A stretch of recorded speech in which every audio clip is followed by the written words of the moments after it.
Hello and welcome, my beautiful phantom audience, to yet another rather. I mean, yeah, this was kind of bound to happen. LoFi Lady stream. Hey, everybody. How's everybody? Hello, fam. Hey, Borb. Hey, Viral. Borb, thank you for the online contribution to the wheel stream. Hello, hi, Kelly in the box. Hello. Hey, Malibea, we were all fools to think otherwise. Indeed. I'm just like, I don't want to wait till Wednesday to play this. And I was like, Sunday is such a good day to play this. We're going to do it. Let's just do it. I want to do it so badly. Mm.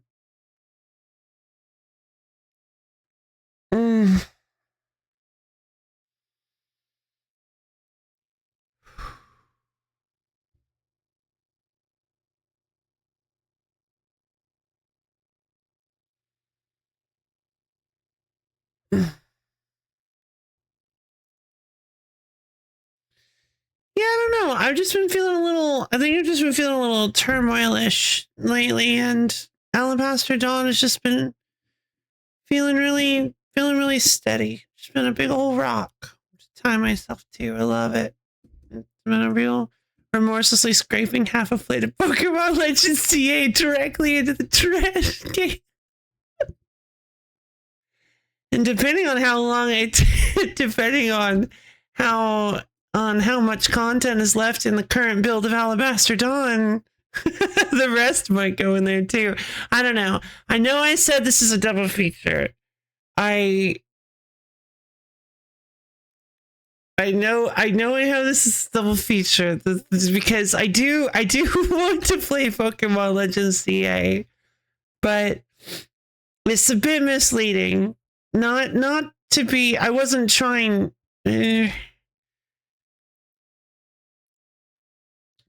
It's a bit possibly misleading. I'm pretty sure the reason I set it up this way is because I'm pretty sure we're almost done with Alabaster Dawn.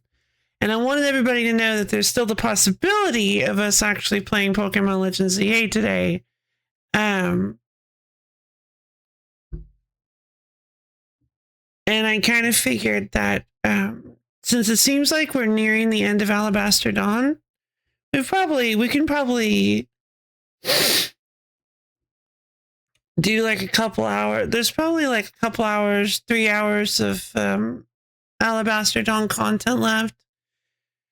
And then we can jump in and do the rest. The other half of the stream is Pokemon Legends, but who knows? I have no idea how much more this current build has. So, and like, I'm not trying to, I don't know. I don't even know what I'm saying anymore. Anyway, I'm booting up the game.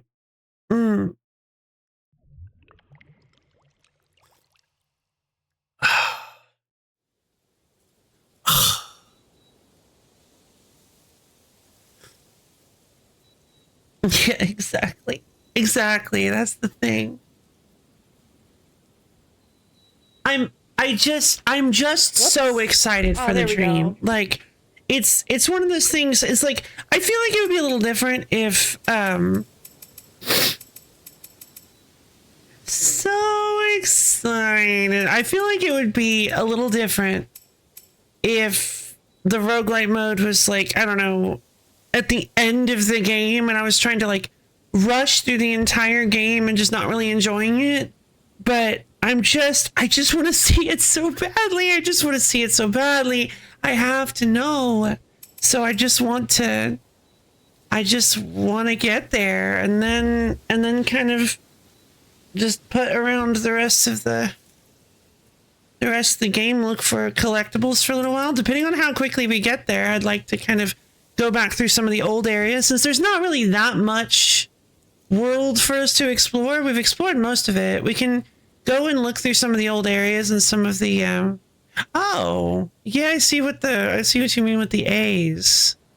They like chopped up that. I wonder why they typed it like we can just go around the world for a little while and find some collectibles and stuff. I'm also really curious to see if... I'm also really curious to see if the roguelike mode actually has any... If it's roguelike or roguelite. Or for those of you who are not internet brain destroyed. Or if you're curious as to what I actually mean by that. Whether or not there's actually any sort of gameplay progression or rewards tied to the roguelike mode. Let's see. Alright. So if you recall, we just unlocked the Kama, the newest weapon, the newest ranged weapon, which I'm really excited about. Still have no idea what a charged Kama shot even does. But I'm excited to play around with it. Does the mode fit within the Berlin interpretation? I don't know what that is. Oh, I see. Oh, here we go. Let's test out the Kama on some of these guys. Oh.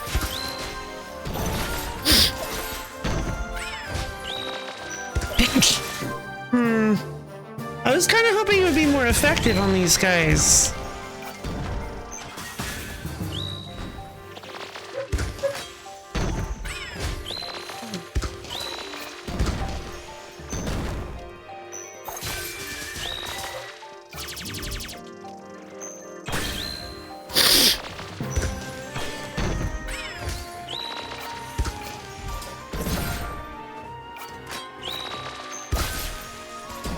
As it stands, kind of feels like the... What?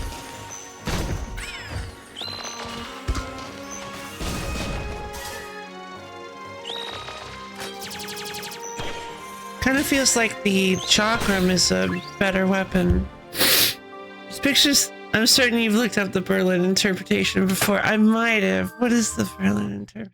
Steady break! What? Don't ding at me.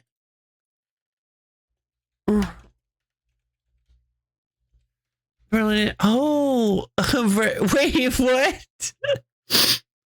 Wait, that sounds so fit. What? That sounds so like political.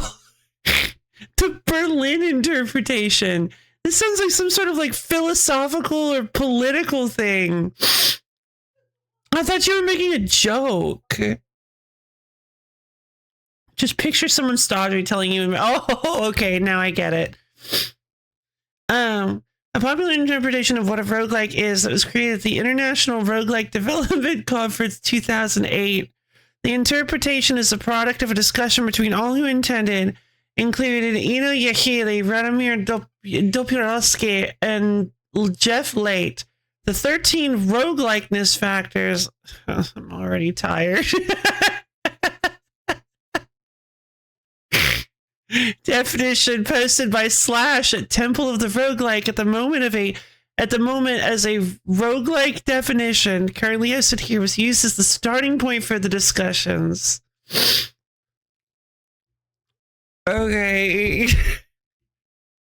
Roguelike, oh my god. Okay. So general principles, high value factors, random environment generation, permadeath, turn-based, grid-based, non-model. What? Why?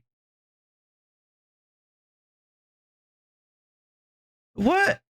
That seems kind of restrictive. It's like a scholarly book archivist laying down the rules of what categorizes a genre, and then all modern books grow little legs and beaks and start biting each other and running around, and the person just slumps down on the desk in abject defeat.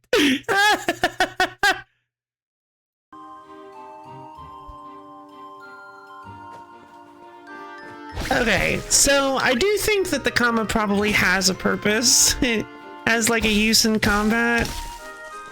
But as it stands, I'm not really... I don't think I'm really sold on it just yet. We'll see. Oh! An Archon mark! How do I get up there? I still don't know where to use these things. Or sorry, Fulcrum mark. Oh, hello. All right.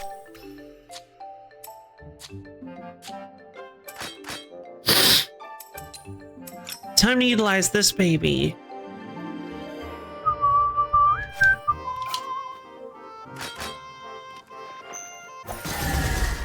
Oh, okay, that's actually pretty cool.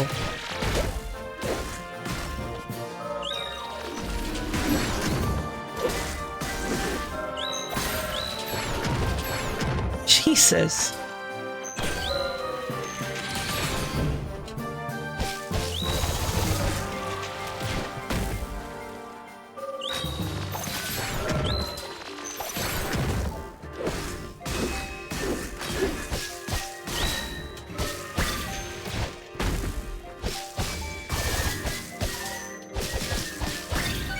Here we go.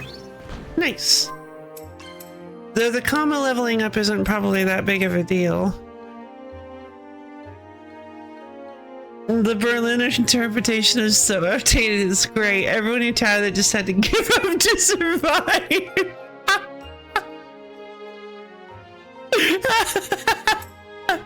Oh my god, that's amazing. I love that. I love that so much. Truly in depth again. Look at this skill tree. Who did this? Path of Exile who? Bro, thank you for the almond contribution to the wheel stream. Melody, thank you for the almond contribution to the wheel stream. I mean, of course it's shaped like a comma. That's why they did it. Long stick blade. I mean, I guess I'll go with the minor gem slot. It's not like I really care about the perfect charge. I mean, I guess let's try perfect charge. It'll be the first thing I got perfect charge with. Ooh.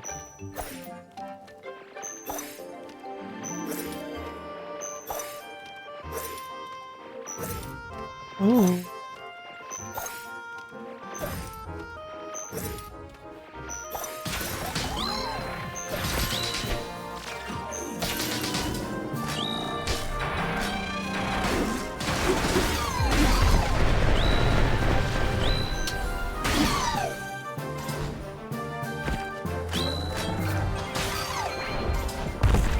What?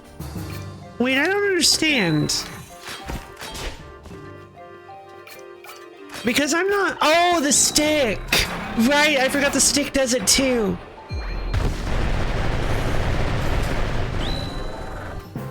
You. Blunt. Okay, I'm starting to get a, by the way, I'm starting to get a feeling of... I thought of this... I thought of this last night. I think I know what this is. I think this exclamation point is like, hey, either... Okay, so it can mean one of two things. This is too loud. Help. My head. Skill stick. This can mean like one of two things. It means either that like they take increased break damage from this damage type, or there's a unique interaction with this damage type from a specific weapon. I think it's possible, although no, because I was thinking that meant that the plants could be pulled out with the comma because it's a slash weapon, but no, they weren't. That didn't work. So maybe not. Okay, I think this was already proven wrong. Thanks to the interaction between the comma and the plant. I'm just not really sure what this little exclamation point means, and I don't think they explained it.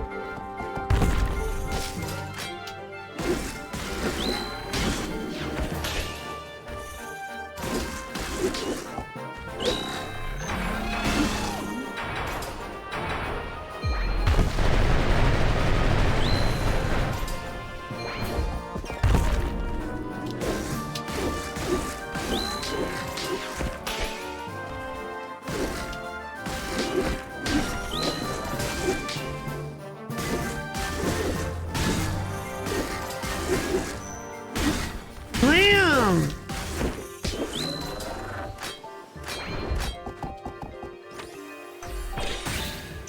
him.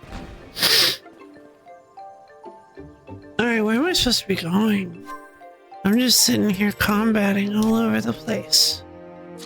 Alright. I think the comma's gonna need to get some upgrades before I actually like using it. Sorry, comma.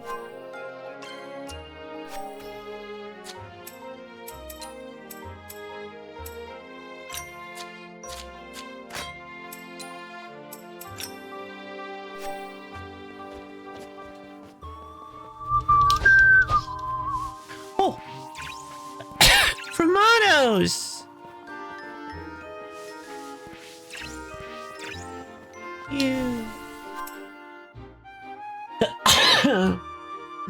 Also, I hadn't thought of it, but I think I was supposed to... Oh. Find a way to scale them more west of Old Farm. Oh! The boat!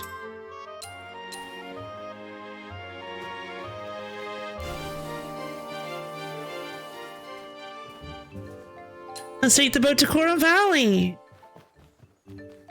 Oh.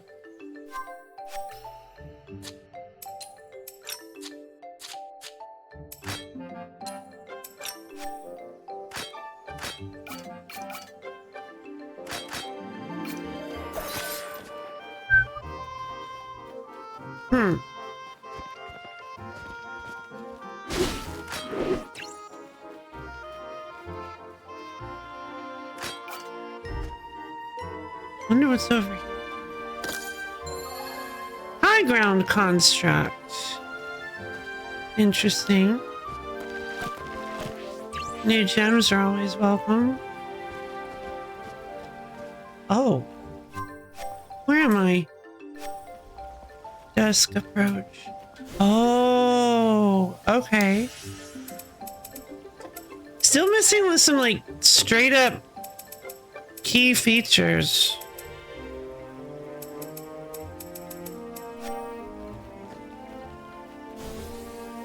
There's a lot. Like, this is a very interesting it's a very interesting way to play this game. This kind of it is kind of weird that it's a little bit more like I was afraid of, that there are just straight up features that are missing that are probably going to be present from the very beginning in the full build, which I suppose will be pretty fun because it'll be like you play it again, it'll be kind of like playing a completely different game because now you'll have a lot more to do. Like it'll feel completely different because you'll have a lot of like key features accessible from the very beginning.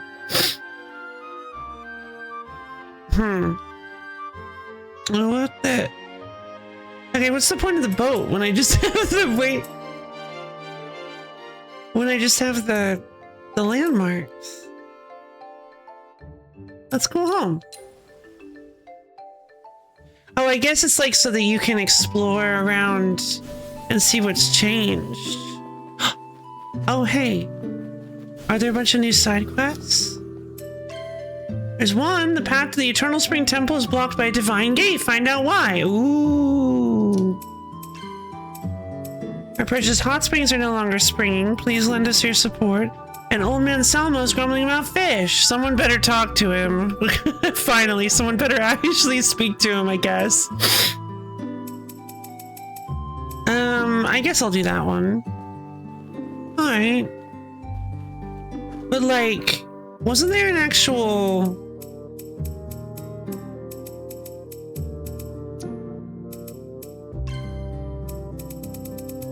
Was there not an actual, like, let's go home and talk to specific people thing? Like, what about her family? We plan to have more dialogues here. Philly will have lots of things to talk about after all. Yeah, I guess this is the end, huh? All right. Yeah. Okay. Working with decent iron. Not with her dad, though. Not with her dad. That'd be ridiculous. Okay.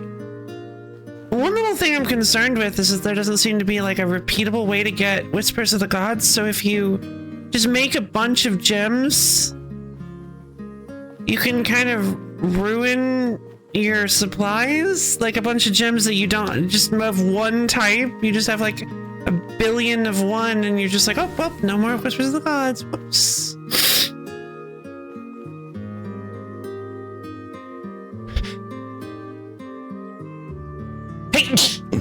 Bah. Okay, I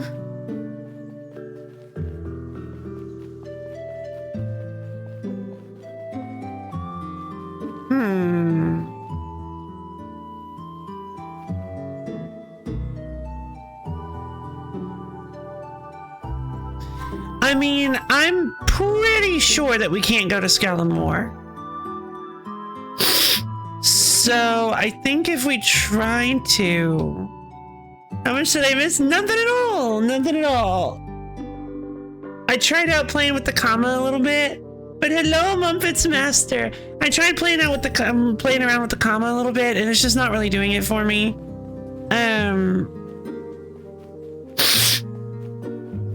Maybe once we get some actual more skills for it, it might be a little more interesting. But as it stands, it's just kind of boring. And it's got a little bit to it, but I just kind of prefer like it is cool that it's in like an area of effect / ranged attack, but the chakrams just are kind of like generally just feel more useful to me, more versatile. They just have more going for them. So let's see. I don't have any more offerings. Probably gonna get both of these. Yeah, well-used rod and slippery blocks. Oh, right. You get them from these. Okay. Or you can, I suppose. Verse of the Gods. But again, that's not renewable. So reef banks, that's over here. What?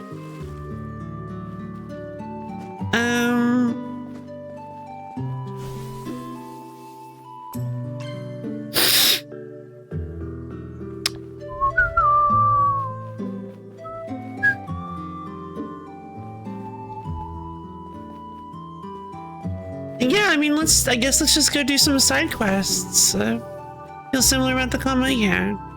It's just that it doesn't feel like it belongs yet, unfortunately. Like, as far as the rest of the weapons, they're all so well designed with all sorts of incredible cool abilities they can do that it just feels kind of weird to have a ranged weapon that's so one note, like that's as one note as the comma is. Oh. That's odd. I guess I can't do these yet.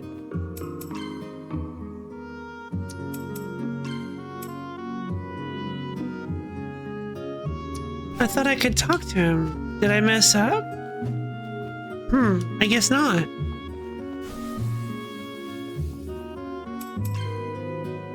The path to the Eternal Spring Temple is blocked by a defined gate. Find out why. Where's Eternal Spring?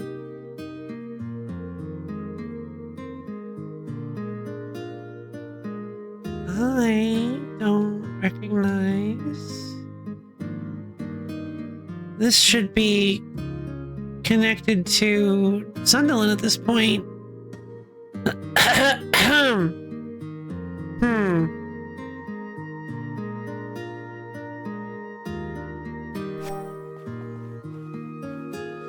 I guess let's go see if we can do Spring's Return. Our precious hot springs are no longer springing. Let's go see if we can do that one.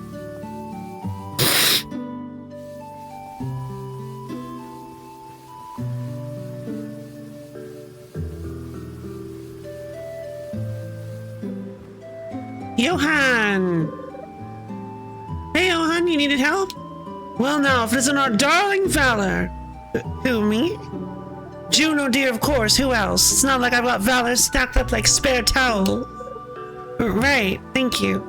Well, Well, well, well. Here to give yourself a well-deserved soak? Oh, you're open already? Oh, I wish, but no! Have a look at our precious hot spring. There. Notice any problems with the water? The water? Exactly, there is none. Dry as a salted rice cake. It's a disaster. Imagine our boys just wallowing in dry soap. I can smell it. Nyx is down there, fouling things up. Nyx? What makes you think that? Juno, precious, take a peek up there. See that big nasty plume? What? Nyx fog this close? It wants to sink us into the stink, spirit first. What's more, a suspicious cave opened off the beach recently. Subtle our naughty tormentors are not. I should investigate that cave before things get worse. Gotta find a way to reach it, though. Not to worry, darling, as in love and business, I always plan ahead. A fisherman owed me a favor, so I asked him to prep a boat nearby. A boat? That should work. Fantastic! Our shining heroine is taking charge.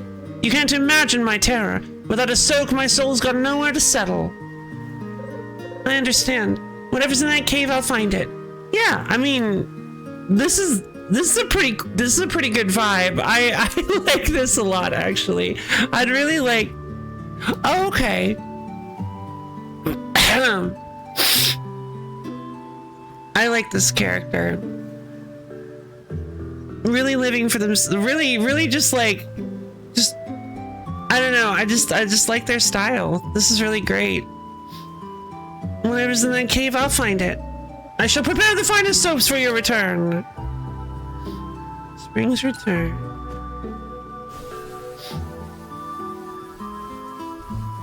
Alright.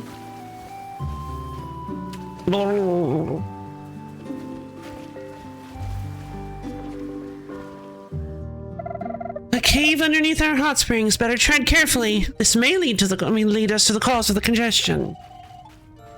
An unknown cavern this big below our beloved springs? More like Nyx messing with our lands again.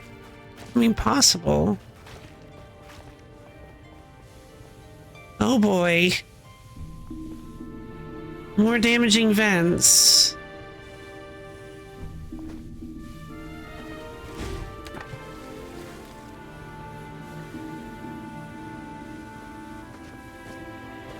It's the temple music.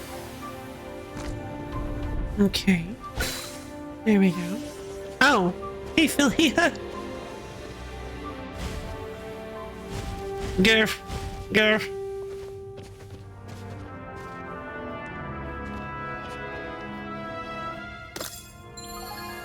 Feline's gaze construct. Okay. Need to take a look at some of these constructs I've been getting.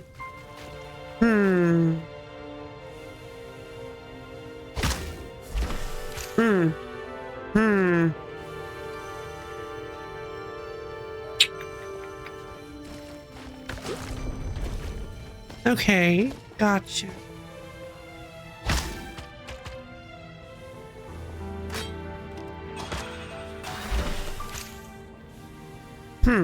What? Oh, did it hit the... Oh. Oh, right, the reset button.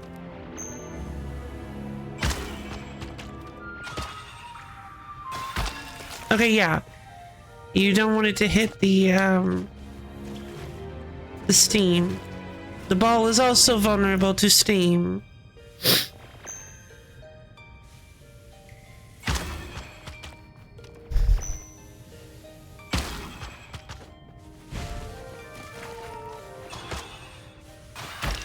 Gotcha.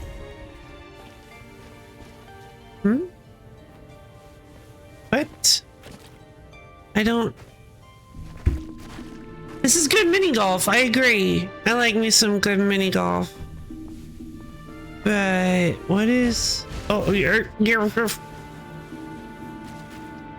oh, I see. But...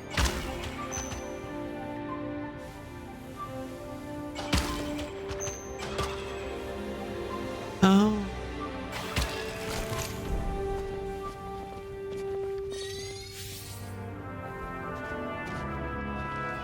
Oh no, am I gonna have to fight in the water? Oh no! There's even enemies down here?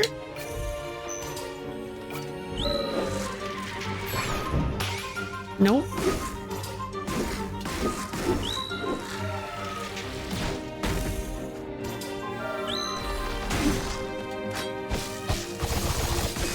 As far as, like, general purpose, yeah, as far as one-on-one weapons go, it seems like the sword is just generally better for that. Oh. Ooh.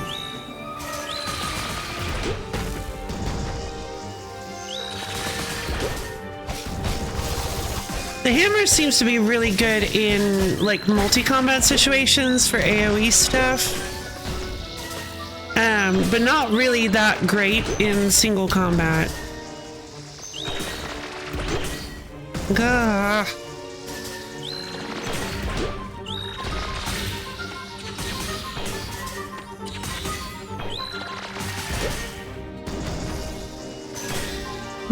Wonder if maybe the comma would be good here. I mean, kinda.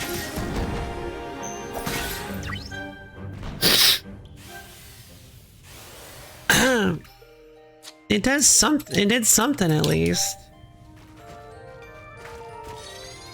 Oh, more puzzles! I love puzzles. I love puzzles. No, we need a survive pod. Yeah.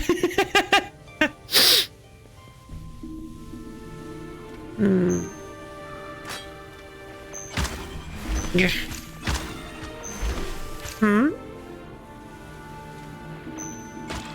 Oh, I see.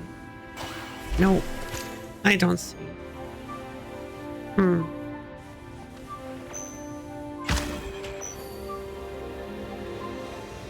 Okay.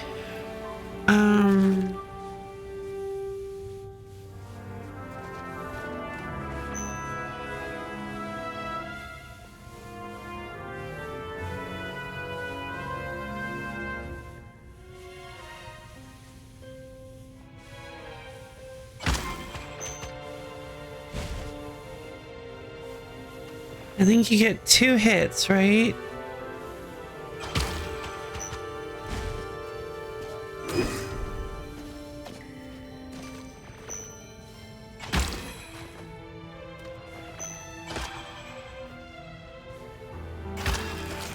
There we go.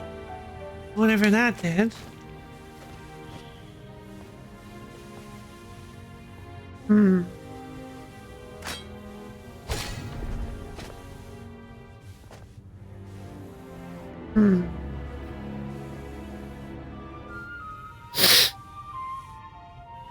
Oh, I have an idea.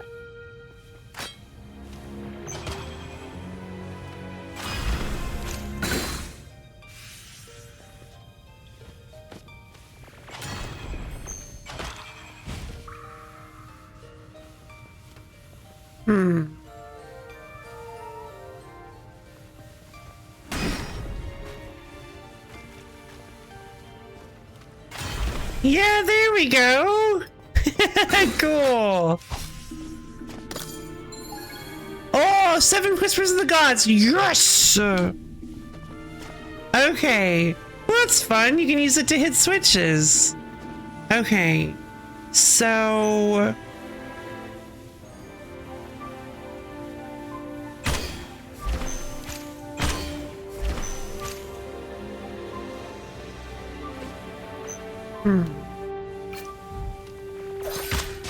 Yes.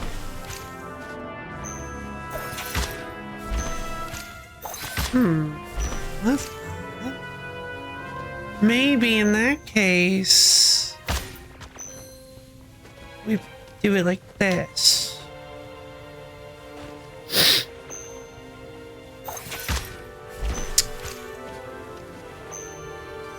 The pole seems to be more... This pole seems to be a little less distance, but not by much. Okay.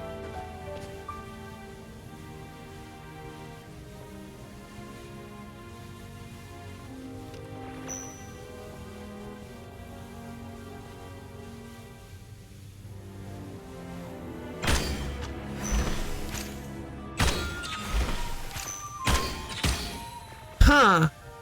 Interesting. You have to be fast about it. That's new. Oh my god, this is so annoying.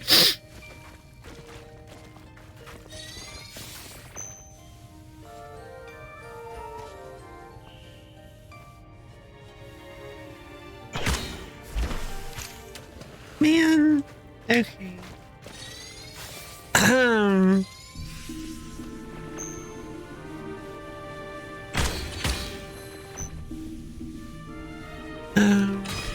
Okay.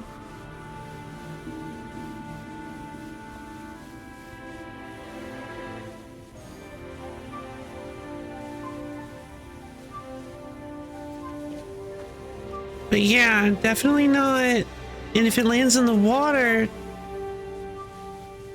that's not water. Okay, so that's fine.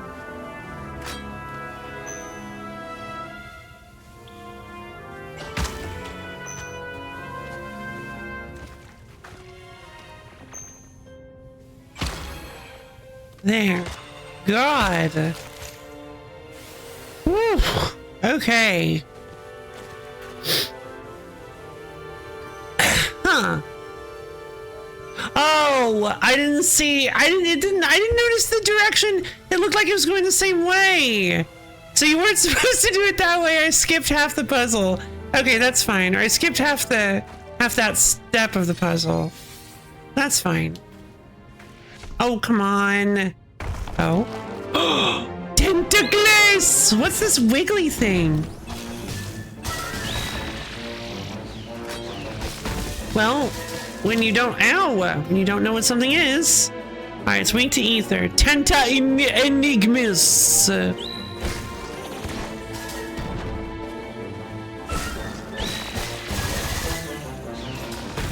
Okay.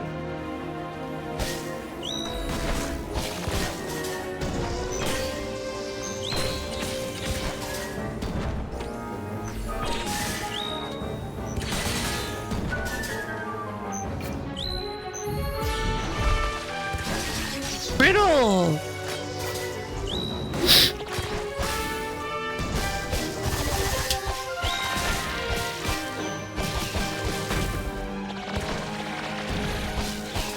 Uh-oh, it's upset!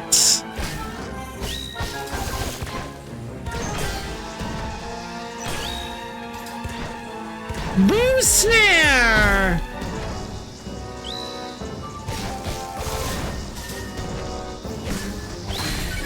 Gotcha! There we go. Nope.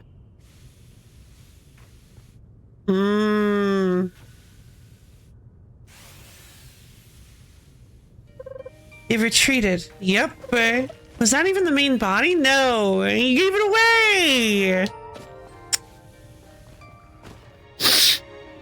Alright, let's see.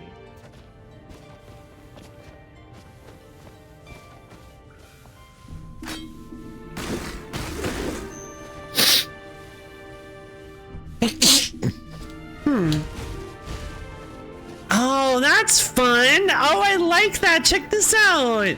You have to like do this little zigzag motion to jump around it. Oh, that's really cute. Billy, I need your help. Oh, I guess okay. I guess it's kind of just like a straight line. Whatever.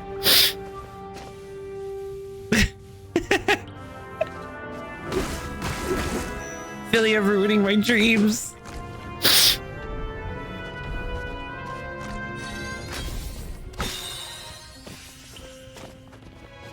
Okay, here we go. Oh!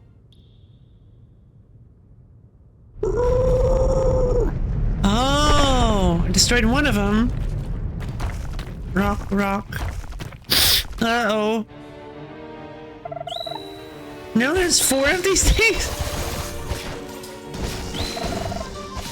Be gone, annoying worm fiend. Slaying that limb irritated the main body. Keep it up, Juno.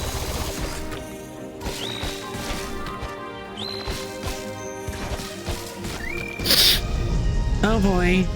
Now he angry.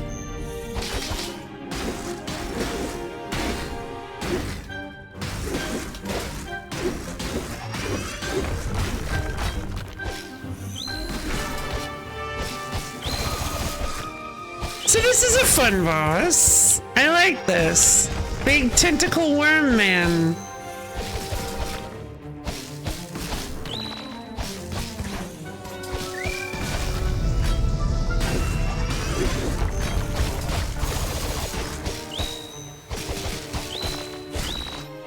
Let's see what we do. Oh, Pierce. Oh, that's interesting. No, no, no, no, no, no, no, no, no.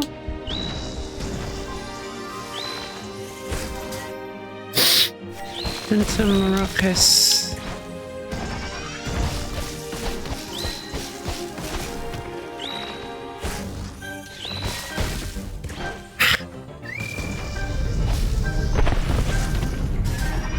Oh no.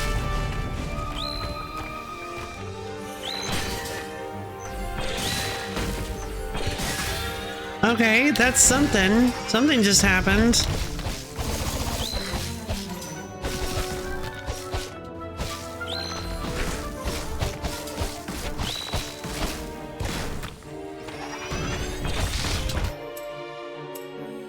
Okay.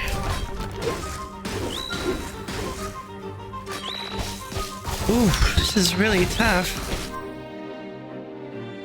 A bit aggressive for worms? That's very true. Oh wait, hold on. I don't have any... Why don't I have any, what happened to my boosts?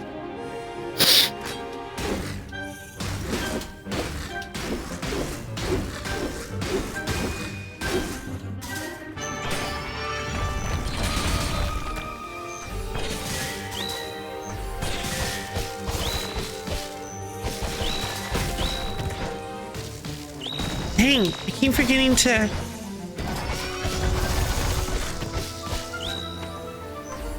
Jeez, okay, this is really clever because... It's really... Ah, God! It's just too many... It's a lot of variables. Oh, he's... Okay, he healed.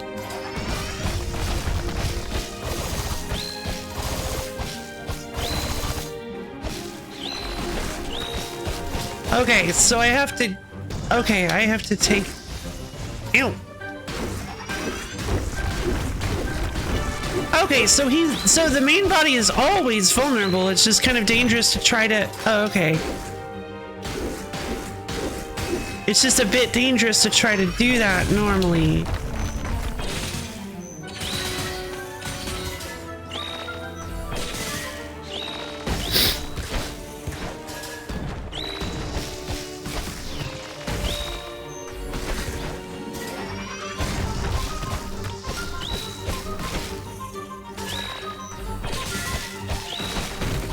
Okay.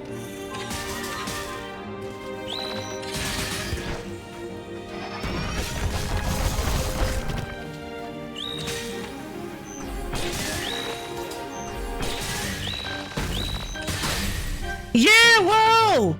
Something happened.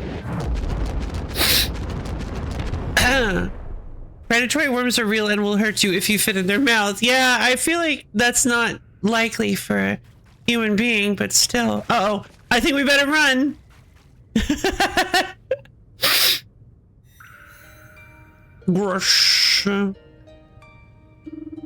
source of the corruption has been cleansed. Looks like that also freed the flow of spring water. Let's head outside and see how Johan and the springs are doing. Yeah, good idea.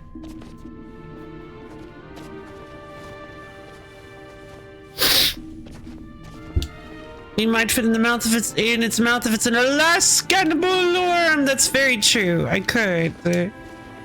Thankfully, I don't think there are any Alaskan bullworms around here.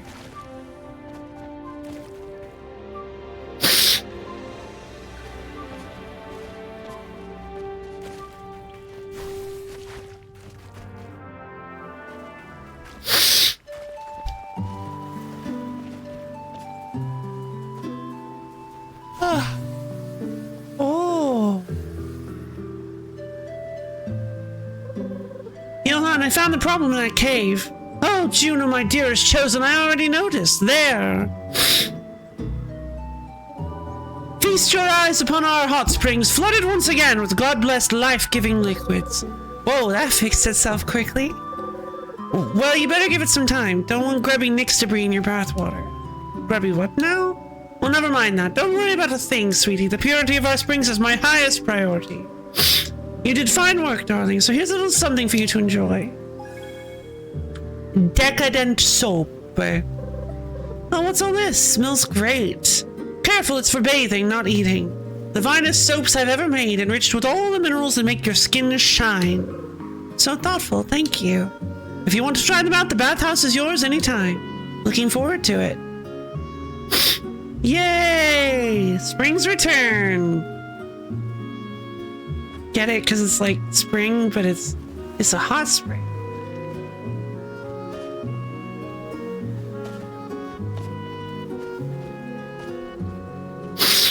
Okay.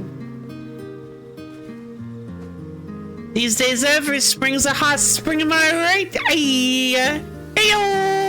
Anyway. Alright. Well, I guess let's go talk to Grumpy Salmo. See if maybe I can do Grumpy Salmo's request.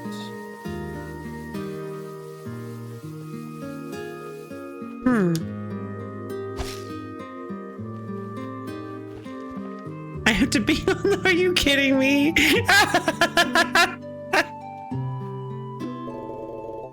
What's our young Valor got to do with me? Just wondering what you're doing up here. Keeping an eye on the stockpiles and carts going in and out. Everyone's getting ready for the new stuff from Sunderland. Right, trade should finally pick up once that bridge is rebuilt. Yeah, but us fisher folk have been slacking with our prized commodity. Like, fish? Not just any fish, rainbow carp. The best fish known to man in any body of water, as all honest folk know. Oh, I remember eating some during feast. Tasted really great. So, you're not fishing any yet? What if we could, but there's nothing to catch in Lake Versia. Those Nix fiends still got their grubby claws on that lake. They're spooking all the fish. Right, that area's still blocked off. I should clear it out. Sounds like Valor work to me. Let's get to it. Getting our precious lake back will be a mighty big blessing. Will do, with pleasure. Show them how Liam deals with sunken troublemakers last, sir. Sure. Free the fish. Where is it? Ah, Patron's Grave. There it is. Zork. I remember this place. I believe it has... Oh, hey. Oh, man, this takes me back. Tourist plants.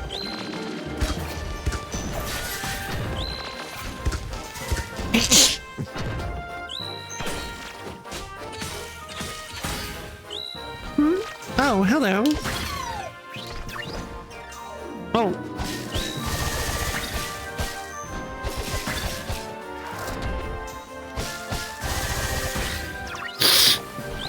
Oh boy.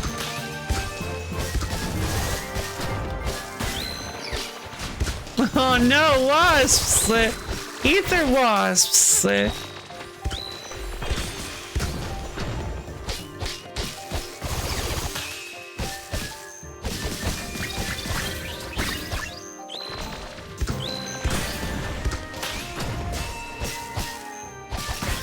Oh, that's nice. It's nice to fight some old enemies. I love it.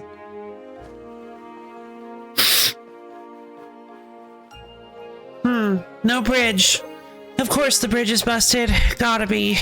Juno, look over there, upstream. Roots be bent. Those spikes are blocking the entire river. And blocking the flow of carp.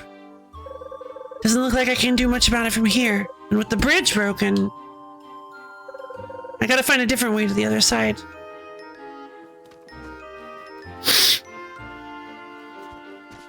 It's always the way of it, it seems. No going back now. Oh, never mind. Super can go back now.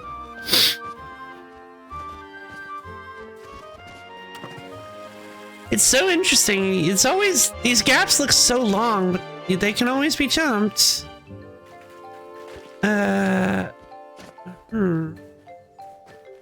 What's over?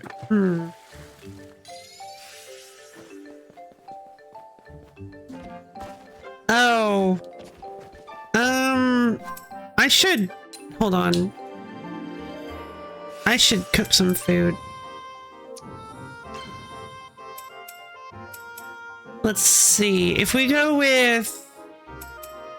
I really like Garrett's soup. Maybe I could go with instead fried rice? And we can make some hot fried rice. That sounds good. Let's go hot fried rice.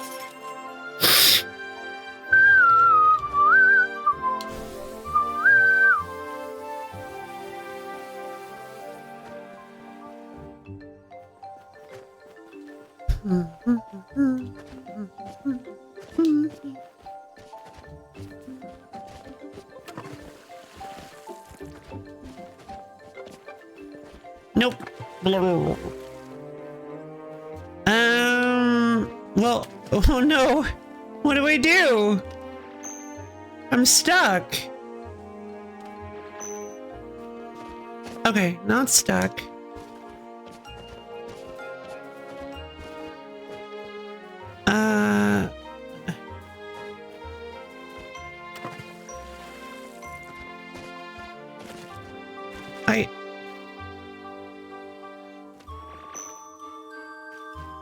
This one's tricky.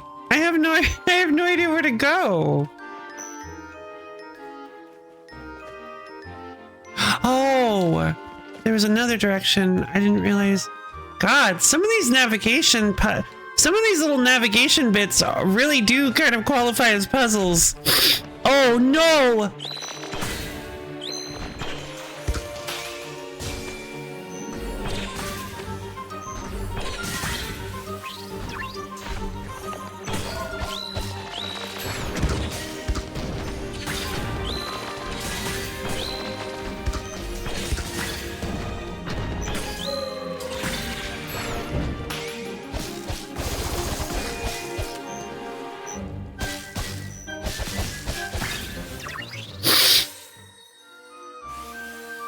Okay. Well, we're fighting for sure. Big motoyaki? Nope.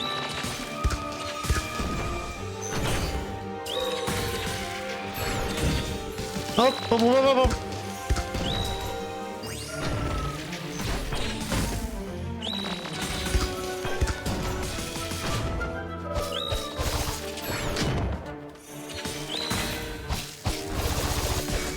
There we go. Gotcha. Oh, jeez. That's a lot of Christoturis. Oh my god.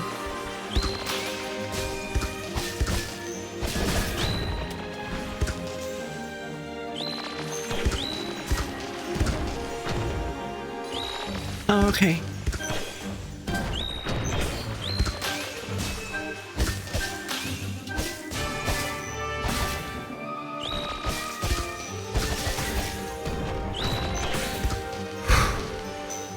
Oh, you're so mean. That's really tricky.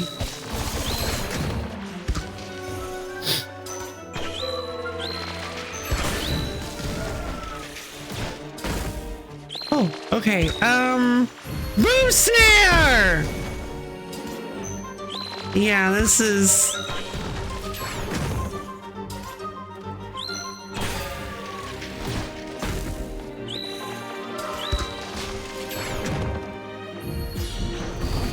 Crack shock, baby.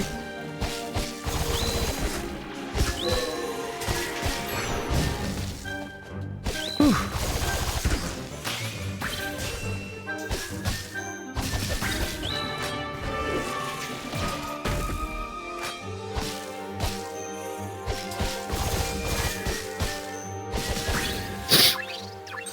Yeah, I feel like they should really buff. So this move here, or not this move. This one, the hammer swing, the wild swing that's supposed to do increased damage to break. I really feel like they need to buff this. I feel like this doesn't do enough damage. It's supposed to do, compared to the same like idea of a move as Rainfall, compared to Rainfall, which is the sword's second holds. It's just not very useful. I keep finding myself just never. I want to use it. I keep wanting to use it against crush weak enemies, but it just never really accomplishes much the same as Rainfall does. Slide Trapper. I'm gonna go with Perfect Charge instead.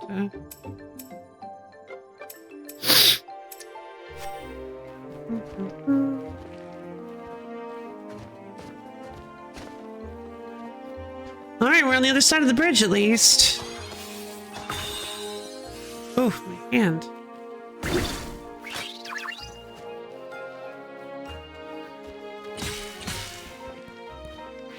Oh, green herb.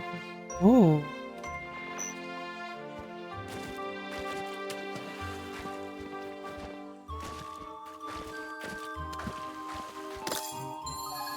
Bloodheart construct. Whoa, lots of constructs.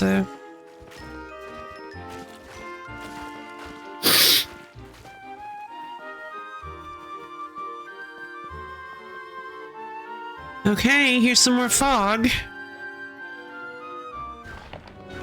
All right, everybody.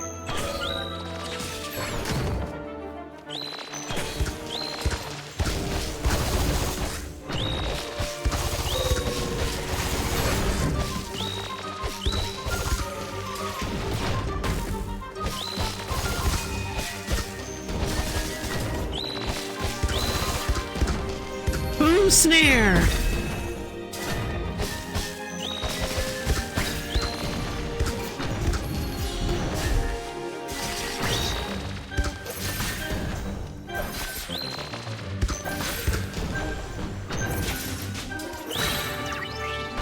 The combat does seem to work very— oh no! Angry fish! Bendisus Christos! Haha, that's clever.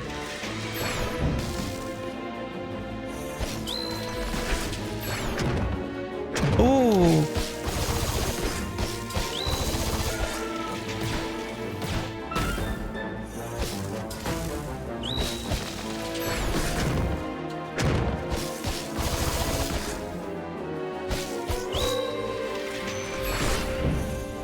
Whoa, what is this? What's happening?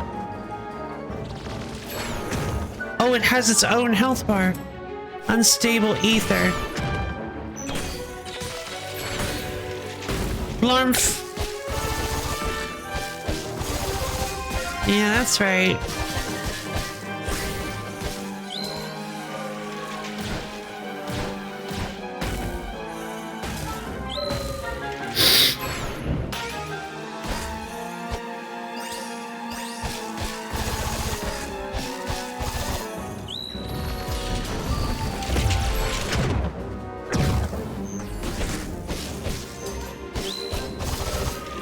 Uh-oh, uh-oh, uh-oh.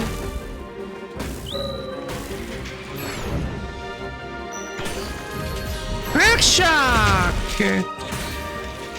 There we go. Boom snare! Easy. Oh man, oh there's so many now, oh god.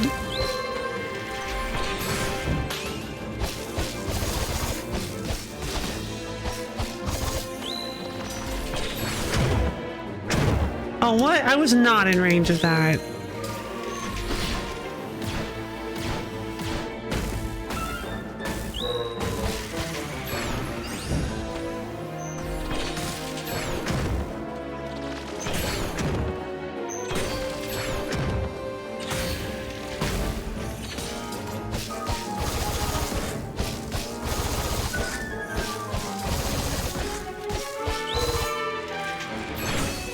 Gotcha! Blue ammo! Angry fish felled! Hi, Angerfish. Okay.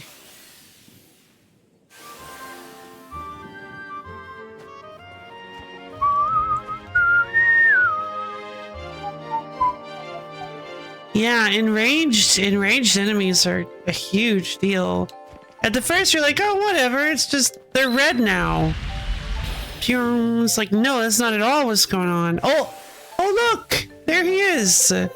The path to the lake is clear again, and the carp can once more make their passage. Look. Oh, look at him. Those fish are so pretty and tasty looking. Maybe I should catch a sample? Juno, let us return and talk to the old fisherman first. Eh? Look at him. Right, we should tell old Salmo. I wonder why Philia hasn't been present for this.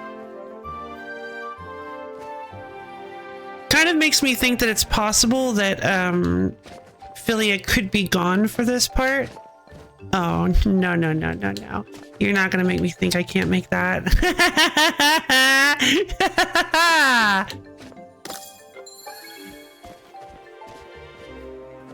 Jump puzzle slain! It's definitely not how you're supposed to do it. I think you're supposed to do it. Well, hold on.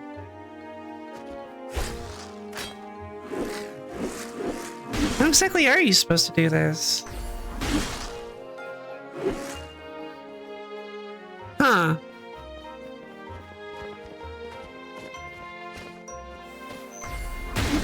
Huh.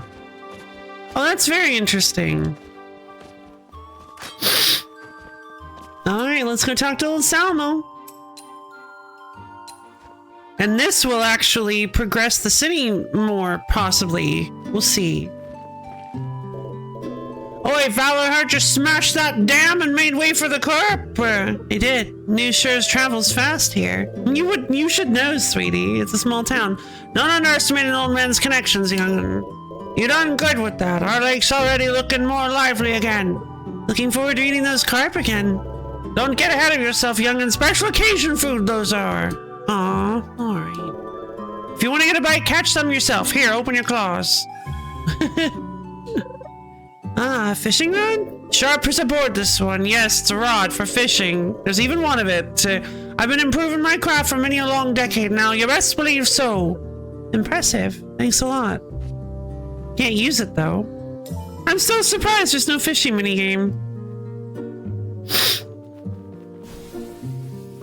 But again, there wasn't one in Crosscode either, so. All right. Oh, whoa. Oh, okay. I was about to say, I'm like, whoa, where did all these come from? The path to the eternal spring, but I just don't know where this is. All right, soap. Something to cleanse the stench and filth from surfaces. Cleanse construct. Well-used rod. Something to extract sustenance from bodies of water.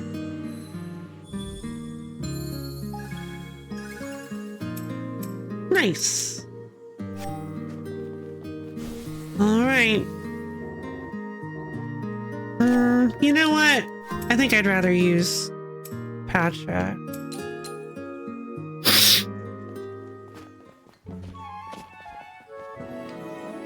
Wow. Hey, it's exciting to see everybody working on the city. I can't wait to see what it looks like when it's actually finished. Let's go. Agreed. Alright. I got tons of these. Bullseye increases damage of critical hits. Danger sense reduces damage from environmental hazards such as drowning, fall damage, traps, or exploding objects that are not created by sentient enemies. And of course, Cathartic Cleanse, yeah, reduces the duration of negative status effects on yourself. I had a feeling that's what that was. High Ground, Hill Expert. Increases damage and break accumulation when attacking from a higher ground, at least one tile, and when using jump attacks.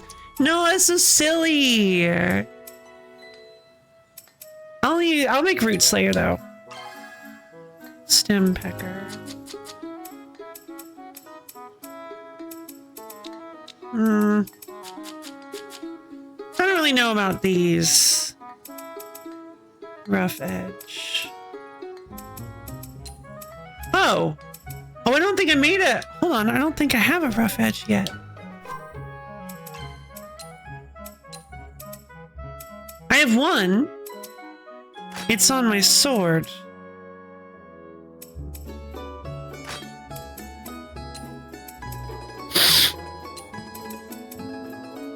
There's elemental resistance.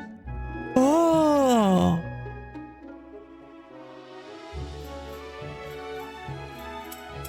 Yeah, I think a 25% damage boost to the hammer might actually make it a little bit more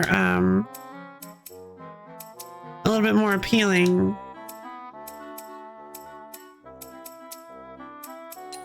Plus, I should probably... I didn't even realize... I didn't even think about how much damage 20% is. Recent status effects. Currently attacking or preparing to attack. Yeah, let's grab a shaggy quill for, Let's grab a shaggy quill for the comma. That'll give 15% breaker. Alright, wonderful.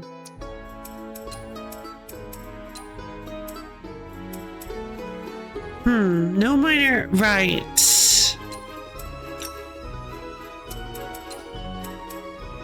Wing Slayer. On the bolus. Oh, sorry, the chakrams. Alright. 3 growth points for my main chart.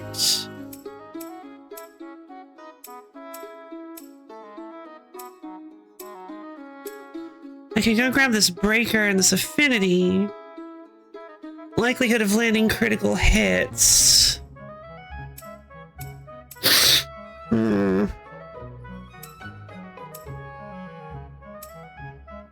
Yeah, breaker is really important. So let's grab this affinity. Let's grab this breaker. All right.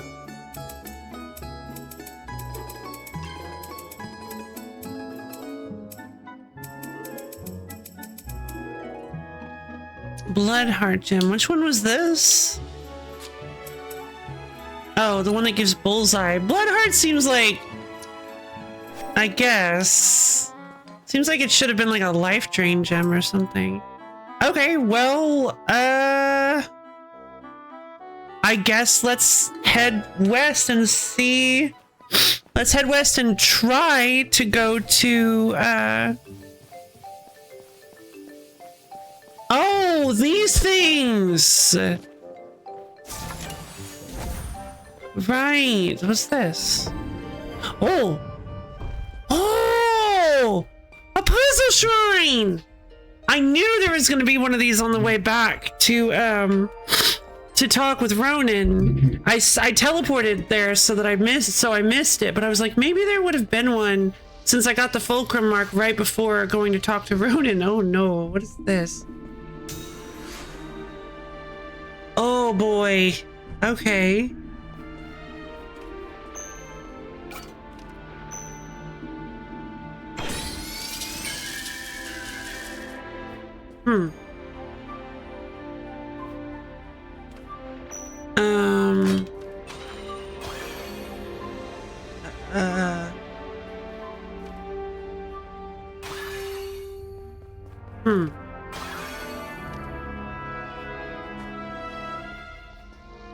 I'm not really sure.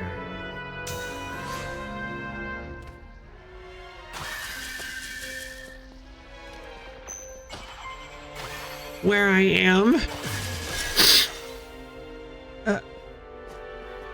Okay. So I need to get one over here too. So that activated that. What is this? There.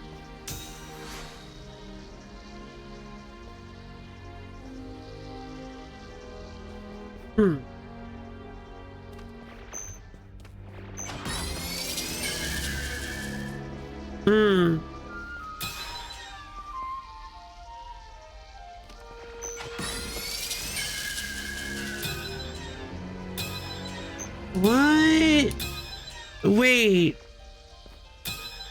Oh, clever. It was a little closer than that's really cool. Okay. Oh no, really?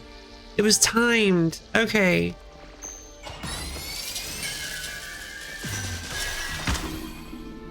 Hmm.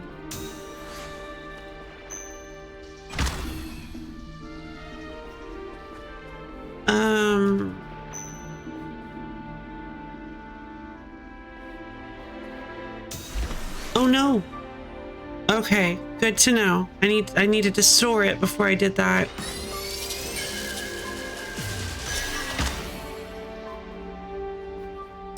I forgot, yeah. And I was like, what's the point of this? There's a lot of point of that. And that's because you can't kick the ball very far. Wait.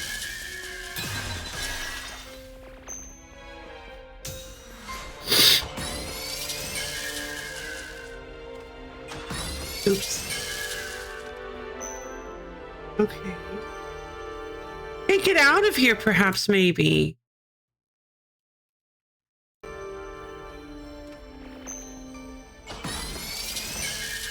Darn.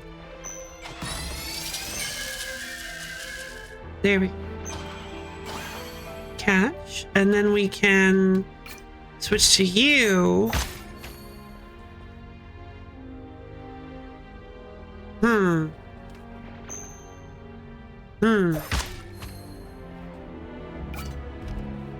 Oh, so now we're doing like...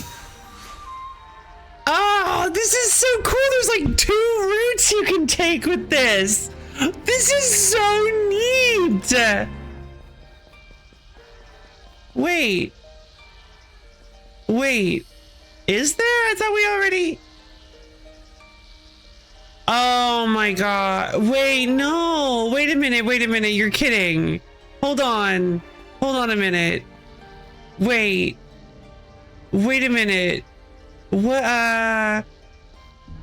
Oh, you have to do them both at the same time. No, wait. Oh, okay. You have to do them both at the same time. I didn't realize. Oh my god. Okay.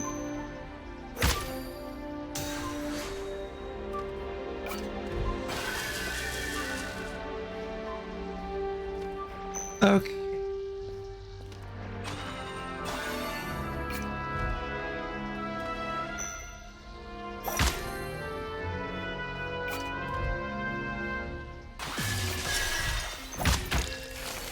Wild.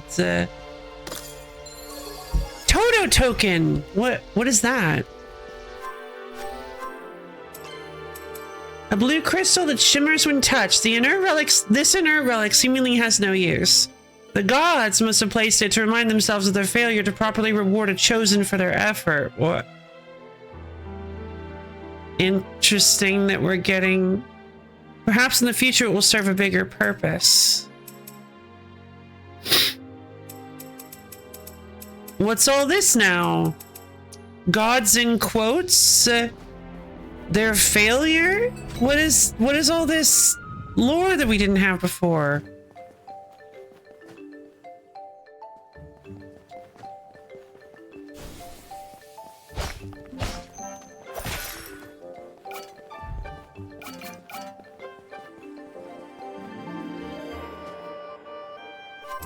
All right.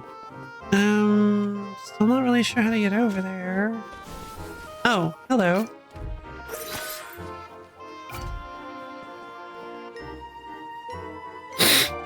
This place, huh? The lodge. Spent too many rough nights here. Abyo, thank you for the omen contribution to the wheel stream. Hey, hello, hi, Abyo, hello. Oh, we're gonna get a flashback? Yay! Oh wow, so we're not done with the plot. Not yet. Why the sunken ships for eyes? Easy, O'Leary, you're not that late.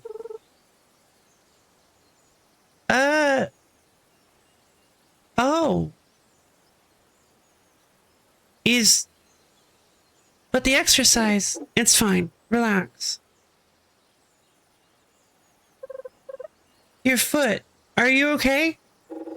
I've lived this long, right? Sorry. You keep clutching that stone. What is it anyway? Nothing. It's just my father. You scared, Alira? You're not alone, you know. Everyone's scared. What scares you? The shelters. Being locked in a box underground. Makes me want to run off and join the godless. No thank. Oh! New faction? No thanks. And you? Maybe everything? Everything? That's a list. Easy, Alira. After all, the gods are always watching, right? No, they're not. You sound so certain. I guess your family knows a thing or two about the gods. Your grandfather, he fooled them for quite a while. How did he fool them for so long? What? Forget it. After all, the sunken gods might still be watching. Oh, hey, are you two heading over? You two go ahead. It'll take me a bit. Okay, let's go, Juno. You should try some, Velis root for your foot. Oh, maybe I'll do that. See ya. Bye. Poor Juno. Poor shy baby Juno. Juno? Yes? I'm not keen on entering the swamp either, but yeah, let's go. Huh? Ah, here it is! Did you see that too? What you mean? Dream within a dream! It's happening! You really want to head into those ruins, huh?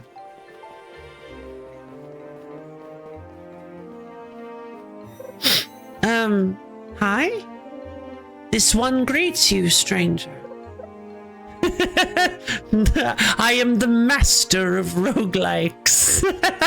Don't I look the part? This one? Sorry, thought that's how we talk. Things have been hazy since I woke up. Seems like I misplaced my memories. Oh, the gods warned us of that. Indeed. However, it should not be long before they return.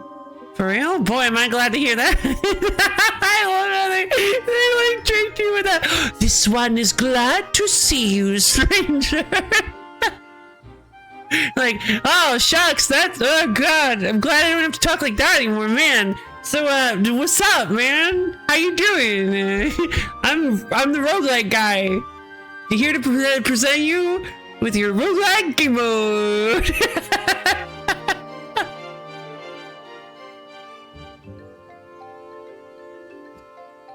Doesn't exactly feel great to have a hole in your brain, you know. That said, what brings you to my little hovel?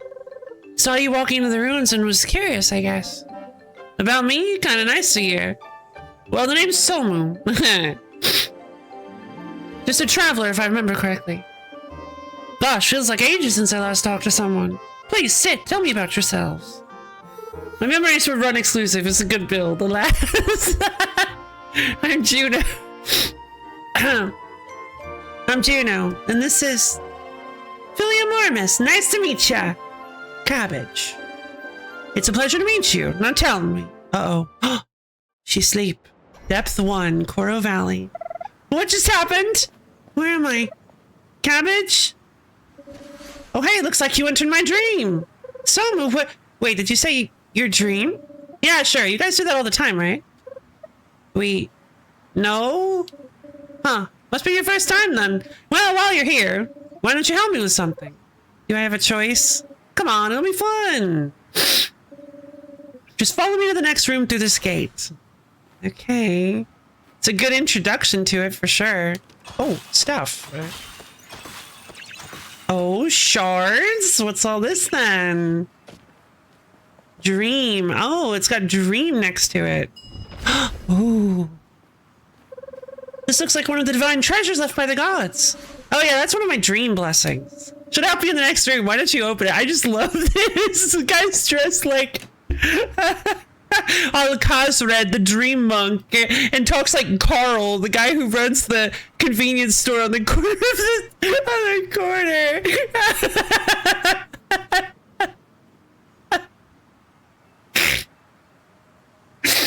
This is so good.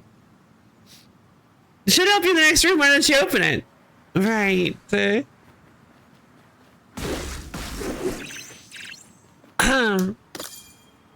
Oh, here we go. Okay, so we've got elementally aspected ones. The wise sage min-maxing your loadout and buying Pringles when you are just too hungry to not do that. Every melee hit shoots a thorn at the closest enemy. And jagged surprise. Melee finishers summon multiple spikes from the ground which hit the nearest enemy. Well, I mean, I'm going barbed missile for sure. You just obtained your first blessing. Blessings are small upgrades that are only active while in Somu's dream. Blessings marked with an aspect, like Physis, are only active while in that aspect. If you want to review them, press Start to open the menu. X to open a list of your current blessings. And finally, back to open the context help. Okay. Let's see what the next room has to offer.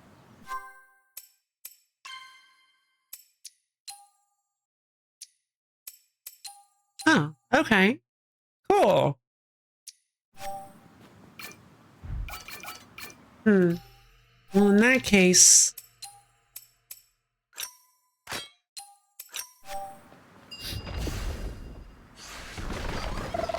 What are Nuemera doing here?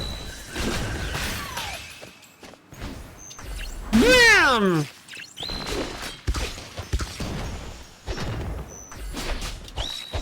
No music at all, huh? Kind of unsettling, actually.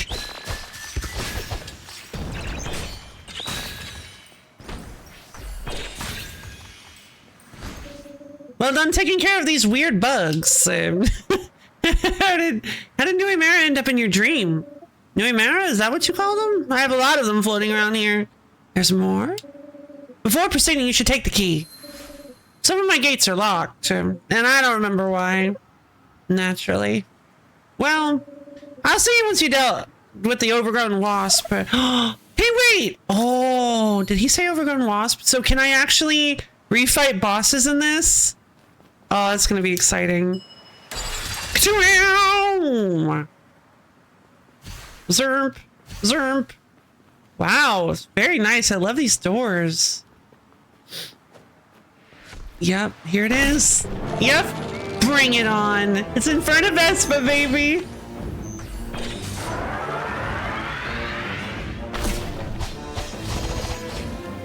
I'm much stronger now.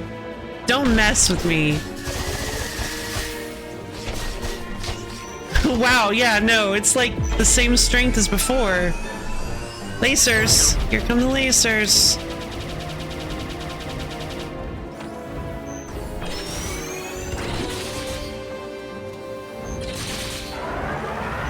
They gave me a melee one and then had me fight Inferno Vespa. Inferno Vespa.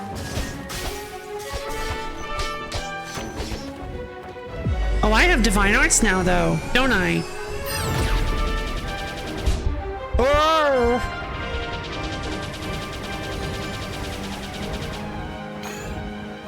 Oh no! I'm out of bulbs! Wait! Wait! I didn't... Oh no! I only have one bulb? Oh no, I need to dodge this.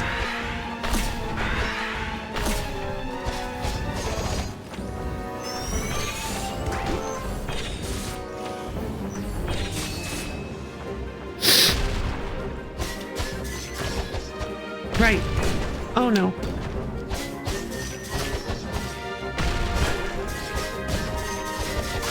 Gotcha!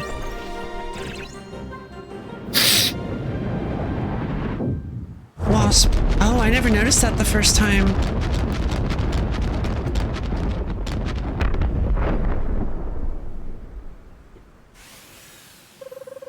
I really didn't need a rematch with this one.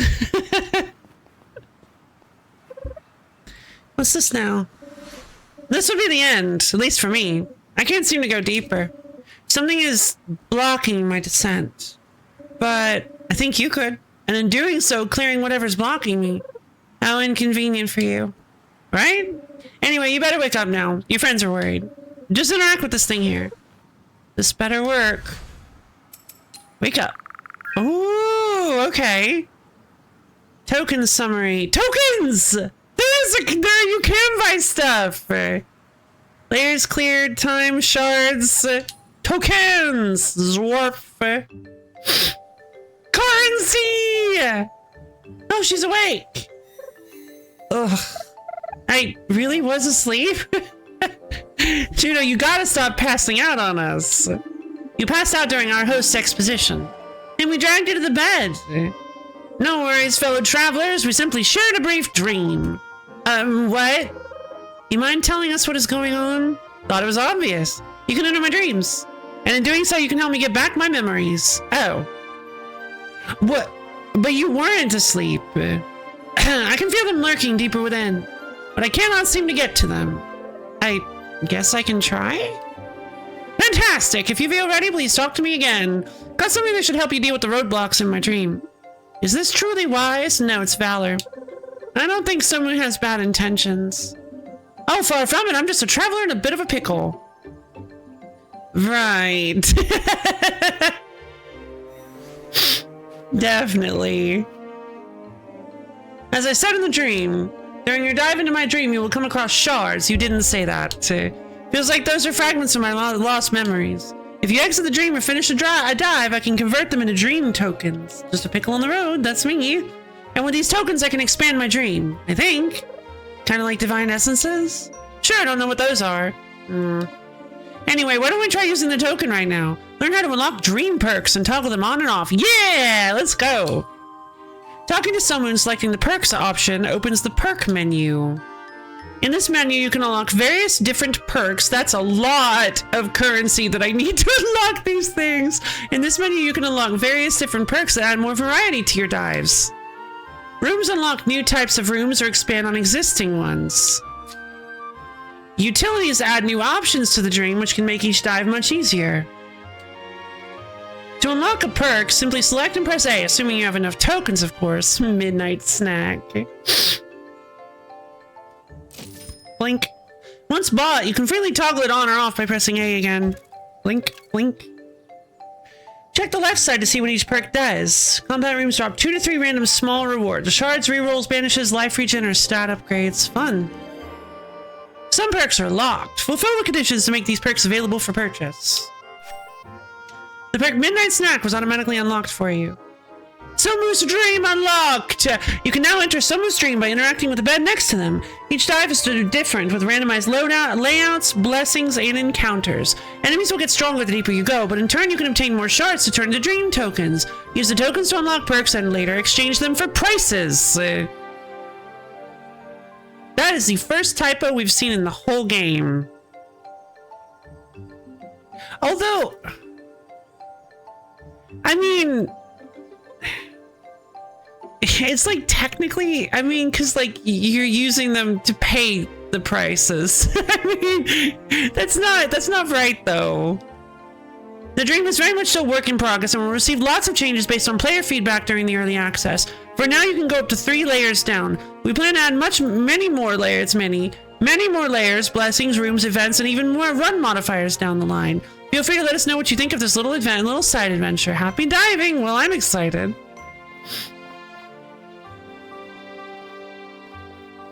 Oh. So, Cabbage, is this one of yours? Not as far as I know. But he is not human, right? That much is clear, yes. Oh. Wait, was this always here? Wait, it wasn't! Wait, that's so weird! That's so weird, how did that happen? Oh, that's so creepy.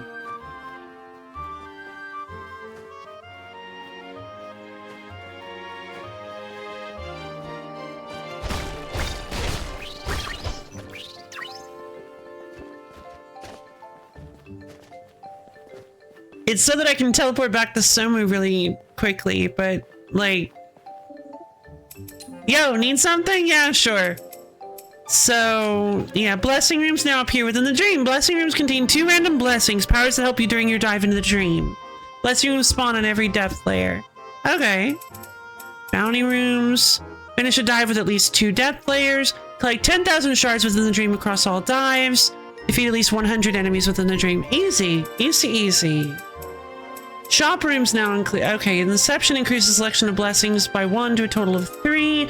Shop dreams allow you to exchange shards for blessings. Okay, cool.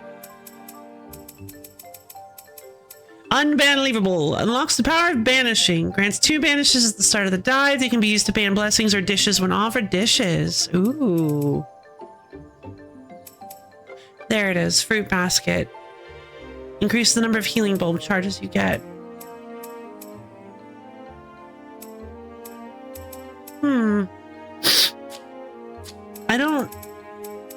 I haven't seen the... Alright, well, let's jump back in because I feel like we're gonna see a little bit more.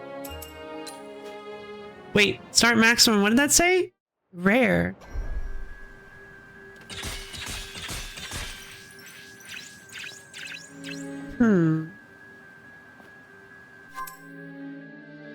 Okay. Alright, this is considerably already more complex. Fruit. Nope, gives me shards.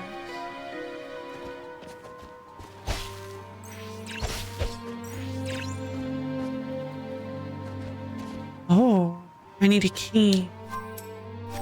Alright, I need a key for that one as well. So I can't go this way yet. Cool. Can I can't fast travel to rooms.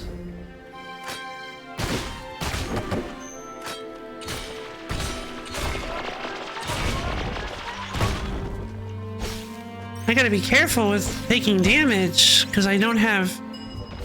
I only have 1 healing bulb.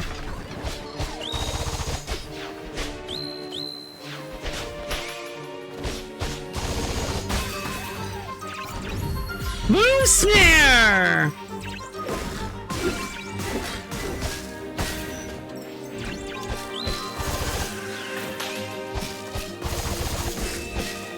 Okay, well this is nice. This is fun so far. I like this. Wait, what was that? What did I pick up? Affinity app. Oh. Got myself a key.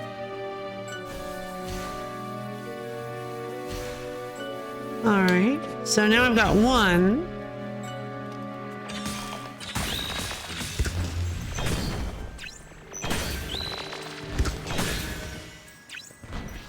Easy. Uh-oh.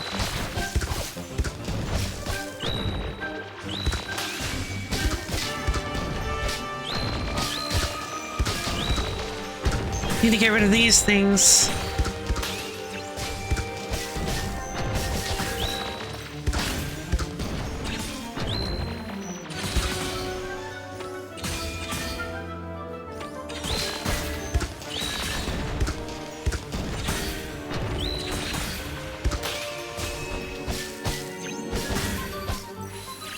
Okay, cool. Some stat ups. And I got a healing. Okay. Right, they said, yeah, because Midnight Snack gives me stuff. That's right, I forgot. Midnight Snack gives me 2 minor rewards whenever I clear a room. Alright, Dwarf. I love these little teleportals. Oh yeah, this is nice. Okay, so let's check out this room first. Uh-oh. Looks like it's a big elite enemy room. Oh, it's in front of Vespa.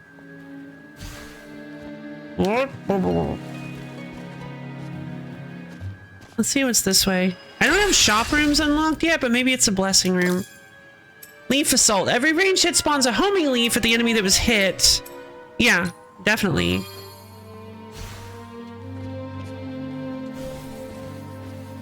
That's another exciting thing. Is like it's gonna be really exciting to see how the dream expands as well.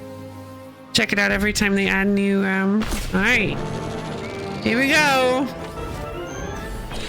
I'm hoping they add more bosses that we can end up fighting, because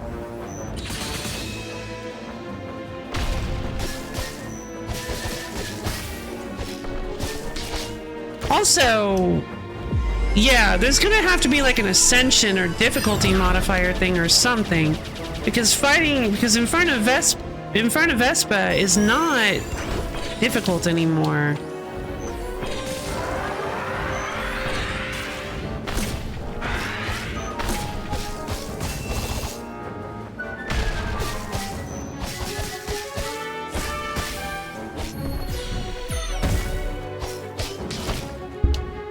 Hey yo, I sure am, I'm yo! Ow. Ow. I mean, I guess she's still a little bit difficult, but...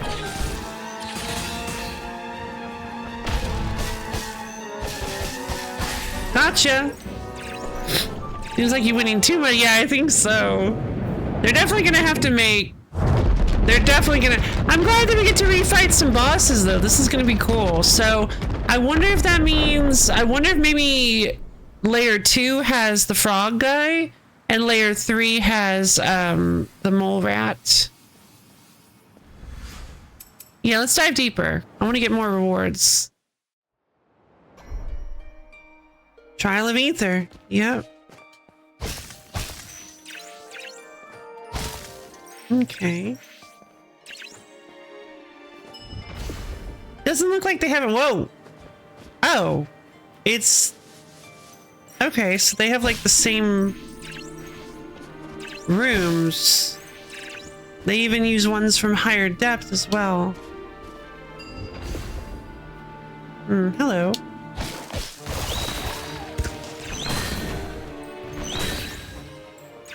Not too tough. Here. Oh boy.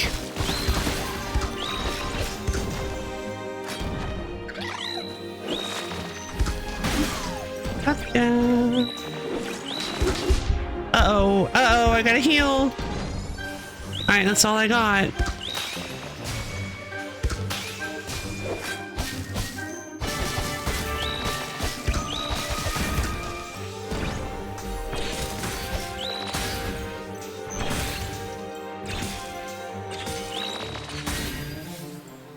Okay. Some shards. There's a key. Strength upgrade.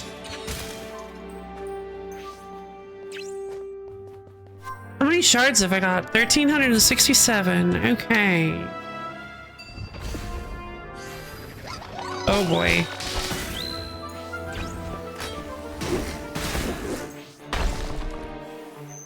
Blam!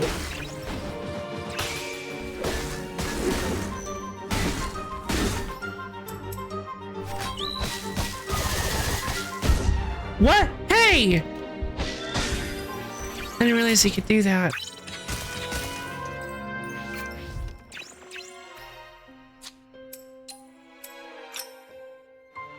Oh, right! I need to be on Physis for the... I forgot I need to be on Physis for the, for the thing to work.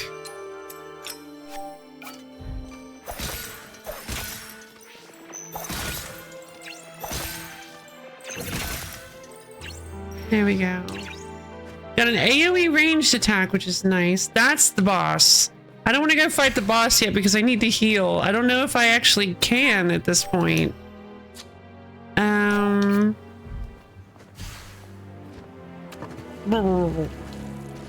might have to just call it quits and wake up.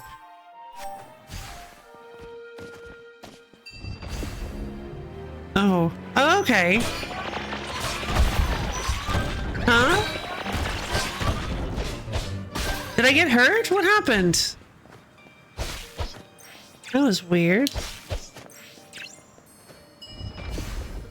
Blessing room. Nice.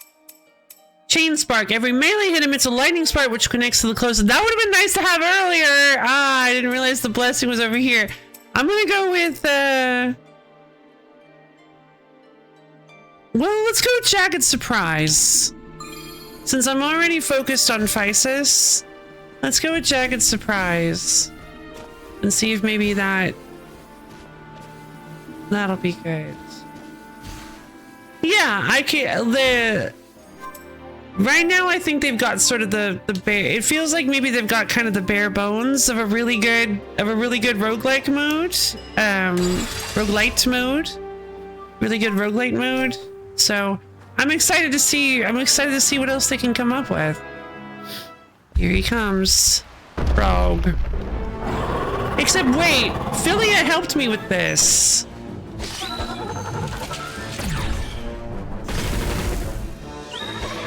Wait, this fight was kind of hard.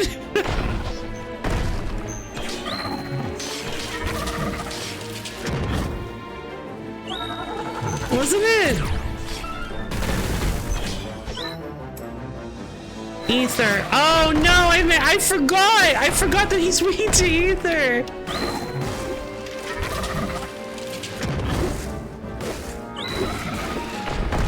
Gah! Well, I did it, but I took a lot of damage, so I lost a lot. And I guess because I died, my exchange rate was cut in half, so didn't get a whole ton of tokens. Okay. All right, yeah. So I forgot that I probably should have taken the chain lightning thing because the second boss is vulnerable to Ether. Okay, so that's something to consider, is the vulnerabilities of each boss as well. Right now it seems rather simple, but it is nice to have something that you can just also, it doesn't seem like the enemies really scale with you like I was hoping they would, so it doesn't seem like the kind of at the moment this doesn't really, I'm not sure this really seems like the infinitely replayable super fun time I was hoping it would be, but it's still very interesting, and I'm gonna need a lot of these things. I'm gonna need a lot of these tokens, so I'm gonna need to play this a whole bunch in order to unlock everything that's currently available. So I'm cool with that. Yeah, Fruit Basket 1 increases the number of healing bulb charges you get. Automatically adds 1 stack of the Guardian Angel Blessing at the start of a dive. Instead of taking lethal damage, lose 1 stack and revive with 50% life. That's nice. A free revive is good. I have to reach Depth Layer 3 for Big Bounty. Okay. Power of re-rolling, which is nice. Restrooms. Oh, restrooms finish a dive with at least 2 so I have to beat the Depth Layer 2. Okay. Gotcha. Trial rooms aren't too bad. Okay, I see. So they are more complicated. They're just forcing me to unlock the complication. Yeah, I don't need some more novelty maybe? That is a complete over-the-fence comment. Fair enough. I think it's gonna have its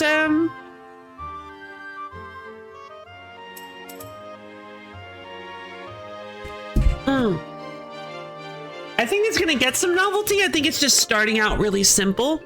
I guess it looks like they just wanted to start out real simple and add in a bunch of look, it's like one of the bugs, but he's all angry and he has like a he has like the church things behind him. Go. Menacing. He's a little menacing bug.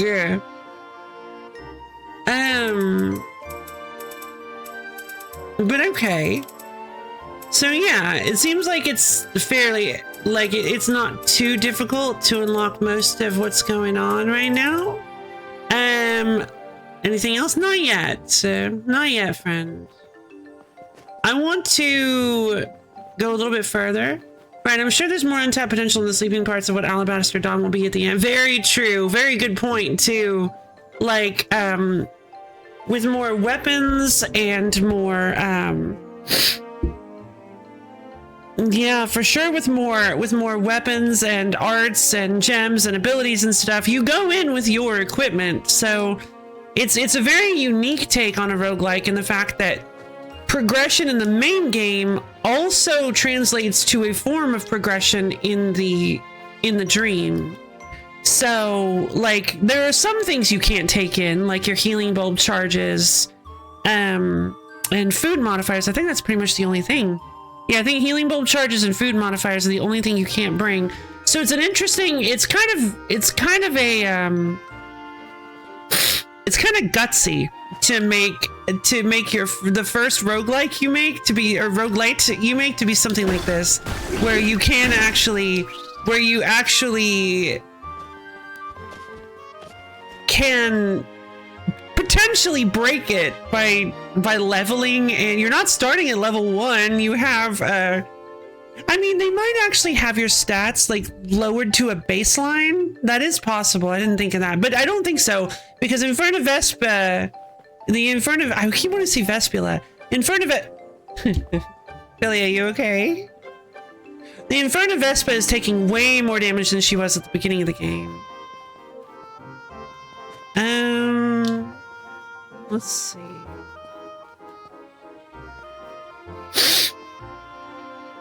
Oh. Looks like maybe I have to go this way.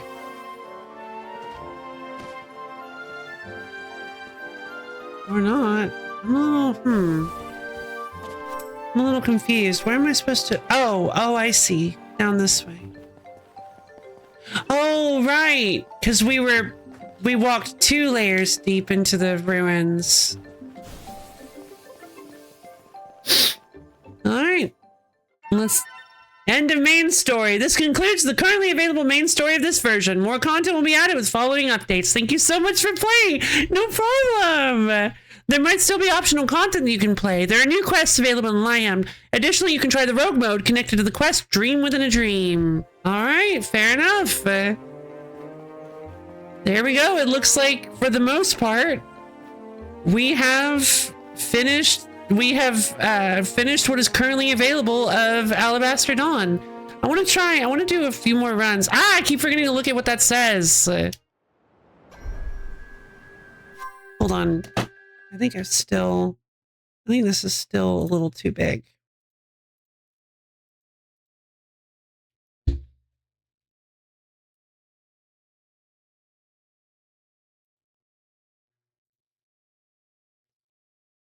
There, a little bit better.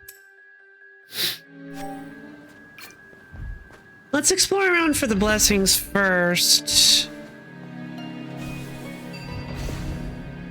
See if maybe I can find it without having to...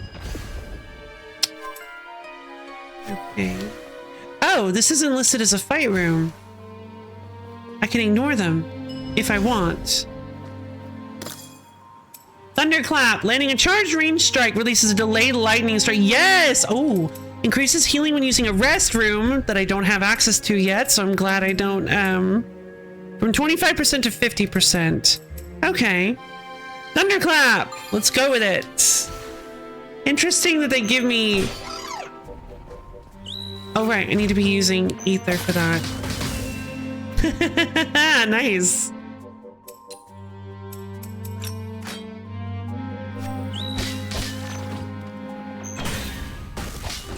Oh. Hammer! Shockwave! Yeah, I can. There are ways that you can use the hammer. Oh, it's not counted as a combat room, so I didn't actually get any. Oh, I guess I didn't need to kill the poor things. Okay. Interesting. It's not a combat room, so...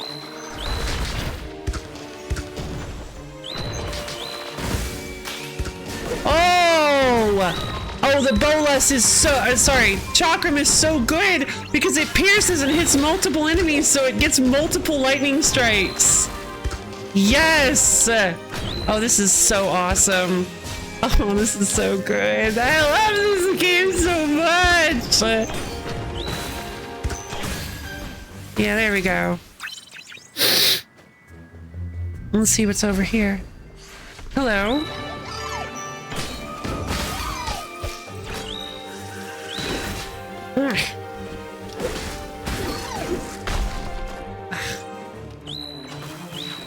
Lightning strike.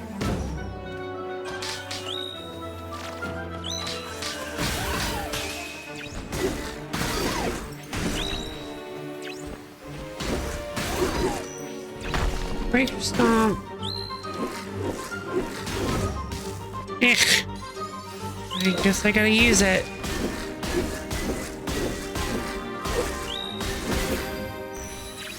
Some healing. There's the key.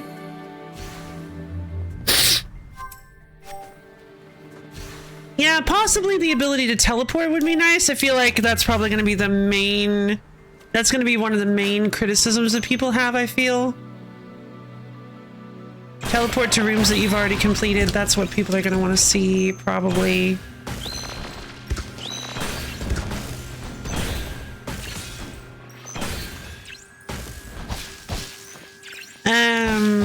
Obviously, the ascensions, you found the synergy. I did there.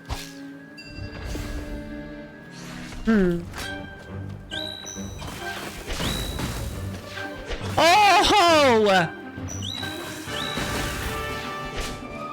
Okay.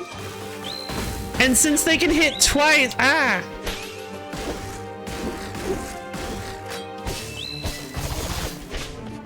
I need to focus. Yeah, I'm gonna die. I'm not even gonna make it past the first. Oh no, I'm not even gonna make it past Vespa. That's why it sounds wrong. It sounds like I'm fighting a demon Vespa.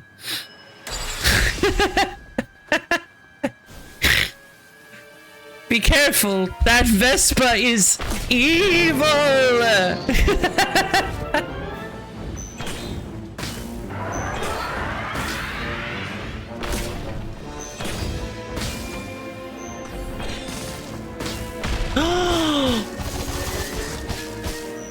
You're kidding! These count! These count as charged range attacks! Which makes sense, I do charge them up. Yeah!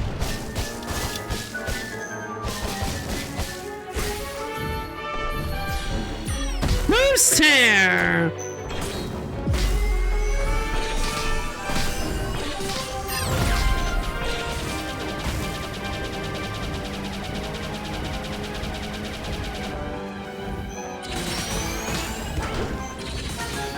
Ew. Uh-oh. Okay.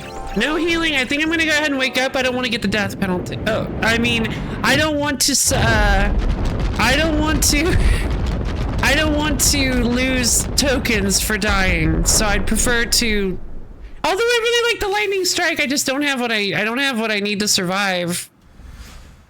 Let's wake up. Yay! Oh, okay. You do lose a lot of shards for taking damage just in general. Oh, that stinks. But at least I didn't get the 50% exchange rate penalty. Okay. Yeah, it's such an appreciated feature. I was blown away by it when I first saw it in the Star of Providence. Yeah, I feel like people will really appreciate the ability to do that. Also, yeah, bigger layers, though I suppose we are kind of only in the first layer. The second one didn't have much more. I mean, yeah, the ability to customize the run for sure, like the size of the rooms and the size of everything and increasing difficulty, like it would be really cool. They mentioned they might be including modifiers. It'd be really cool if you could have like a modifier that increases the number of positive rooms, but also the number of negative rooms. So like you'll have to do more combat or more like trials or like difficult combat, but also get more like rest rooms or more. They also could have probably chosen a better name than rest room. And more like blessing rooms and shops. It's like still randomized, but you can like, it's like a trade-off. You make the layer bigger and you make the layer bigger, which can potentially get you more shards, but also makes the challenge harder. I think that could be a good modifier that you could do. What's wrong with restroom? No, restroom. Oh, What's this? Exchange? Oh! Allows you to use an additional loadout. If you currently have a loadout equipped that will be lost upon deactivating this, your current loadout will be set to loadout A. Wait. Wait.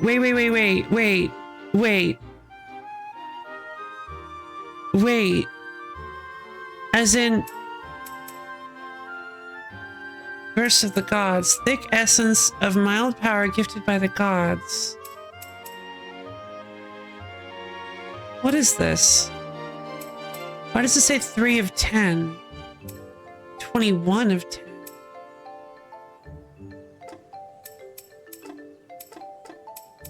So you can buy. I farmed for the big 200k upgrade already. Okay, fair enough. I haven't even found that one.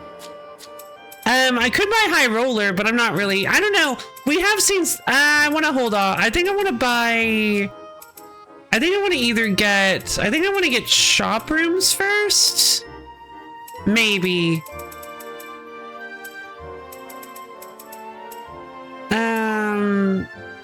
Trial rooms might be good. Let's hold off and unlock some stuff before I actually start blowing all of my tokens. This sounds like, why does this have like gross food on it? Also, this sounds like a thing that you can just use. Like loadout A. This sounds like this is something that's not even just usable in, these seem like they're actually usable prizes, but they're so expensive. Oh my God.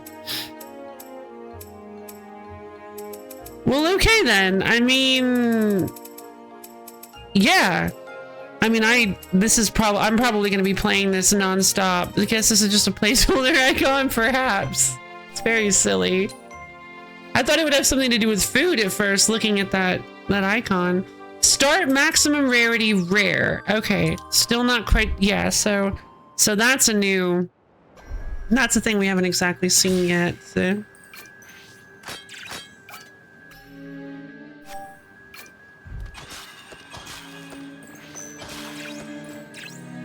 All right, let's take a look around.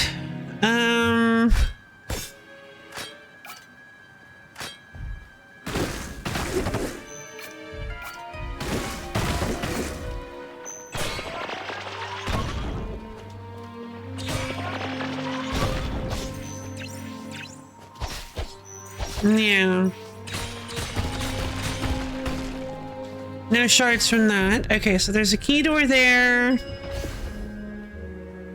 You guys aren't hostile. You guys are hostile.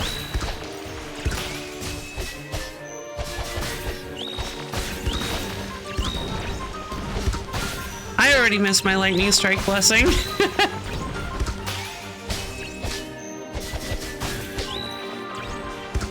Ow!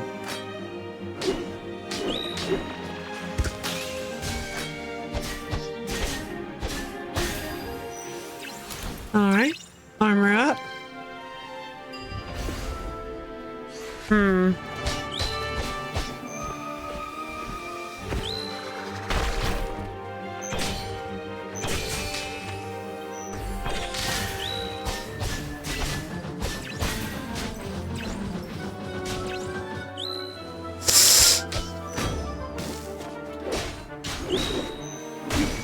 Jeez, I'm gonna need to like... I didn't realize how much I leaned on my healing.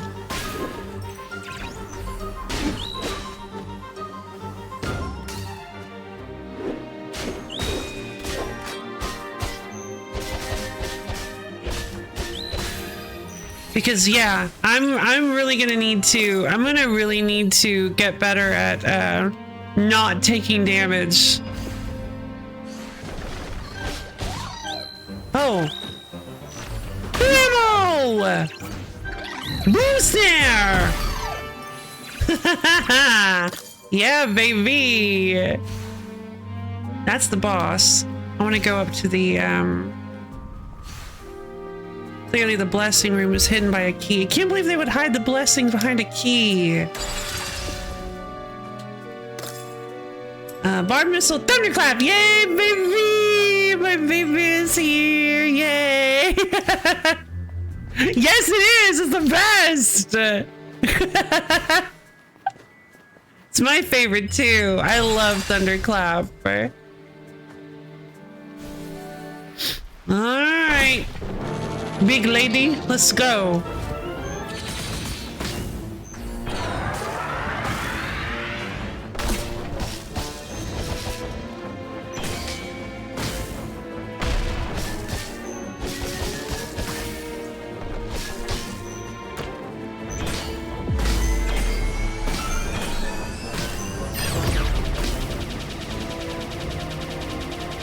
A good way to dodge those lasers, because they're actually kind of scary because they're in like 3 dimensions.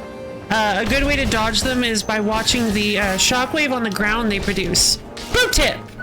For anybody who is not quite sure how to handle these. If you just don't even care, don't even worry about the actual beam, just follow the shockwave on the ground.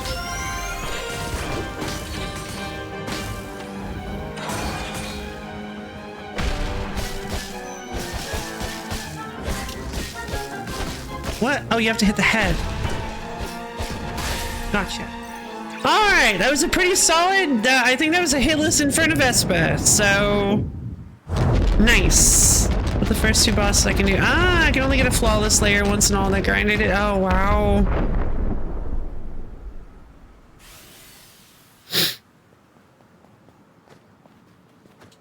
Fair enough. Alright, dive deeper. Let's go.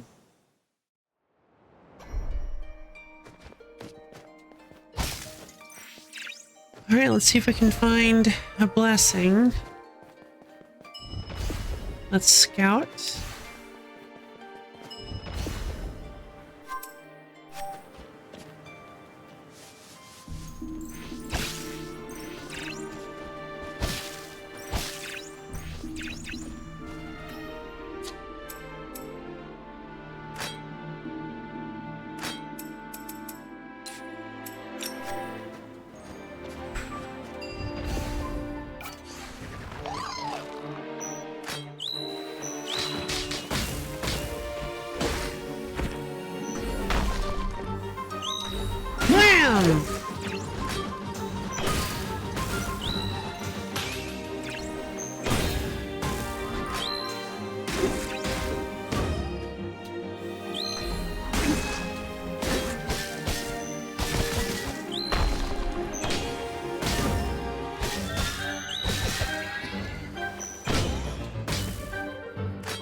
Snare!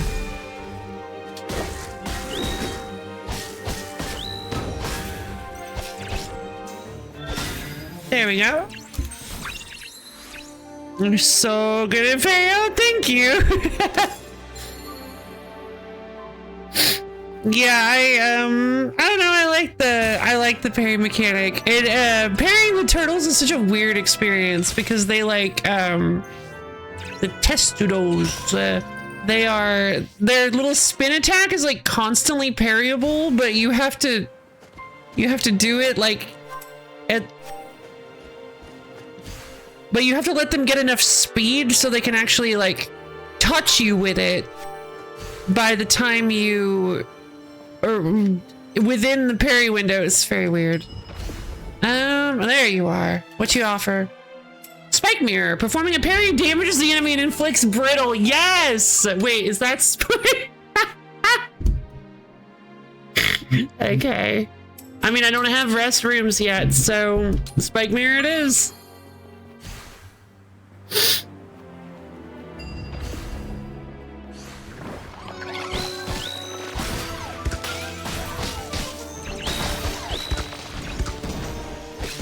Curious about...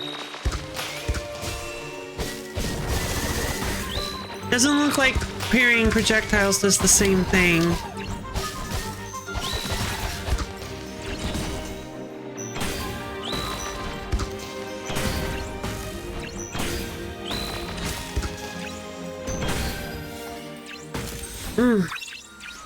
There we go.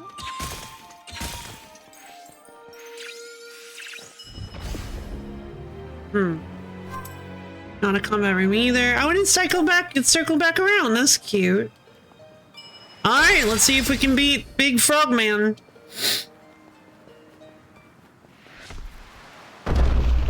Roar! Frog guy!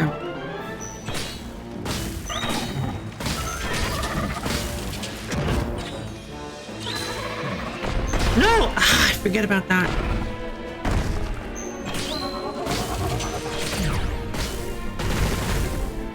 You thought you were so cool with your lightning? I've got lightning too, big guy.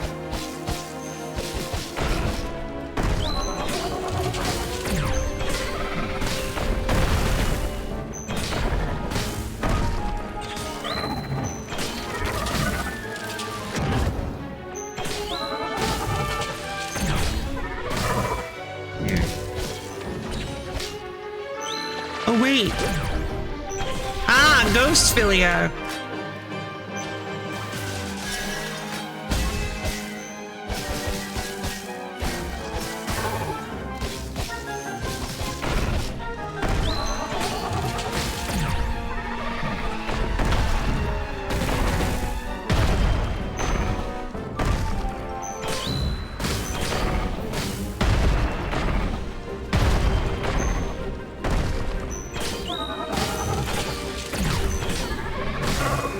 Got him.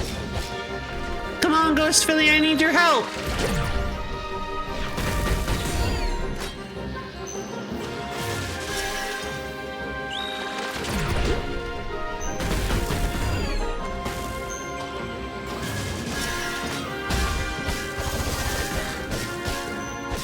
Rana Lingua Magna. Gotcha! Yeah. Despite me requires physical to be active. Oh, Feist. Yeah, okay. I didn't even notice. Most of the time I was just seeing it through element. Fair enough. But I didn't even notice. Thank you for pointing it out. I forget because like this is the first time we've seen anything like that where like you have passive abilities that only trigger while a certain element is on. Here we go. I mean, I gotta dive deeper. Right now, I mean, I need to clear... Yeah. Hey, Goat, what's up? I mean, I want to see if I can clear all 3 layers. Although, I don't know, because right now... let's go for it. We diving into item? Yeah! Not exactly. But, sure, why not? Or I'm playing... Uh-oh. Molrat.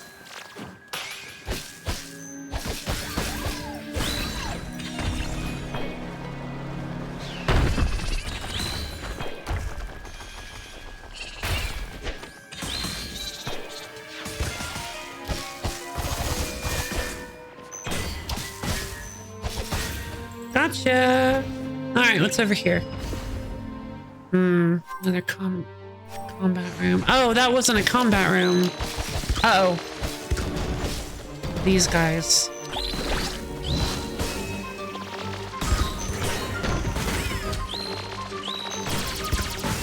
Yuck.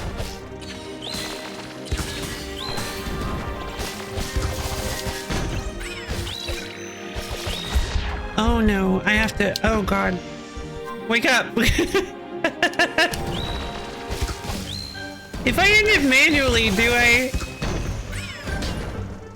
do I still... Ah!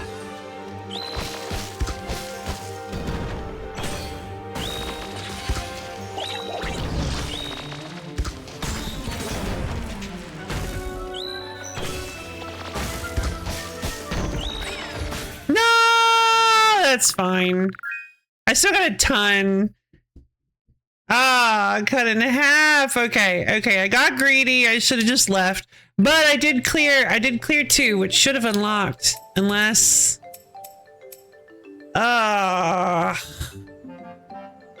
finish a dive. Okay. That didn't count. That stinks. So I actually have to leave after 2 depth layers. Okay. Fair enough. Big bounty increases the maximum rarity that blessings or dishes can roll with by 1. Base max rarity starts at rare and increases every 2 layers. Okay. Huh. Trial rooms may now appear within the dream. Trial rooms contain challenging combat encounters which reward you with a blessing from the blessing pool. The base chance for trial room to spawn is 50%. There we go. Upgrading things a little bit. The roguelike bit, yes. Yeah, that's what we're working with. We're playing the dream. It's the roguelike bit. It's actually very roguelite. In fact, what's really interesting is that it's not entirely separated from the game. It is actually a way to get, it seems to be a way to get renewable, it seems to be a way to get renewable essences. I'm not really sure what's going on with this 21 out of 10 thing, though. Maybe that means that they only have 10. I like Greenville game yet. Oh yay! I'm glad. Yeah, Toto token. Couple adorable. Oh yay! Adorable offering gifts.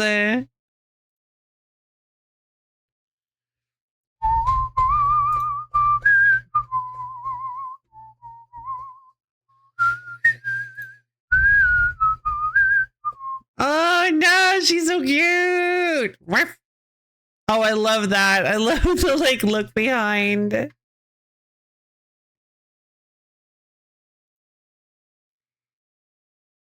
Why is the puppy crying? Is this like a reference to somebody? I know the puppy has hair. Why is the puppy crying? I thought about posting that, but yeah, Aubrey lore, like super Aubrey lore. Okay.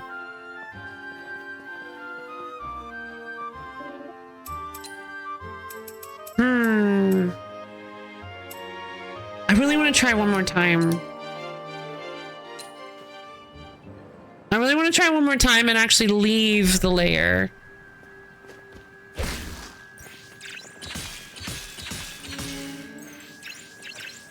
I want to try actually leaving layer 2, see if I can actually... There you are.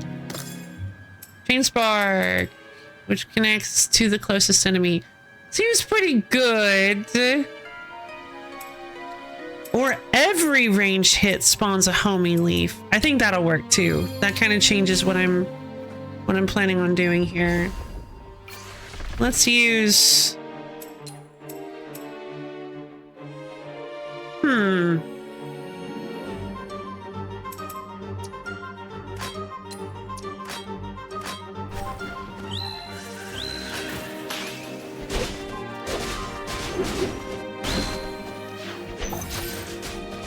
Nice! Check that out!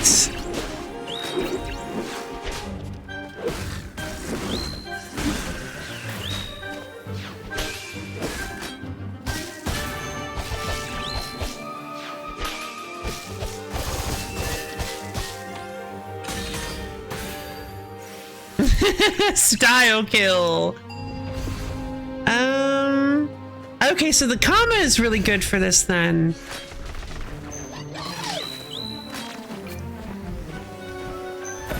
Because it spawns like tons of leaves. Bam! Boom snare!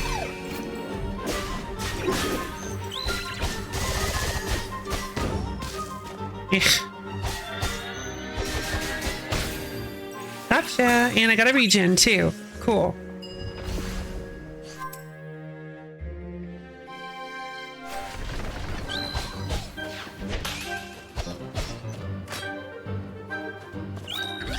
Oh, I don't have a... Yeah, I do.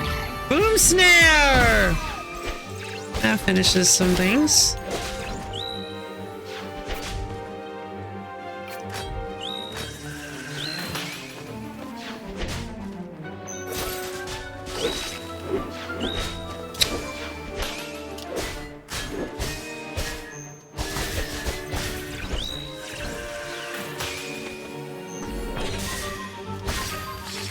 Nice. Okay.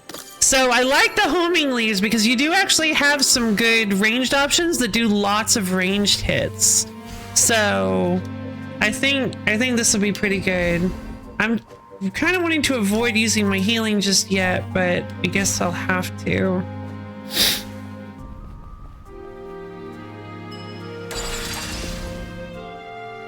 Yeah, all right, I guess I'll use it.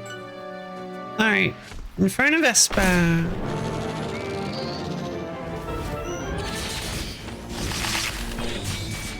Oh man, look at that. Oh.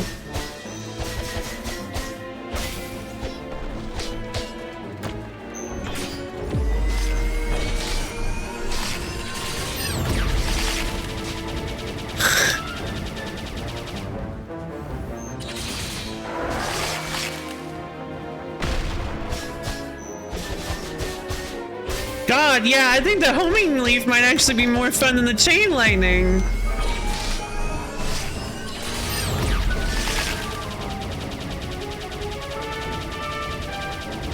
Oof.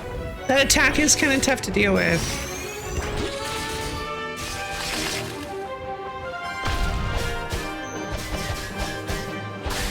There we go.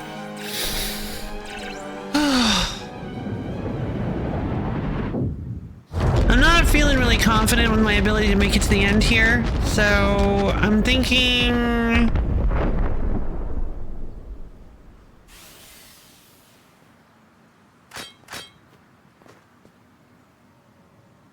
maybe... Nah, whatever. Let's give it a shot. Neptune, Trial of Ether.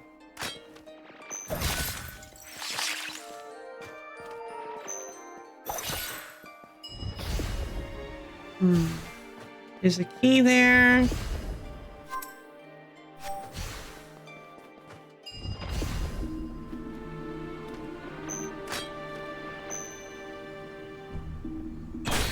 Oh, darn.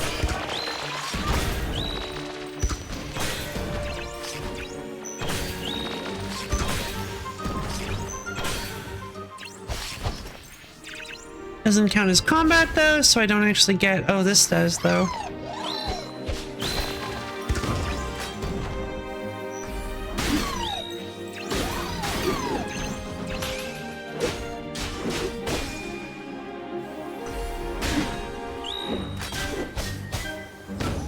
Ugh.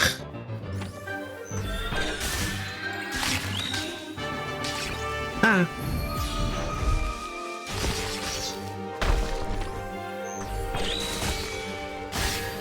Gotcha. Yay, regen! Nice. Not a whole ton, but...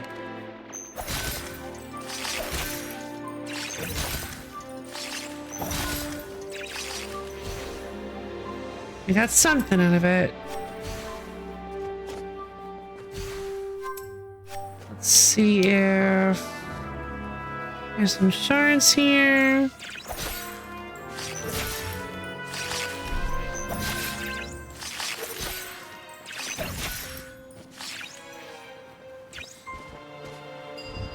Let's see if I can find a blessing. Nope.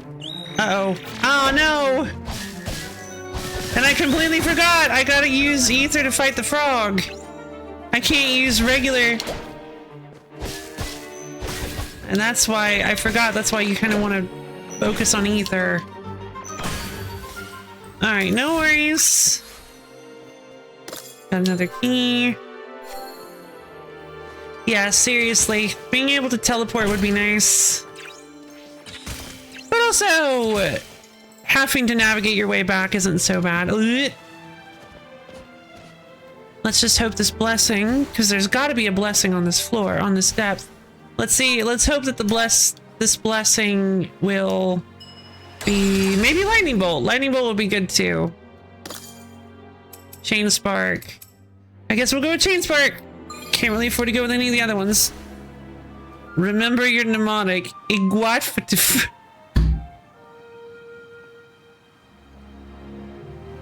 What is Iguatfatif?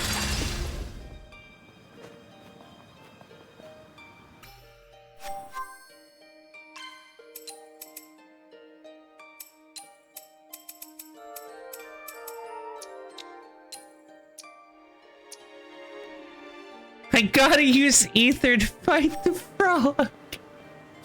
Well, alright then, I mean, yeah.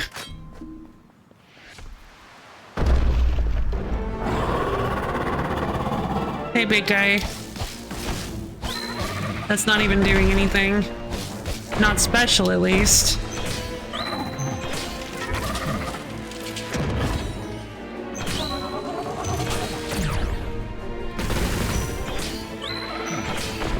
Ah! Okay. Come on.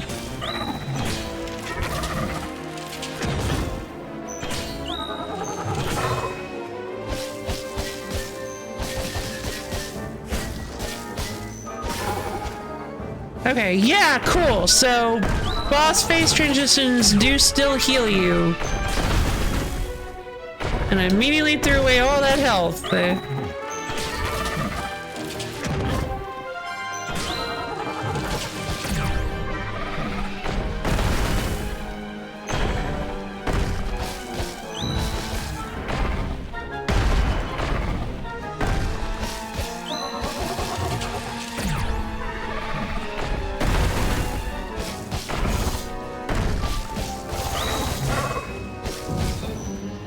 Alright, come on.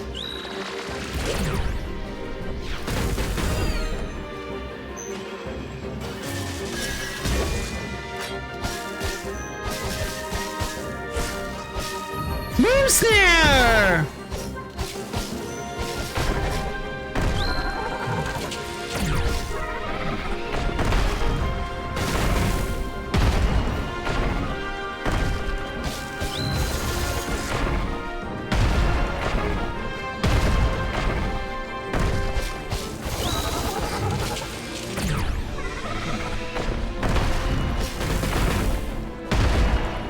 Come on.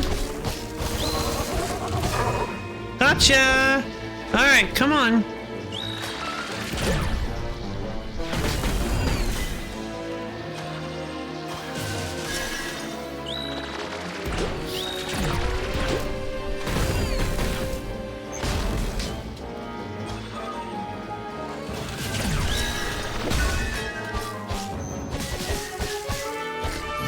Boom snare! Gotcha! Alright, getting hit does not heal you, unfortunately. No, unfortunately not. Big pot for two. I mean... I'm probably gonna remember that now. Okay, there we go. Now we can wake up. Yay! I took a lot of damage. 3,236 tokens, which I think puts me at 10,000 total. Total gained, which I think also unlocked the other one. Oh, come on. Yeah, quite a lot. Does that get you the You were so mean to me. Let's see. Okay, so restrooms. Restrooms now appear within the dream. Restrooms contain 2 random dishes from your owned recipes. A dish will provide its boost, restore all healing bulb charges, and heal 25% of your life. Oh, that's nice. Restrooms appear every 5 depth layers, starting with the first. Oh my god. Oh, this is gonna be wild. I see. So they're just gonna be adding so many depth layers. Alright, we have all these unlocked. Unban leavable. 2 banishes at the start of the dive. Banishes used to ban blessings or dishes when offered, removing them for the rest of a dive. Common blessings and dishes cannot be banished. I see. Okay, well, now the only one we have to get next is the bounty rooms, which I'd really like to see what these do, so I'm gonna do one more quick run. One more quick run into the dream. I'm not gonna go to 2, I'm not gonna go to 2, just gonna, oh right, sorry guys, forgot that.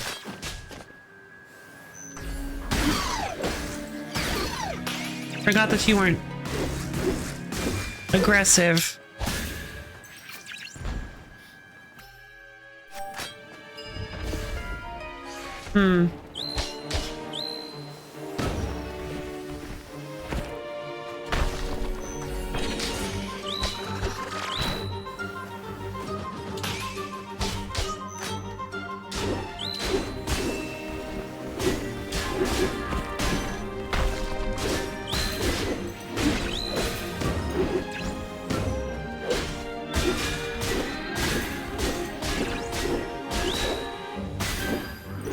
Gotcha. Nice. Alright, got myself some life up. I mean, this is rather, enjoyable. It's just, I mean, it's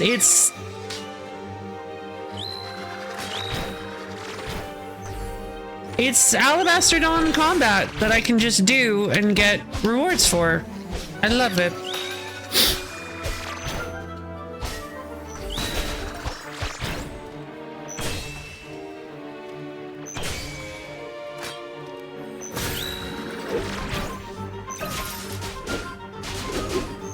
Oh, you're Ether. I didn't notice.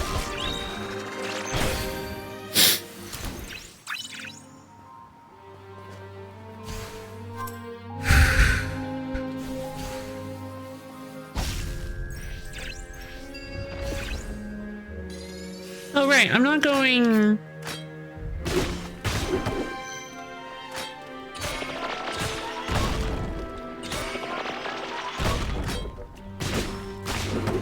I'm not going 2 layers deep this run, so I don't have to worry about using my healing bulb too quickly. There you are. Leaves? Yay! Leaf assault! My baby! Leaf assault, my beloved!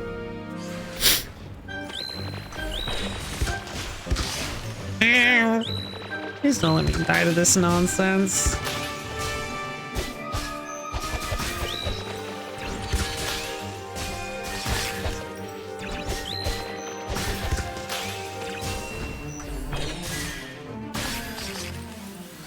There we go. There's the boss. Looks like that's the only one.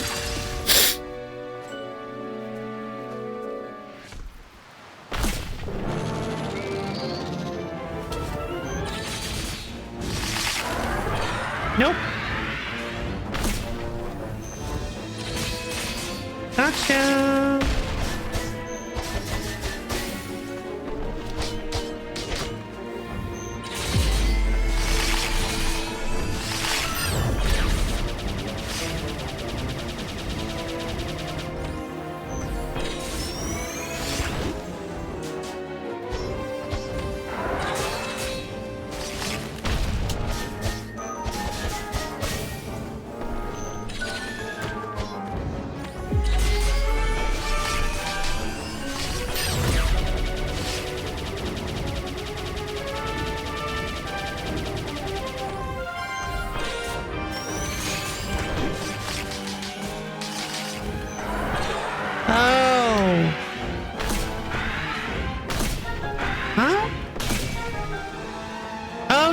There we go. I thought you could parry those. Yay!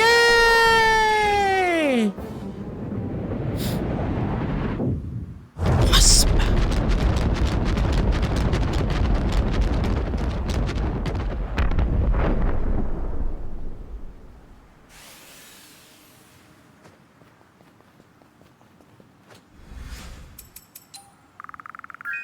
Nice! 1,125! Took a lot of damage, apparently. Here we go. What are bounty rooms? Bounty rooms may now appear within the dream. Bounty rooms contain large amounts of forgeables, which drop lots of shards. The base chance for a bounty room to spawn is 25%. Oh. Forgeable. Which drop lots of shards? Okay. So it's like a little shard treasure room, which I suppose that's nice. I think the restrooms might actually be a better choice. I do like the idea of trial rooms, but having a little, having a nice little, positive room that can show up at the beginning, but every 5 depth layers. We can't even go that far yet. They don't even have that many depth layers yet. Oh my god.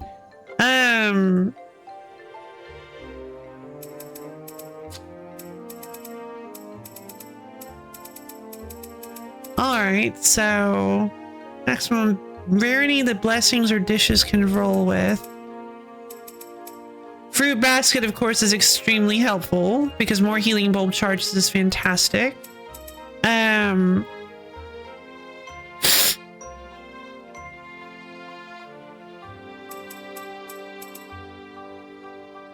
I suppose I kind of wish the restroom would appear. I really wish they would call it something else.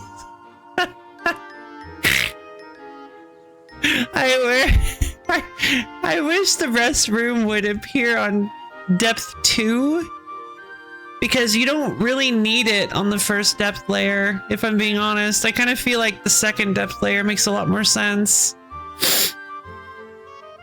But you can actually go back to old rooms after defeating the boss. So if you end up taking a bit of damage from the boss, you can always just go back and heal up after that. Well, all right. I mean, this has been infinitely enjoyable.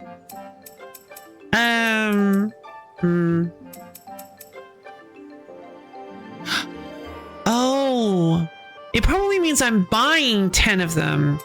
Yeah.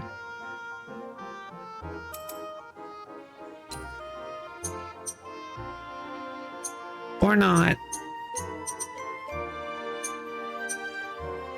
Maybe it is just one of them. Weird. I wonder what that... Oh, not for the name resting room. Yeah, resting room is better. Resting room. Yeah, resting room is way better.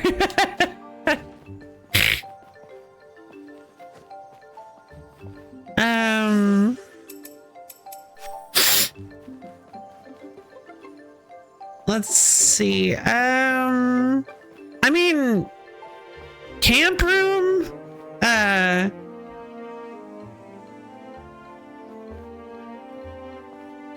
Yeah, camp room might work. I don't know. Water. Oh boy. Okay. All right. I am going to need to... Okay, so... We're about halfway through the stream.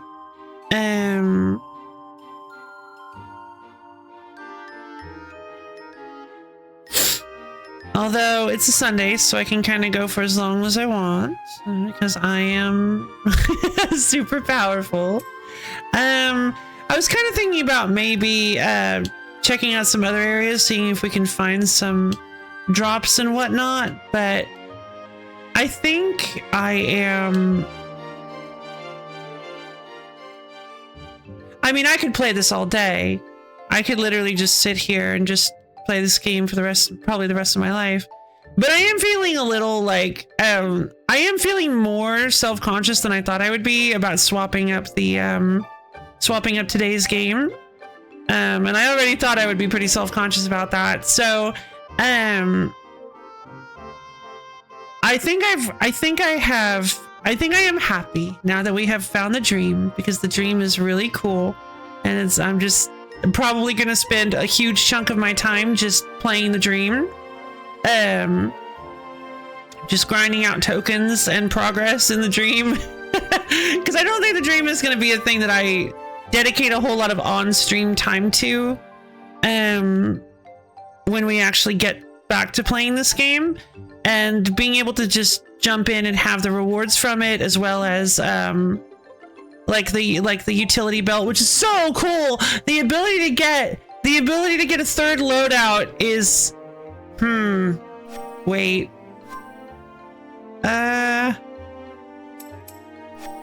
Oh, you can disable it. That's right, you can disable it if you want. But I just realized that using the quick swap thing, I guess you can always just like go to this menu to swap to your loadout C. But yeah. Which again really enforces my idea that I think the further you get in the game, the more it becomes, the slower the combat becomes, because you get the ability to think a lot more about your approach to it. Like early in the game, it's like, okay, I've got a sword, got a crossbow, whatever. Don't even really need to think about anything. But then you get the hammer, which changes up your approach, because now you've got enemies that are weak to crush and resistant to slash or pierce, and you're like, okay, cool. Then you get ether for enemies that are weak to ether. And in the dream, you have things that specifically trigger off of either ether or physis. Then you get the comma, which can also be used to like, you can throw into stuff. The chakrams are really cool, but I like the ability to really swap up your options and stuff like that. Like just being able to come in here at any time and into this menu and be like, yeah, for this enemy spread, I think I might want to go with my default loadout. I think I want to use the chakrams because got some slash enemies and the chakrams are really good for dealing with that.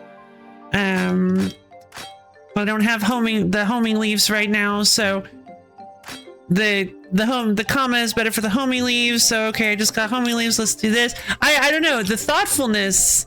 I'm seeing. I didn't really get an inkling of this from the demo because you only have the 4 weapons and you didn't actually get to play with ether.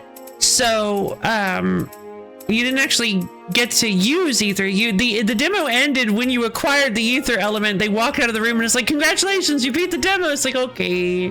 But now that the more options I've been given, the more it feels like, okay, I can really afford to slow down and like think about things here. And I like that. It's really cool. It's definitely a new facet of the game that I really was not expecting. So that's exciting. Expendo! Thank you for the almond contribution to the wheel stream. I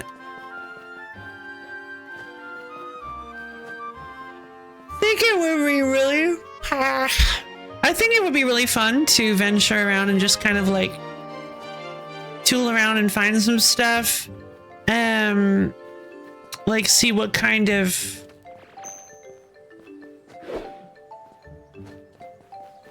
little pickups and whatnot we can locate. I'm not gonna lie, I'm probably gonna play through this whole game again like off stream before the next update is released. Like it's probably not gonna be soon, but I'm probably gonna do it. I just really enjoy this game.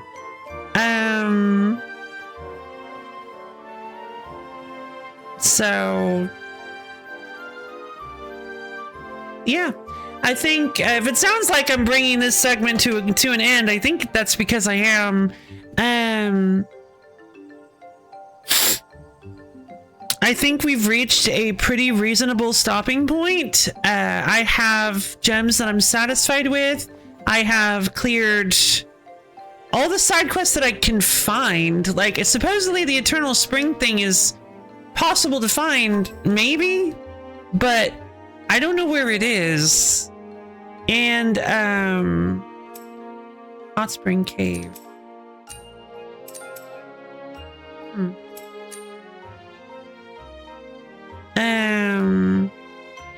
Whoa.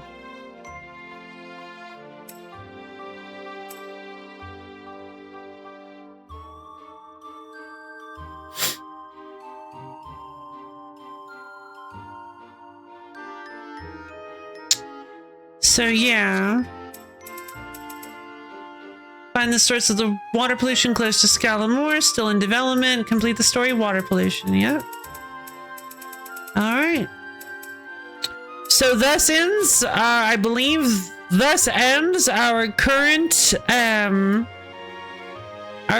progress in what is currently available of Alabaster Dawn. This is very, very interesting, very odd experience. It feels a bit different from, to me, it feels a bit different from Pokemon Odyssey. Because I feel like in Pokemon Odyssey, well, for one, I had the dev with me the whole time. That was pretty fun. That was a really, really great experience. Still a good game. I agree. It's still an amazing game. Yeah, it's still probably my favorite game ever. Somehow, I never would have looked at this and been like, oh yeah, this is definitely going to be my favorite game of all time. But I don't know. I just something about it is just I love this game so much. Yeah, I think I would really enjoy just playing this again in my off time, just as a relaxing thing, not having to. I don't know. I enjoy streaming this. I enjoy streaming it with you guys, sharing it with you guys, but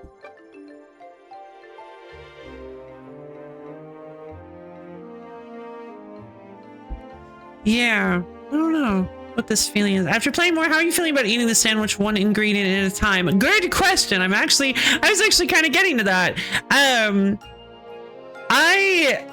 I mean, at this point, I don't think I'm going to be able to wait the entire development cycle, but we are for sure going to wait until the next major story update, which is a little intimidating because that's going to be 5 whole updates. Oh, was it 4? I thought it was 5, but I don't remember. Yeah, okay, 4 whole update, right? Because it starts with point 2. Yeah, it starts with point 2. So yeah, we have to wait 4 updates before the first big story update. Not really exactly sure. They have listed. Yes, thank you. Okay, hold on. I want to read the version 0.2 milestone. Maybe I don't think I'll read every one of these because I don't want to really know what's coming ahead of time, but I don't mind sharing it with you guys. So let's see. The central focus of this update will be an entirely new area, the swamp called Scalamore to the west of Sunderland. Of course, a new area will also contain various new enemies that have adapted to this wet environment with their own unique attacks and behaviors. Furthermore, your progress will be rewarded with another weapon, the spear. Is it a lance? So yeah, so we're getting a spear, which is exciting. And I already guessed that, by the way. I don't know if I said it out loud, but I guessed that because we have a slashing weapon, melee weapon, a crushing melee weapon, and the only damage type we're missing is pierce. I'm really excited to see, okay, because there currently are only 3 damage types. So I'm really excited to see what the 4th one is going to be. Because, like, what could it be? What kind of niche could it fill? I'm just so excited. So yeah, when the next segment is released, apparently they're going to be adding the spear, which yeah, it's going to be a while till we get to play with that. Let's see. You surely wonder if there will also be another elemental aspect. Okay, this is too much information. Here we go. Another highly requested feature is the ability to mark places on the world map with markers, map markers, if you will. Those have been around in Crosscode and will make their return in the upcoming version of Alabaster Dawn. Thank you. Literally, the description says that we'll be able to do that. Thank you. Okay. Aside from everything in the new area, we were planning to complete the missing quests and extra content in the already existing ones. This mostly means more quests in Sunderland and the Aurum Plains, but we should also finally get rid of the unfinished content signposts elsewhere. Ooh. Outside of the extended content, we are planning to extend the weapon skill trees, which, as you might have noticed, can be completed very quickly right now. Yes, I did. In upcoming releases, you will also be able to unlock bonus effects related to the combo actions you unlock, giving you more varying paths to spend your skill points on. I'm hoping my dearest request, my dearest wish is that when they release upgrades to the trees, they will refund all of your points, because otherwise that's going to make for, although it also makes sense that they might not, that would make for a very interesting difference in playing in an episodic playthrough versus a full completed playthrough, which would actually which would actually add a form of weird replayability to it, where you could play through the whole game again to be able to play a more specialized, like, spread out build instead of, or focus, not more narrower, not spread out, not as spread out build, which would be interesting. Because honestly, I don't really care that much about the parry riposts, the riposte abilities. I don't care about them that much. I bought it because, well, what else was there to buy? But yeah, they just don't really. They don't really interest me. Although I do like parrying. I don't know. Maybe I could try to experiment with them a little, which brings me to this next one. Additionally, there will also be a new dojo feature, which will allow players to try out combos in a safe environment while receiving informative data about their damage and such. Thank you. That is a feature that I kept thinking, why do we not have one of these? This game is so focused on the combat is so intense. We definitely need a dojo. Mark Mappers and the plainly stated stream members. Lastly, with extended content, the roguelite mode Soma's Dream will also continue to be extended in parallel, which means more floors and enemies for your runs. Right. But will they be added before? Oh, no. Okay, will they be added? Oh, no. Hopefully they won't be added until you actually experience them in the game. As for the version's release date, we are currently aiming for August of this year, so in about 3 months. Okay. So assuming that, oh my God, assuming that the development cycle for each one of these versions, each one tolerable, yes, but we're not going to be exploring, but that's the thing, is we're not going to be exploring this new version. So if each one of these version releases is 3 months long, that means it's going to be another year before we actually get to revisit the game. That's fine. That's okay. I mean, Blurmf.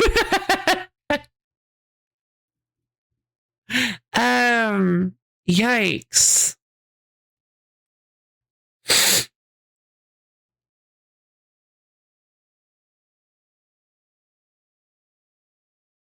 So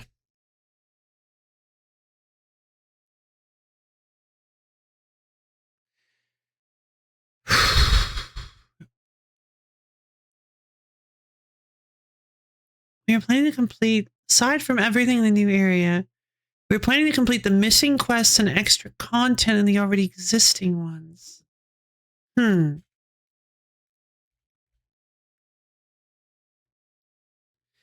So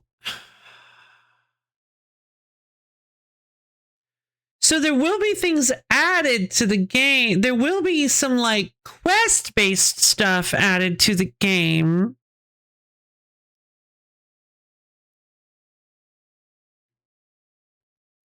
I mean,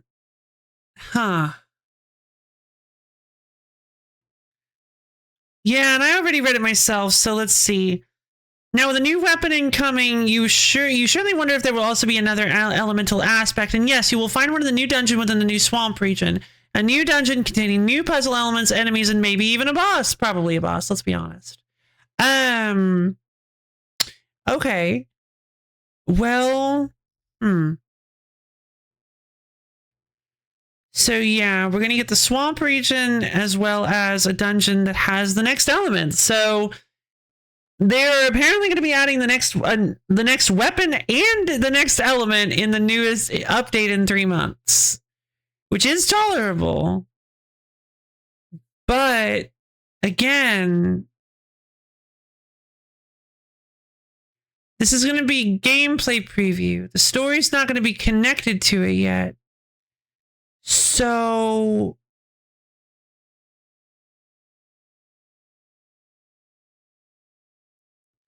yeah, this is a little bit more difficult to stomach than Scrabdackle and Pokemon Odyssey were. This is a little tougher. This one ingredient at a time sandwich is a little more difficult, especially because of how much I love this game and want to play it constantly. This is shaping up to be a bit different, a bit more maybe monolithic than I was expecting. Like, I thought it would be simple. We just wait for the story updates. Yeah, the conflicted tomato slice. I thought it would be simple. I thought we just play the content that's been released, wait for the big story update to sew all the new patches of fabric to the game that we're playing, jump back in, play all of that content, then wait for the next story update in 3 versions. But turns out it's a bit more complicated than that. Also, it seems like they're just straight up telling you what's in everything, all the new weapons and stuff. They didn't tell us what element we're getting. We know what all 4 of the elements are at this point, but we don't know which element we're getting next. So it could be either I actually don't remember what they are. I'd have to find the guy I'd have to find enemies that are weak to ether, but either fire or ice. It's like Inferna and Cryas or something. Ignis and Cryas? I don't remember. But it's either fire or ice. No idea what it could be. But it would be really exciting to see the it would be really exciting to experience it, to get it, and to get to play around with it. Oh, yeah, no, I cannot handle this on an empty stomach. So yes, a lot of thought's gonna go into this for sure, because because this particular style of release is extremely odd for an RPG, and a bit of a challenge that I feel like I'm okay attempting to rise to. So yeah.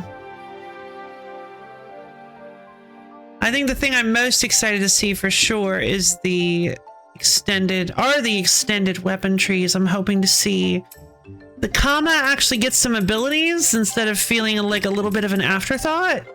I'm not using a Decorous gem.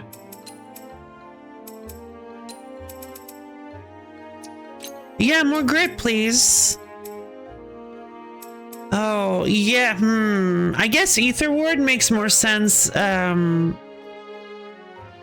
it's quite strange. Not saying they shouldn't try, but I couldn't have imagined such a production cycle before. So yeah, I wish. It's a bit... Okay, and we haven't even gotten any of these yet. We haven't even gotten any right-facing gems. Or left-facing? Whatever. Right-hand gems. Oh. Can't wait to get them. And maybe more high-quality gems too. Yeah, it's really odd because it does seem like there's going to be a lot of stuff that is going to be added retroactively to the beginning of the game. So, I mean, to be fair, Pokemon Odyssey had the same thing. They added straight up new Etrian variants to Pokemon that you could find. They changed up some of the how some of the trainers worked and some of the battles, I believe, how some core pieces of the game work. So it really so my personal experience with Pokemon Odyssey is not really replicable anymore. Not my exact one. Which is already difficult, but you know what I mean. So it's similar with this. It's like I do feel like I'm happy that we went. I am happy that we're doing this because this is a really, in my opinion, this is a really cool opportunity to get to like engage with the game as it grows up, like as it gets slowly built piece by piece. We get to sort of experience the game in a way that not everybody is going to be able to.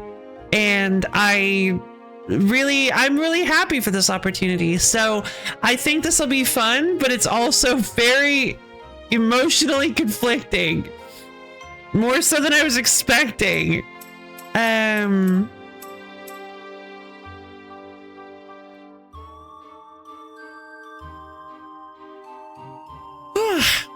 Especially if the updates to the game,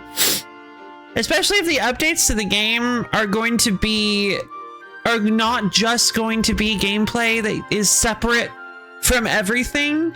Like if they're actually adding in whole systems that you can use outside of the new additional areas, it's going to be a little difficult to just jump in here, casually play and replay the game to again, like I keep saying, scratch that itch, because really I do constantly want to be playing this game, to just sort of like, it's going to be difficult to just come in and just casually play a little bit if things are constantly changing. So I don't know, it's something I'm gonna have to think about for sure, but we'll see.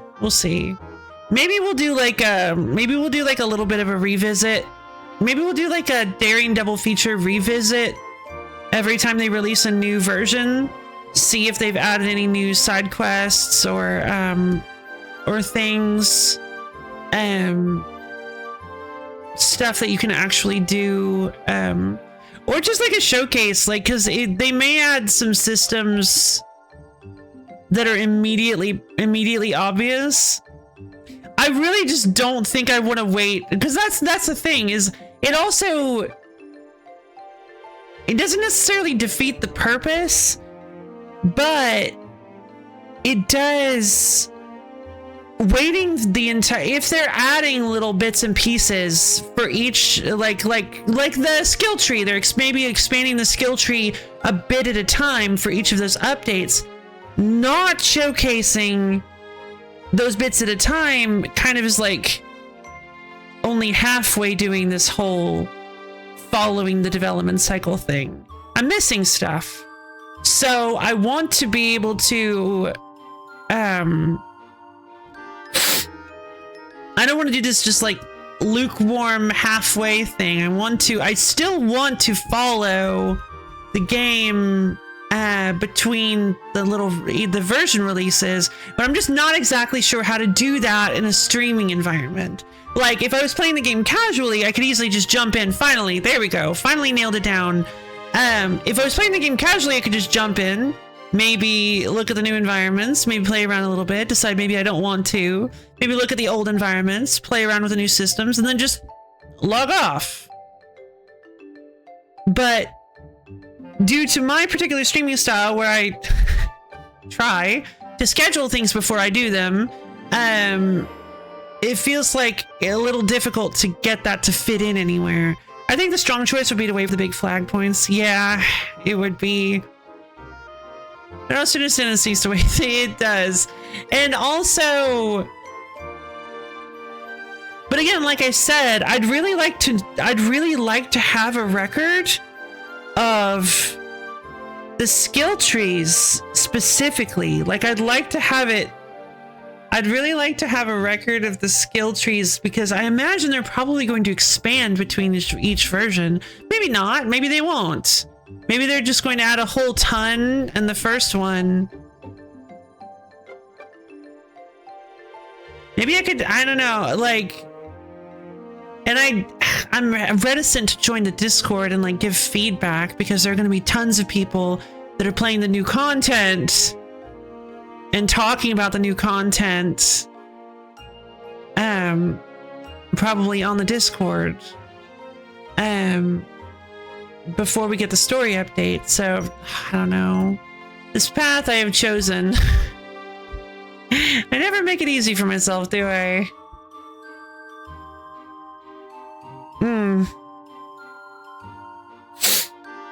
Okay,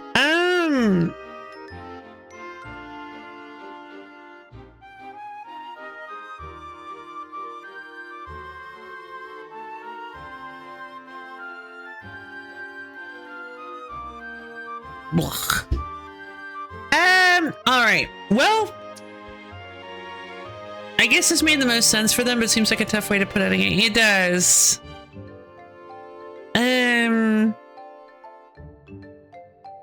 Yeah, I feel like I absolutely could not have played Crosscode this way. Mostly because there was one specific moment of the story that if I had to play it episodically, there would have been issues. If you've played Crosscode, you probably know what I'm talking about. But if I had to play this one specific section of the story of Crosscode episodically, somebody was gonna pay. Because, oh my god, oof.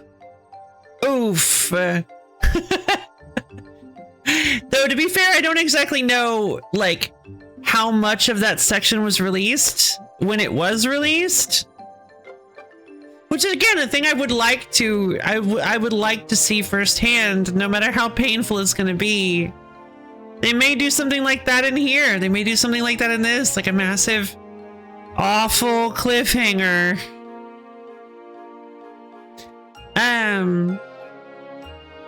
Yeah, it almost made me stop playing the game. I'm not gonna lie. I highly recommend. The story of Crosscode is so incredible that actually it simultaneously almost made me stop the game and definitely made me wish I had decided to stream it. I honestly thought Crosscode was not really the most streamable game ever, and honestly, it kind of isn't. That's the problem. It kind of isn't. There's a lot of grinding and a ton of side quests. And you just kind of like want to get your numbers up a whole bunch. So you're kind of just like doing loops and you want to grind out items and you want to find them all and you have to get materials. So the game is very MMO. I mean, the game is very MMO coded. Like you're doing a lot of like grinding, away at systems. And so I was just like, and I had experience with that already in the game. I already knew it was kind of like that. So that's why I decided to just go ahead and play it and not stream it. But then I reached this one particular point of the story and I was just like, oh man, I should have streamed this game. So I highly recommend playing Crosscode if you like stuff like that, where it's got like, where it's really granular systems where you're like getting all sorts of weird materials to trade for powerful item upgrades, and there's a ton of variability in the builds you decide to go for, and the combat is pretty cool, and there are lots of puzzles and platforming segments very similar to this, where you're jumping around all over the place and having to find the right ledge to step up and the right door to go through to go around. And it's I'm kind of glad I played Crosscode because it gave me a little bit of experience with finding these these like inscrutable platforms. God, Philly is so cute.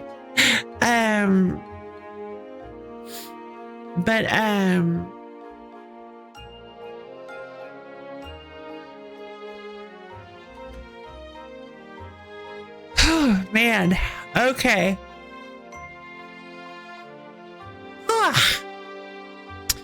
So yeah, I'm definitely going to need to give some, I'm definitely going to need to put some thought into how we're going to approach this series in the future. I don't need to decide today, thankfully. I don't need to decide today.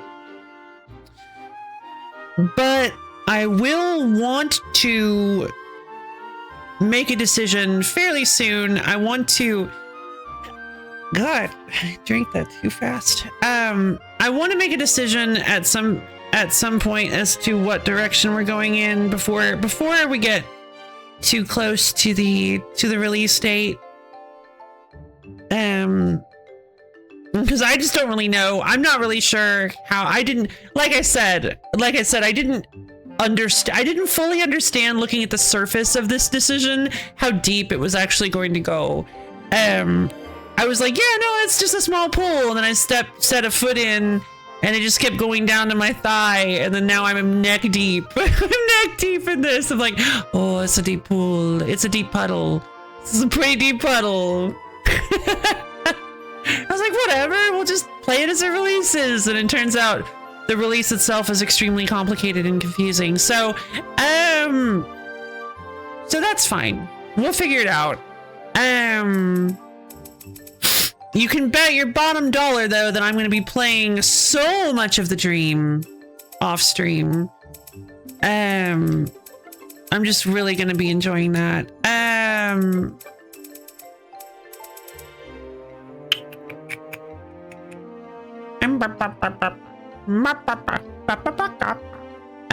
Yeah, so I guess that's going to be it for today's segment, today's stream of Alabaster Dawn. There we go. We have reached the current end of what content is available, kind of, for the most part. There is a little bit of side stuff that we could theoretically go in and play around with in the future. But yeah, for now, I think that's going to be it for Alabaster Dawn. I really just wanted to make it to I just really wanted to make it to the dream because I was just excited to see, what it was. And I really wanted to, have the, thanks for playing. Thank you, my lovely. Thank you for stopping by and watching me. Thank you for being here and being a wonderful captive audience. The chair manacles will be releasing now. You are free to leave.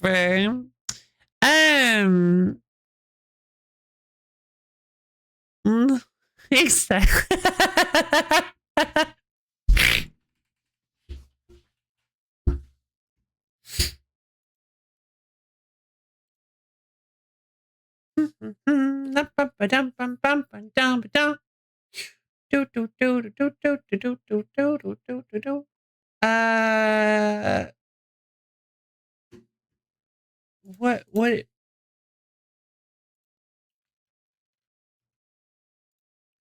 What is this? Oh, I've never heard of this. Oh. Yeah, I'll go for it. Let's do it.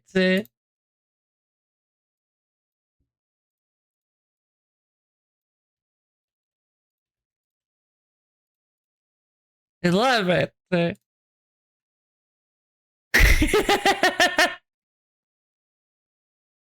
Yeah, it looks cute. I agree. Okay.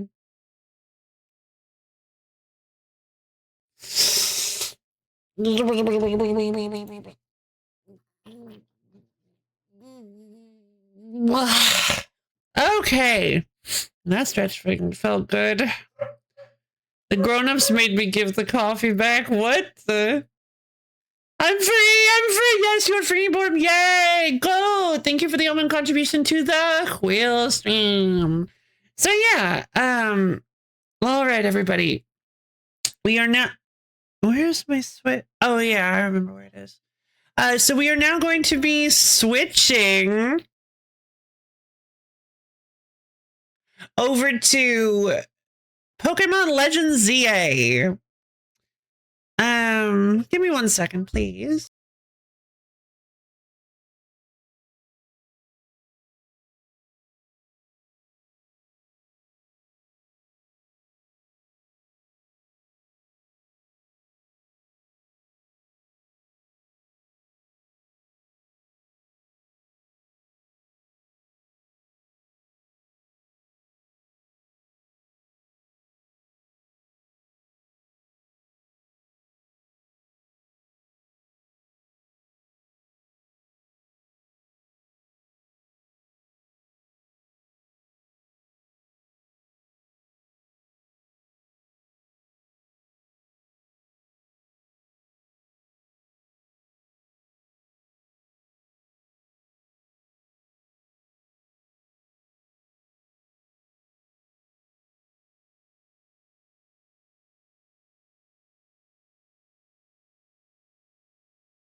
Okay. Blech. So my Switch is dead, but that's fine. I was thinking about getting some lunch anyway. Getting some lunch I think will be good. It's a bit of an early lunch, but oh, it doesn't matter today. Fantastic. Yeah, I'm gonna get myself some lunch. And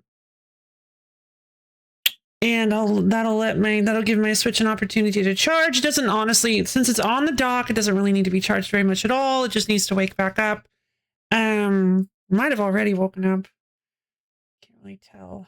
But anyway, I'm just starting to feel it. Yeah, same. I need to get something. I didn't eat breakfast this morning. I was so excited to jump in. I woke up really late.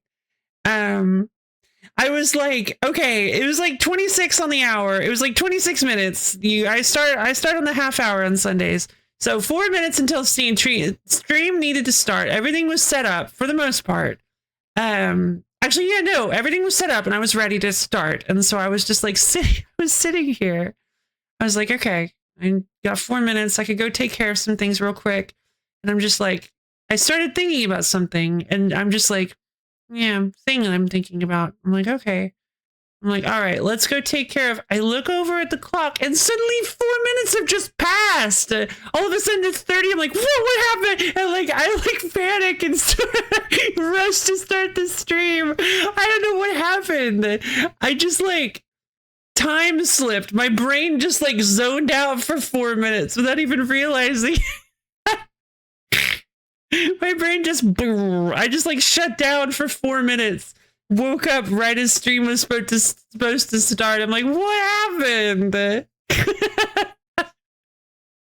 It literally felt like 20 seconds had passed. It was weird. It was really weird. It did not feel like 4 minutes had passed. It was so strange. I guess I just got really like stuck in like whatever I was thinking about.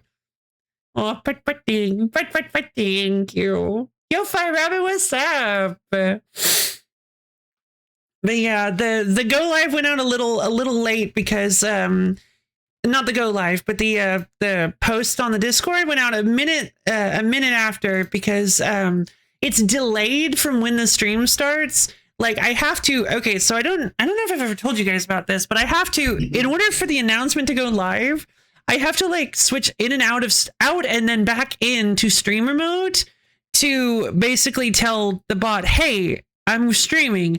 But that only works once that go live post that says from Stream Elements that says, hey, LoFi is now live, which I just realized that stinks because Stream Elements isn't, oh no, Stream Elements isn't going to be a thing anymore. Okay, it only works like a little bit after the stream has started, which usually lines up with that Stream Elements post being posted on the stream. Tangential, I'm thinking about be bored scrolling through my bookmarks. The amount of times I'll be looking at a page. Oh my god, I love that. What did you miss? The entire Alabaster Dawn segment for today. We played a bunch of Alabaster Dawn, which brings the grand total of Alabaster Dawn segments this week to 4 separate days. 4 of the 5 days this week have had Alabaster Dawn in some capacity forcefully injected into it. Would it be someone to make a scripted text to see if you start streaming then sends a Discord message? No, maybe. I use a bot. I use YAG PDB or whatever it's called. Yeah, YAG PDB. I was just thinking about this morning. I was like, oh my god, I have played Alabaster Dawn. I have like partially played a little bit of Alabaster Dawn 4 days. That's another thing. That's gonna make the playlisting so weird because the playlist is gonna have like every single one of the playlist entries except for the first one is gonna be something else that's not Alabaster Dawn. Solution if your bot stops. Okay. Well, the bot for Discord won't stop. The bot that stops, the bot that'll stop is the one that posts to the actual stream that says that thing where it's like, LoFi Lady Snow live streaming Alabaster Dawn, a LoFi Daring double feature, Alabaster Dawn plus Pokemon Legends EA. That thing isn't going to happen anymore. Which honestly, I don't even really think is that important to have. It's kind of weird that even like, yeah. I mean, I think it's pretty obvious that I'm live. If you're in the stream, like if you're looking at the stream chat, I think you'll be able to see that I'm live. So I don't really think it's very necessary at all. I'm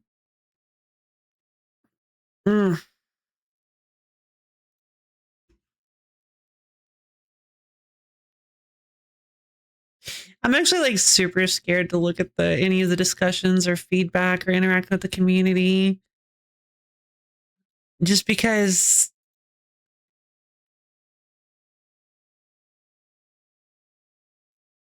anytime I try to interact with the community for a game I love, it's just always like, just kind of like, oh.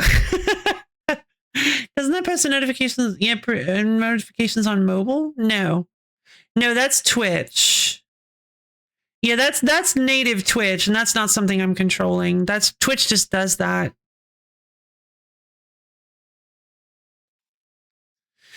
I'm pretty sure I couldn't stop that if I wanted to.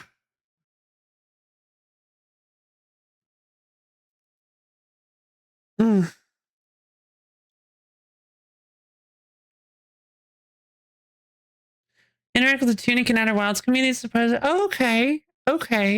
That sounds lovely. To be fair, that's a good point, actually. Yeah, some Tunic people dropped by, and they were really nice. They helped me. They were maybe a little too excited for me to discover some of the deeper secrets. But to be fair, some of those deeper secrets were ones that I literally never would have found myself. Some Tunic people. Yeah, true. True.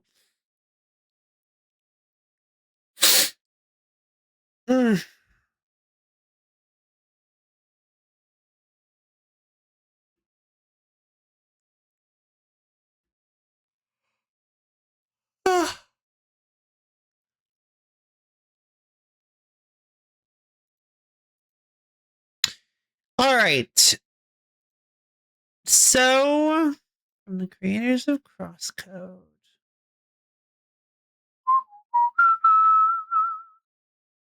I didn't notice that Juno had a braid. Oh, yeah, I guess she does. I never... Yeah.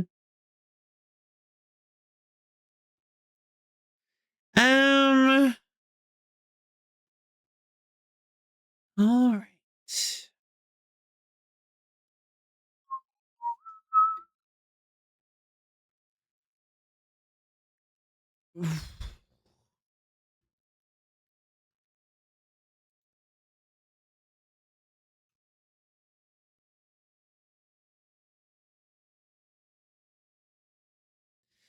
Yeah. I think I would. Okay, yeah. Sorry. I'm kind of tired. I haven't been letting myself sleep a whole lot lately, but I can do this. We're good. Why did I go into Fan Gamer? They have an Arctic Eggs shirt now. It's really good. What is it?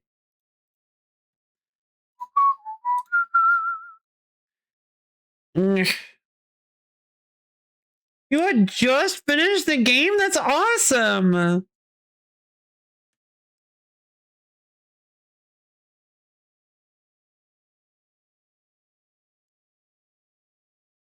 Yeah, go for it. Send me the link. I've actually been considering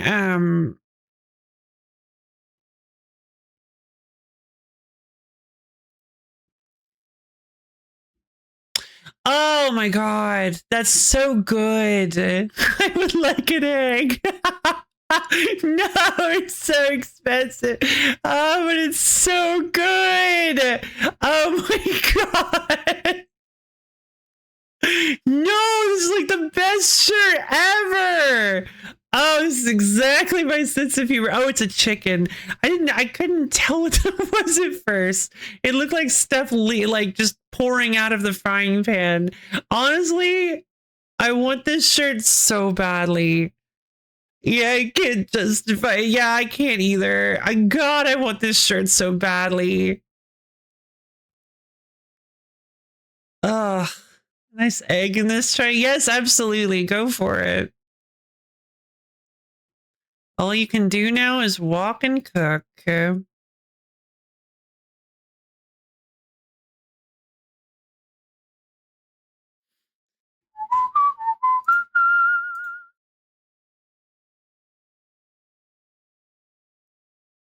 No, it has the cigarettes in there too. I can't wear this in public. Oh my god. Oh no. This is like, you wear this in public and people are just gonna be staring at you like, what is You're gonna get like so many double takes. People are gonna look at your shirt, look away, be like, wait, what, what is that? Half the comments are gonna be like, or half the people are just not gonna say anything. You're just gonna stare, trying to figure out what your shirt is. And the other half are gonna be people who are not looking too closely. Maybe like sweet old ladies that are like, oh, it's such a beautiful design. I love it. Like, thank you. There's cigarettes on it.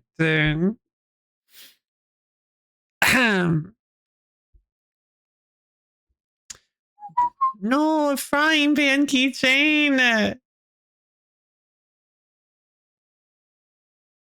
This one has the bullets. There aren't any bullets in the shirt one. Probably a good idea. It's also probably a good idea they didn't put one of the other things that you can cook in there. The sardine can would have been funny, but and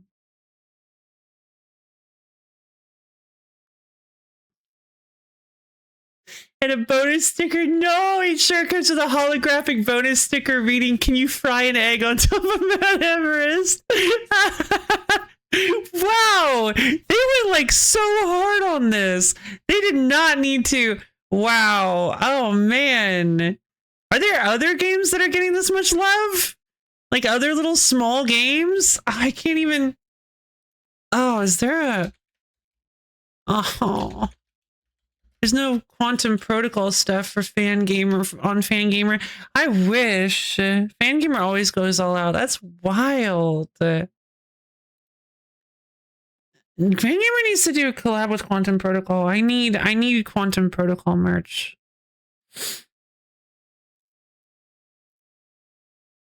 I'm just gonna go to the Discord. I haven't been in the Discord in like 3 years.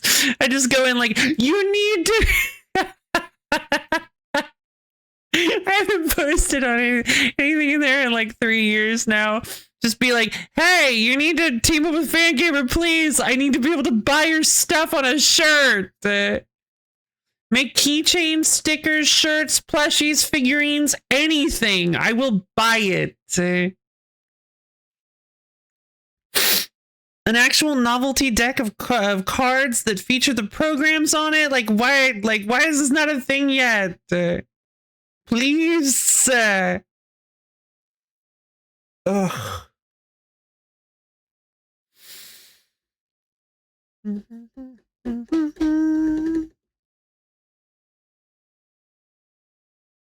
All right.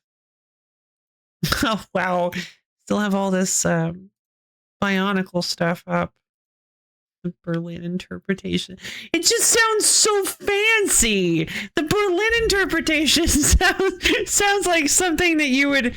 Sounds like something related to, like, I don't know, the Geneva Convention, which, using the term interpretation in related to war is probably not the best idea. But yeah, it sounds like, I don't know, it just sounds really like official and fancy, but it's just a bunch of weirdos. It's just a bunch of people like, this is how roguelikes need to be. This is the real definition. You're welcome, world. Unfortunately, it just has not aged well. All right. Oh, there we go.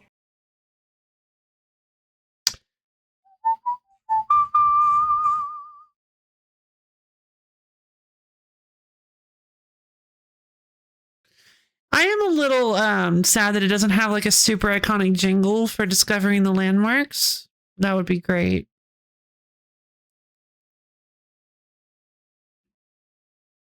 You're eating eggs right now. Well, that sounds lovely. I'm not, and I'm about to be eating something else for lunch. So, I guess we're gonna maybe play a couple of hours of another nicotine. Yeah, what a shame, in quotes.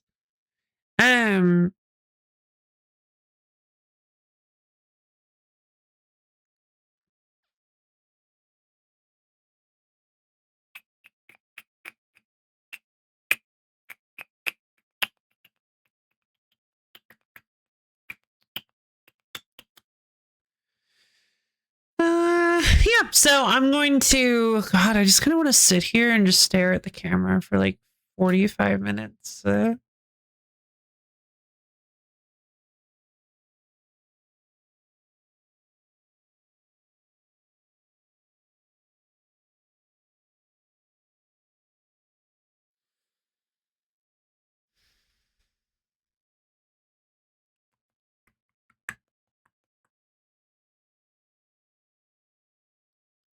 Is this the high octane streamer content that you guys signed up for?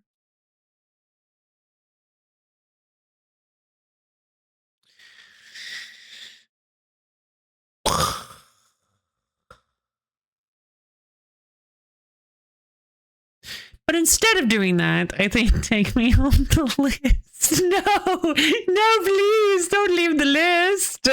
What's going on? High octane content. Woo! Wow. Wow. Yay. What's going on? I'm feeling a little bit low energy all of a sudden. Well, I say that. I don't know. Just kind of feeling a little slumpy, just kind of like blurf. You know how sometimes you'll sit down and you'll just be like, blurf. I'm feeling a little blurf.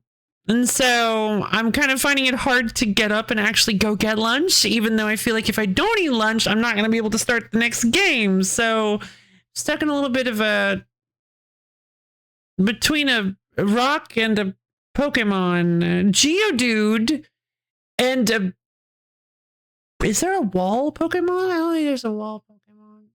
Between a Geodude and a Pewter City. It's because we're playing Pokemon next. That's why I don't question it. All right. I can do this. I'm going to go get lunch. And then we will be back in a few minutes, in a little while, to play some Pokemon Legends ZA.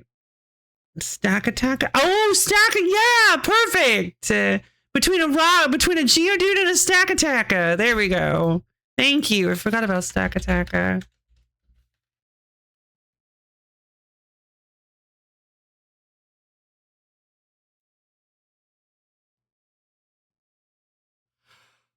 Oh.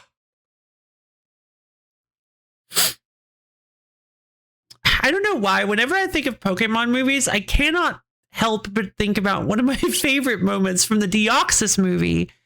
It's very simple. It's very subtle and small, but I thought it was really funny when I watched it. In like a nerd funny. Don't expect it to be too funny. Don't expect too much from me here. There's a point where the Deoxys, where everybody's being attacked. You got to have like a big swarm of dudes attacking everybody. It's like mandatory in Pokemon movies. And at one point we get to the mandatory swarm attacking everybody section. And one of the like guest trainers, one of the trainers that like showed up specifically for the movie, I think, has a Blaziken. And he starts going like, Blaziken, use overheat. And Blaziken just keeps going like, blah, like shooting this huge beam of fire at all of these guys. And he just keeps doing it over and over and over again. And I was like, that's not a good way to use overheat. I remember the only thing I could think in the moment is to like, overheat. Like, eventually it's just not going to do anything. Why are you using overheat? Quit it.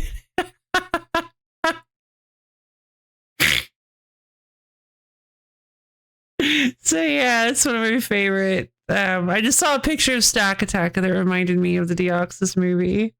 But anyway, I'm gonna go get some lunch. See you guys. I'm not gonna give myself any excuses to sit here and talk anymore. See you guys in a little while. I'm getting lunch. Bye. Just kidding. Not wait. Help. Help. Just kidding. Not bye. No, not bye-bye. Never bye. No bye. Just see you guys soon.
Hello again. Hey, everybody. What's up, bro?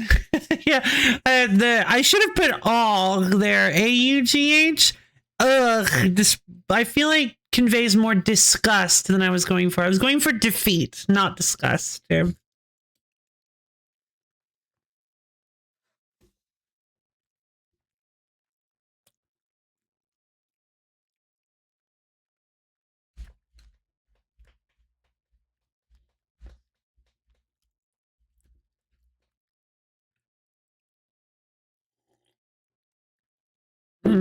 You did the grumble cakes will be mine. Yay! I'm proud of you, boy. Good job. You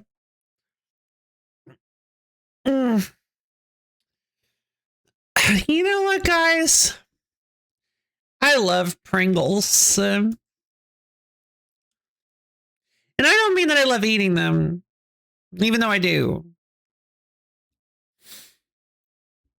But I just, one thing I just love about, one thing I love about Pringles is the fact that you can go to whatever little aisle of whatever little grocery store you go to that has the Pringles on it, and you can look at these cans of Pringles, and you can see Pringles new flavor, jalapenos smothered in garlic and mayonnaise, and like 80% of people will be like, yeah, okay.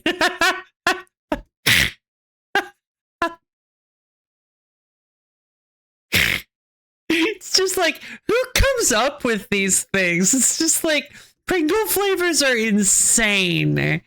Pringles just have the most insane flavors for chips. Here, let's look up some sample Pringle flavors. Yeah. Excuse me.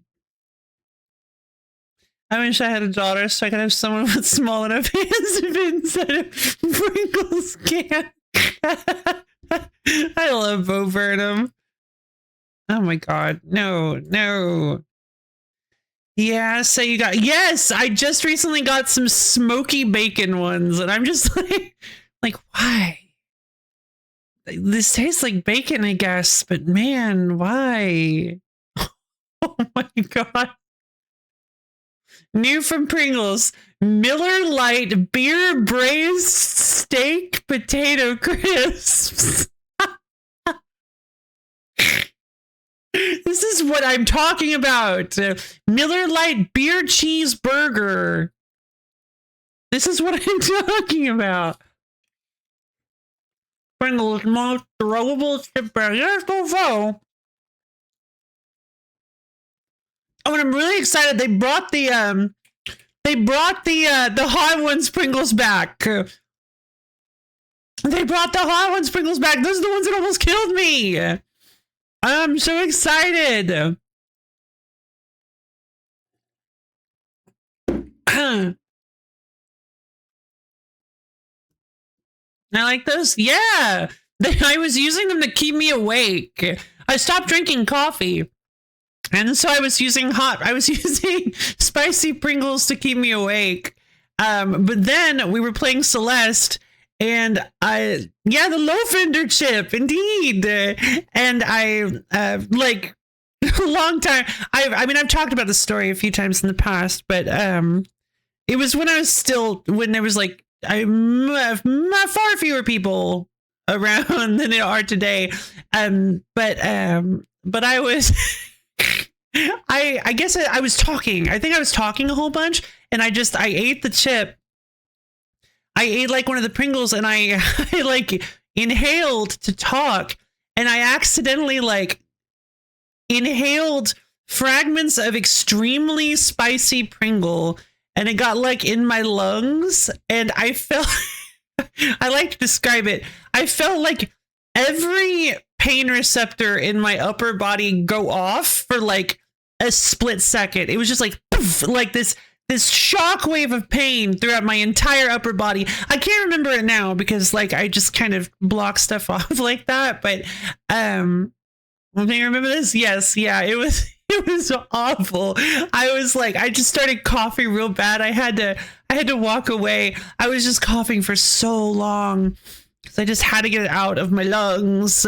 And yeah, it was extraordinarily one of the most painful experiences I've ever had. Still doesn't beat out the eating a whole habanero pepper, but no, habanero, yeah, habanero pepper, but that was it was still extremely painful. Although I guess like full like the like no, I guess maybe it was more. I guess it was like instantly more painful. The habanero pepper, the pain from that lasted for like what felt like 45 minutes. Well, I guess it lasted a lot longer than that. But like the actual like felt like I was gonna die segment of that was probably about 45 minutes. I was once eating an apple and someone made me laugh. Large chunks went up the nose and my gosh, that was really painful. Yeah, I can imagine. That's not where apple goes. So let's see. So yeah, you've got like the basic old flavors like ranch, cheddar, and sour cream. I still maintain that pizza, while being like the best Pringles flavor, is extremely weird. Like, let's be honest, a pizza flavored chip. I feel like I've normalized this in my head at this point, but I never thought about how odd that is. Why does that exist? Salt and vinegar? No, I'm just kidding. I love salt and vinegar. It's a great flavor. Dill pickle. Oh yeah, honey mustard. That's another one. Honey mustard is actually the best Pringles flavor. Fight me. All dressed is best? Really? I can't seem to find it here. I remember seeing all dressed, but I can't find it. Maybe it was limited time. It's Canadian. Well, yeah, but this is all flavors. Well, yeah, but this is all flavors. Excuse me.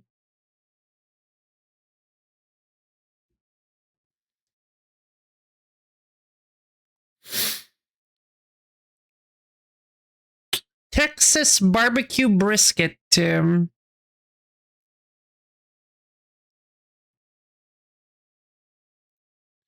Countries, regions. North America, Canada, English. Explore products. Our products. Discover flavors from Asia. Ooh. Masala. Sweet chili sauce. Spicy hot pot. Fun. Can I discover flavors from the bizarre, mystical, and exotic land of Canada? Show me. Guess not.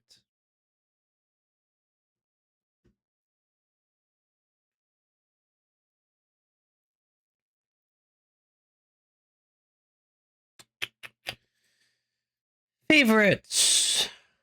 There it is. Okay, well, it wasn't under all flavors, but it's under favorites. Poutine flavored chips? Ooh, that'd be great. Yeah, okay. Oh, wait, hold on. Maybe it was.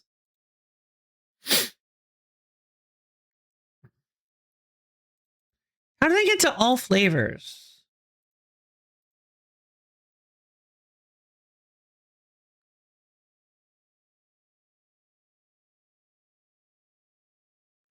That's so weird. It's under favorites, but it's not under... Okay, what? Oh! Oh! It's because I switched to Canada. Ketchup. You guys have ketchup. All right, I got hold of some Bisley pizza cubes on sale recently, and I'm happy. My favorite pizza chip snack. They're so pizza flavored snacks as they are to. No, I see. They are to pizza flavored snacks as LaCroix or however you pronounce that is to fruit flavored water. Fantastic. Pizza phantasm flies through every bag. Don't worry, it doesn't taste like ketchup. Don't worry, it's actually decent. Okay, fun.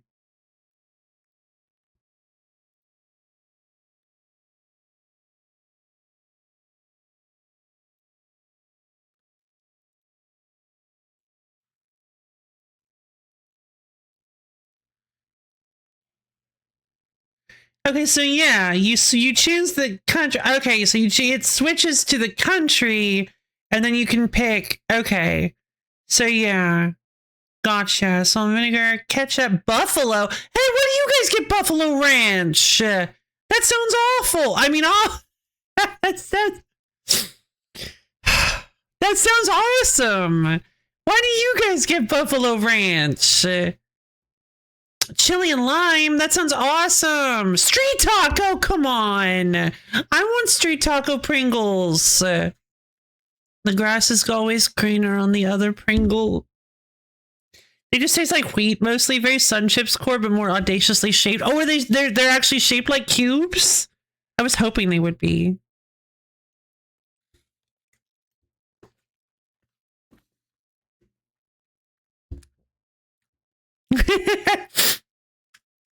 Yeah, maybe. Oh, what is this? I think this is like, oh, that's interesting. I think you guys have a different can design as well. It says like perfect flavor in every bite on the top. Is that like a thing? Yeah, we don't have that. Bursting with flavor. Okay, so ours say bursting with flavor on the top of some of them, but the Canada cans, the Canada, the Canada, the cans, the can, the can, the cans, the Kansada, if you will, say perfect flavor in every bite on top. God, I want to try those awful Miller Lite Pringles. Canada cans, exactly. The Canada cans say perfect flavor in every bite.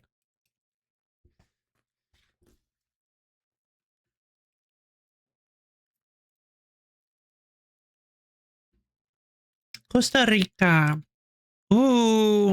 Productos. ¿Qué tiene Costa Rica? Favoritas. Favoritas. La adobada. Jesus. Pizza Inquirer. You're welcome, goat. Ooh. They should get Brutal Orchestra's Ringle on the can of print. Yeah. Sure. That'll be so marketable.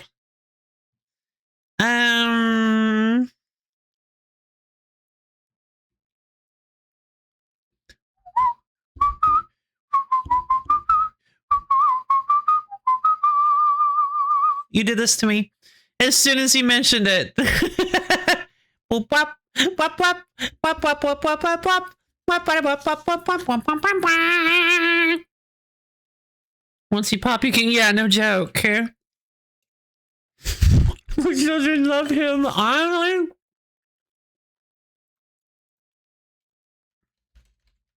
Honestly, maybe. My God, I just typed in Ringle into Google and was like, show me what I want to see.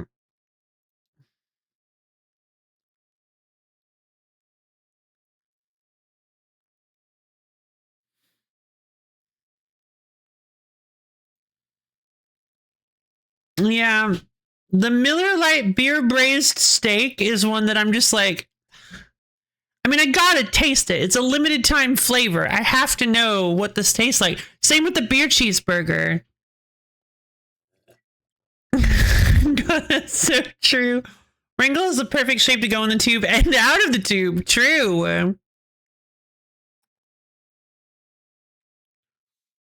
Oh, he could be the mascot for mystery flavored Pringles.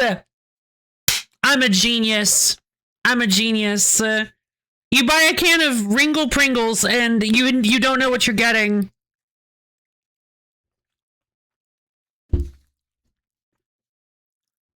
I'm a genius. Bask in my glory. For those of you who don't get it, Ringles are an enemy that disguise. They have the no one likes the long liver flavor Ringle. I did say Miller Lite. I did. It's Miller Lite beer braised steak and beer cheeseburger. Those are two different limited time flavors. But in Brutal Orchestra, the Ringle disguises enemy actions, so it has confusion. So as long as that is Ringle, right? I'm pretty sure Ringle has that. Ringle, the obfuscating friend, indeed. The Ringle, as long as Ringle is alive, you can't see what the enemies are planning to do. It's extremely obnoxious. They don't really do much on their own, but they are extremely obnoxious. Mm-hmm.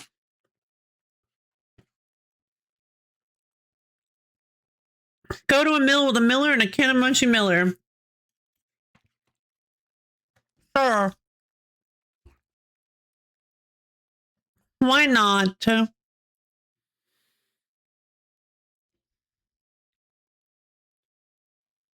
I feel like the branding flavor dilution is pretty strong there. What do you mean?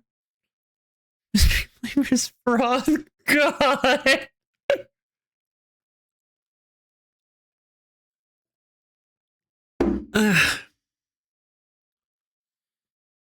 The mystery flavors, man.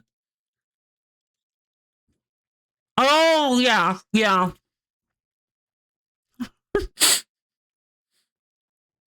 All the parentheses. Miller Lite beer cheese burger flavored Ringle. Yeah, it's like that's why I want to try them so badly. I have to know. I don't remember seeing those at my local Walmart, so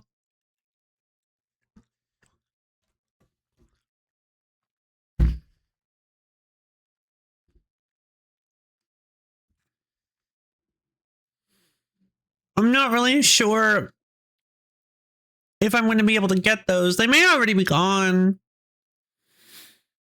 They may have just not updated the website. Big game. Do we have like moose flavored Pringles? Oh no, as in like what? Football season is over, isn't it?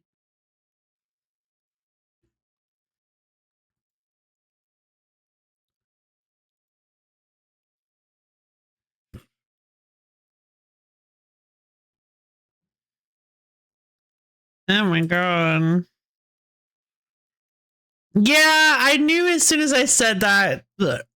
I was like, too much information, too much information. But I'm in the US. I'm pretty sure everybody has a local Walmart, or at least one they call local, the one they go to.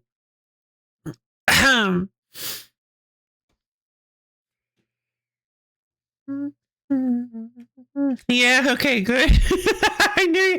I mean, you put us in the face. I knew you were messing with me, but I can't help it sometimes. Just being silly there. I know. I'm sorry. I just it's old habits die hard. When a Walmart leaves a city or town and crashes the account, oh yeah, jeez. Do they ever leave? I didn't realize they ever left. I thought they just took root like a tick that's completely unremovable.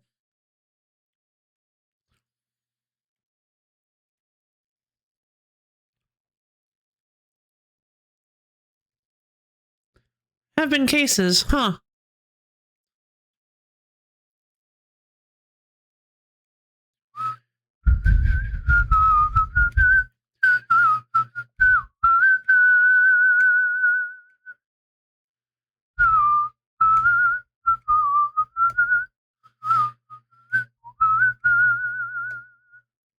It's actually really fun to learn what slang has fallen out of use. I actually met somebody who was like, she said that she's at the local what that she's at. She said that she's at Wally World. What is Wally World? I was like, it's Walmart. It's very interesting that people. I guess people just don't use that anymore.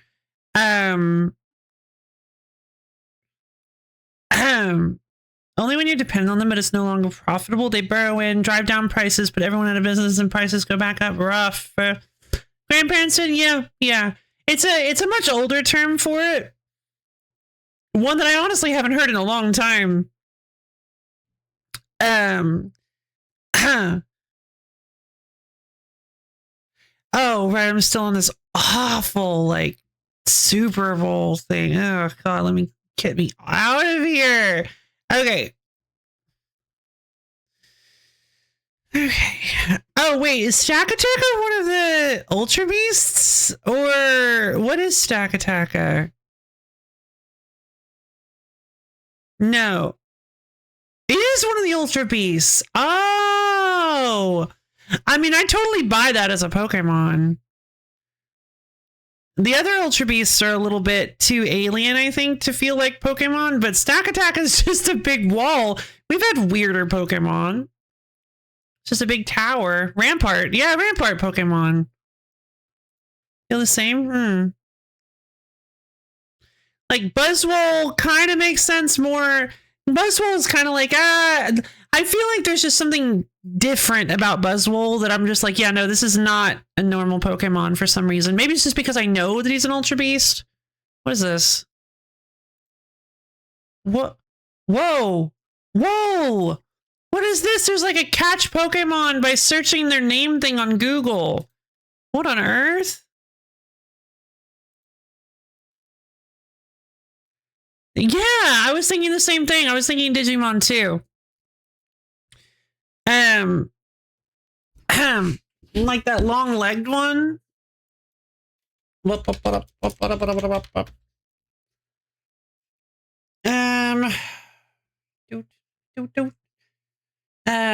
Nihiligo is, I mean, I kind of buy Nihiligo as a Pokemon, but it's a little too, I don't know. As well, Pheromosa feels just not quite right to me. Xurkitree, yeah, no, still kind of. Celesteela feels like a legendary. I buy Celesteela as a Pokemon, but as a legendary Pokemon. Kartana, I could see as a Pokemon. Guzzlord feels like a legendary. Poipole and Naganadel, yeah, feels Pokemon. Blacephalon. Blacephalon is not a Pokemon. I don't know what Blacephalon is, but it's not a Pokemon. That's the one I was thinking of, was Blacephalon. That's not a Pokemon. Fight me. Fire Ghost, that's awesome. Blacephalon's just a dude. Yeah, Blacephalon is just a guy.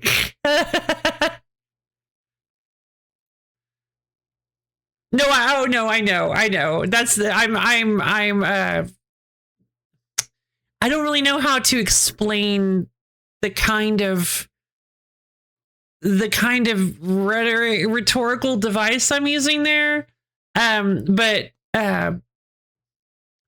no, I'm well aware that Blacephalon is a Pokemon. That's an Ultra Beast, at least. Oh, hold on. Give me one moment, please.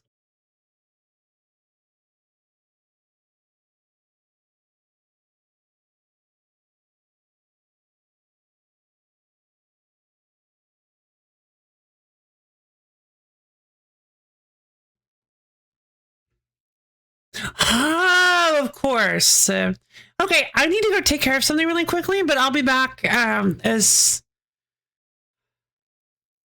be back in just a moment. I like how you always say fight me. I'm completely agreeable with you. Do I really? I didn't even realize that. All right, so I'm gonna be back in a moment. I'll see you guys soon.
Hello again! I'm starting to realize we're probably only gonna get like an hour of Pokemon.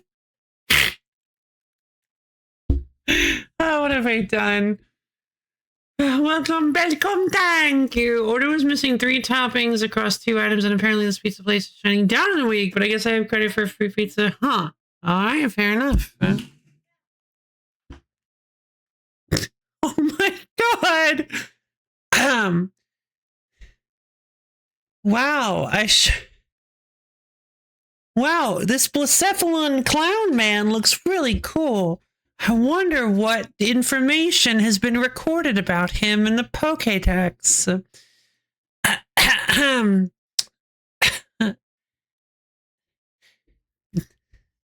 Information about Blacephalon is as follows. It slithers toward people. Then, without warning, it triggers the explosion of its own head.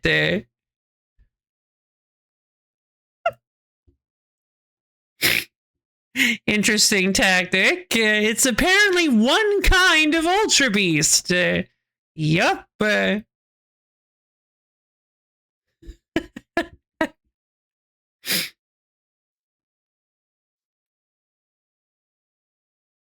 The funny one!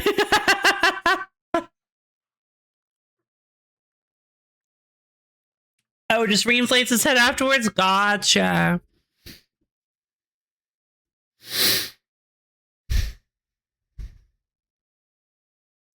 Oh, that's cute. Poipole. This Ultra Beast is well enough liked to be chosen as a first partner in its own world.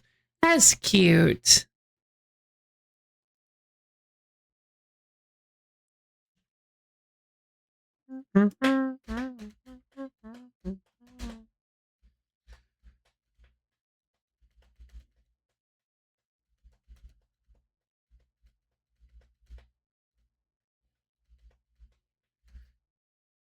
Pheromosa, UBO2, codenamed Beauty, properly known as Pheromosa. This Yumi was sighted for the first time following the incidents at Ether Foundation.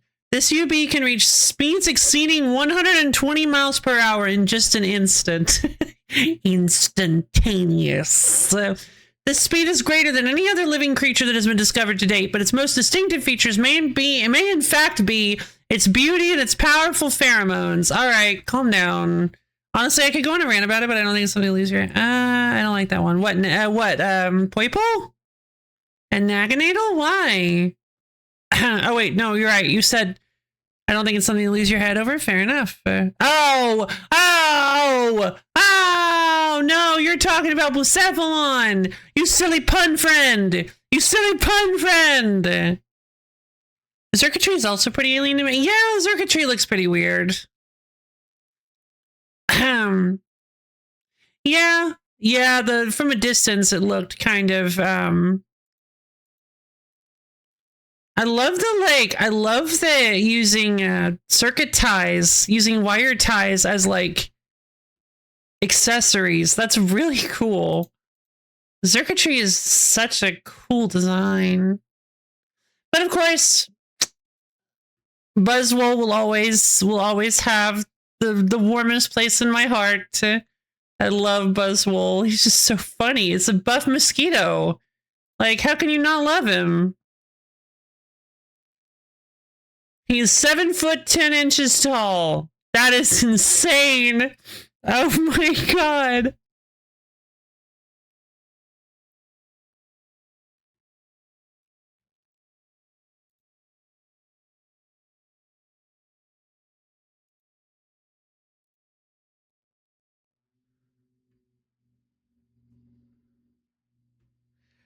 Okay.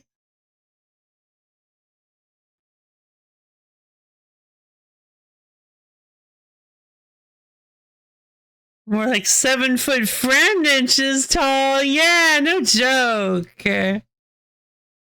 Just look at this incredibly cool image of him just like jamming his like 5 foot stinger into a Snorlax and sucking all of its blood. So great.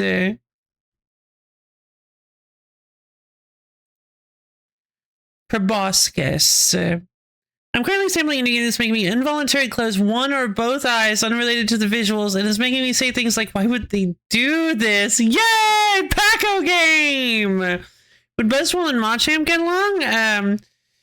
After they beat the stuffing out of each other, probably. Isn't that how, like, men greet each other?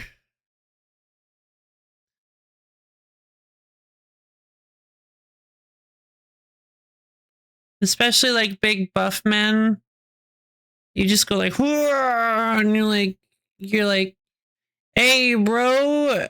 No, that's how they become lifelong. Ah, I see. That's how they become lifelong friends. Okay, fair enough.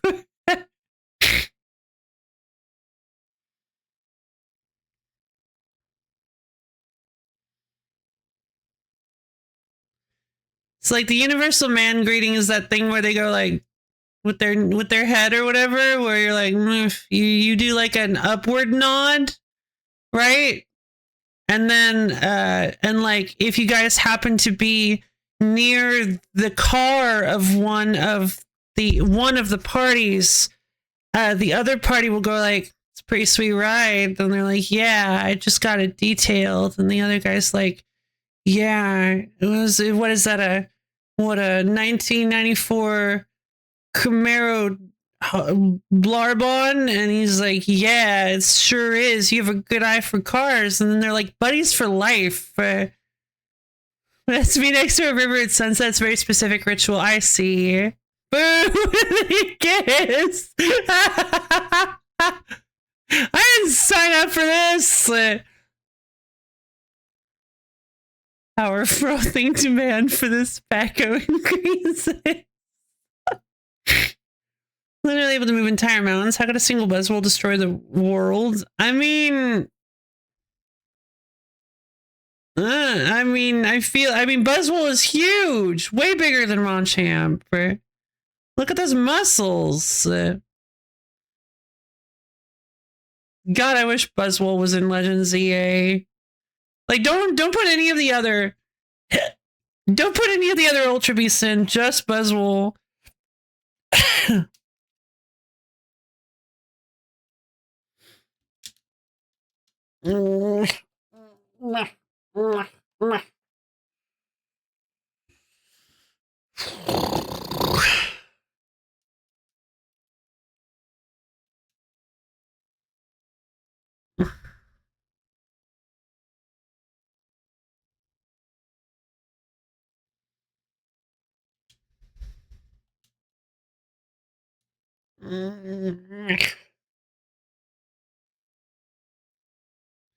The Ultra Beasts and them destroying entire worlds makes no sense when you look at how powerful Pokemon are and the fact there's literally gods.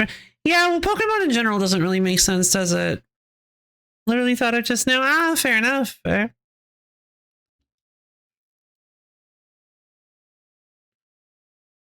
Pokemon that can be confused will behave strangely. However, they will recover automatically after a short amount of time. Fair enough. Fair.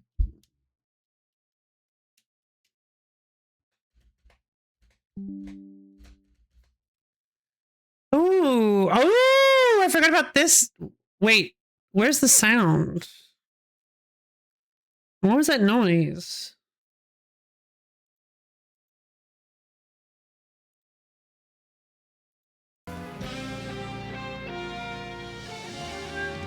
Person who makes Pokedex entries is just a fanfic writer? Oh yeah, for certain. Worse than that. They're an anime wiki editor.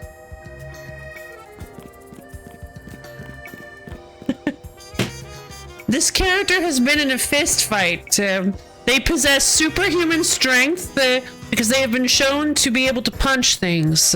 Superhuman skill and agility, for they have been shown to be able to dodge and survive in a fight. They once did a dodge roll or something.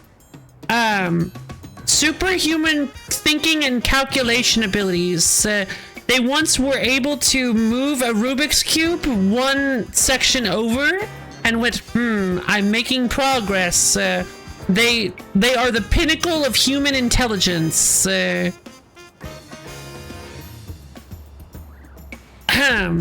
What other powers and abilities do they have? It's so like it's so funny to go to the powers and abilities section of like a slice of life anime. They probably don't have powers and abilities, but it is really funny to like see powers and abilities of characters that don't have like that don't even engage with the magic system, but everybody has to have a powers and abilities section, so they have to give them the like most banal abilities, and they're like, I guess this person is an expert hand-to-hand combatant. The problem is there's no actual like scale. There's no like master hand-to-hand combatant or adept hand-to-hand combatant. It's just always like it's just one, because like you can't really scale it. Like how do you even adjust that? Like how do you compare it? It's just so vapid. I'm sorry. The stupidest feat people use is dodging a laser or light attack automatically puts a character faster than light. Humans dodge bullets, yet I don't see people breaking the sound barrier on a daily basis. Didn't even think about that. It's Blump! Hey Blump! Hey, it's everybody's favorite Blump! Yay! It's like when a guest star walks in on a sitcom. It's Blump! Let me give you a hug, baby. It's like a hug around the neck. Big old Blump. Big old unfazed Blump. Look at him. We love him. I love my bug horse.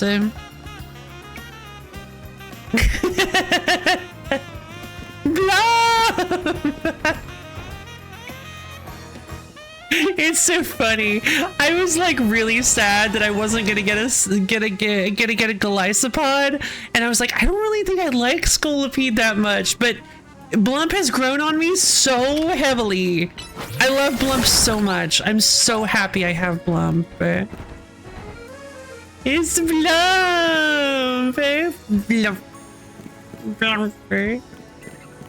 Blump. He's named Blump because that's the sound. That's the sound that you both make when. That's the sound that happens when you hug him. Blump. Where am I?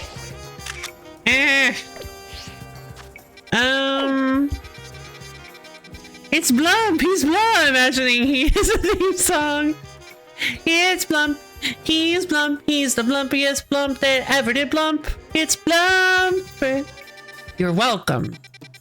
That's part of the theme song. The you're welcome is at the end there. Wait, if you get two Blumps together, they can make a heart shape? I guess they could. God! I despise the fact that switches A and... I suppose that's true. I love the pivot. Okay, so... we are officially back in business. We are playing Pokemon Legends ZA for a little while. Our goal is to reach rank B. I'm not gonna talk too much about the previous events of, you know what? Maybe I can.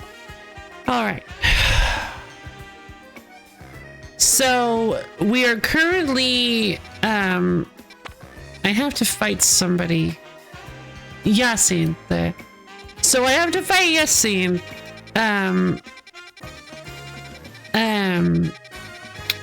In order to become rank B. She is hyper rich to the point where she's actually able to manipulate. She's actually so rich that she's able to actually manipulate the government into letting her have her own like special battle zone that only she's in control of. And also she is apparently able to to defeat you in a Pokemon battle and enslave you in indentured servitude for indefinitely. Literally as long as she wants to, apparently, according to Leman. And she can force you to behave however she wants you to, regardless of how different that is from your actual personality.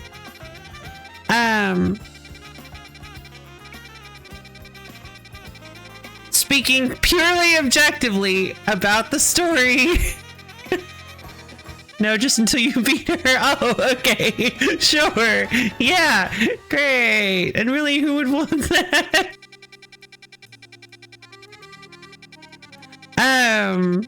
Okay, so you just have to finally beat her in order to get out of your indentured servitude. That keeps cropping up as a theme for some reason. That keeps cropping up as a theme for some reason. So we're going to deep breaths. So we're going to go fight Yacinth real quick. Have you ever engaged in Pokemon battles with your life on the line? Wait. You ever...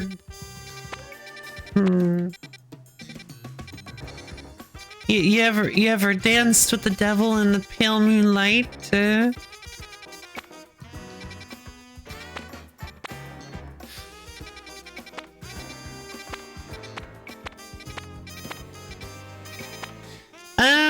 So there's an Audino. We got a battle zone currently. How much money I got?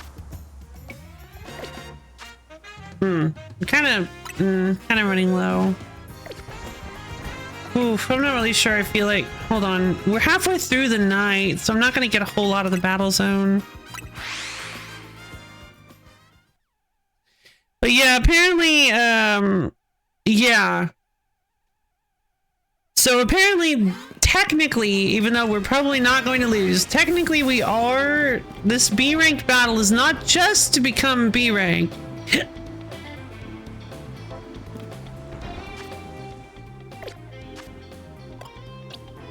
Right, Green Bean has bulldoze. Come on out, Green Bean.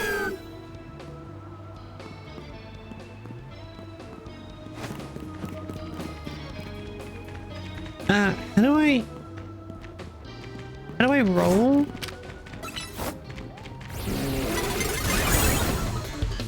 No, I attacked him.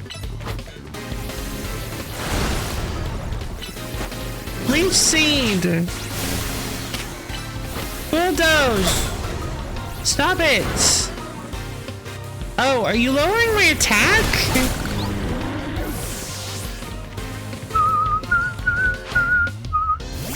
It's Scrafty!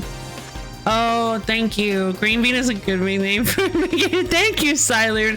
Thank you for reminding me. Pokemon Legends. Z.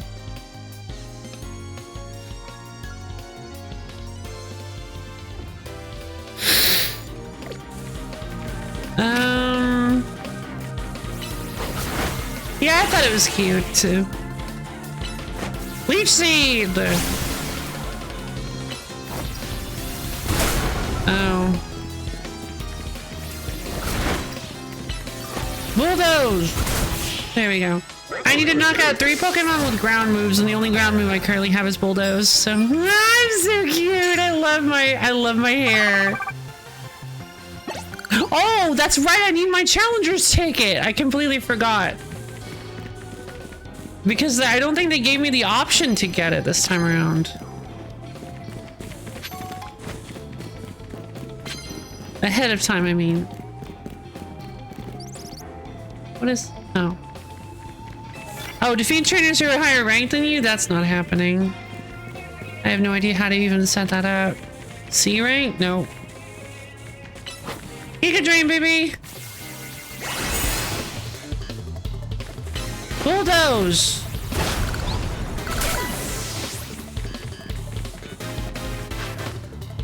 Meow stick. Okay, now I can just use whatever. Come on, hot girl, let's go. No, not Shadow Ball! Oh, wait, that doesn't really do anything. Night Slash!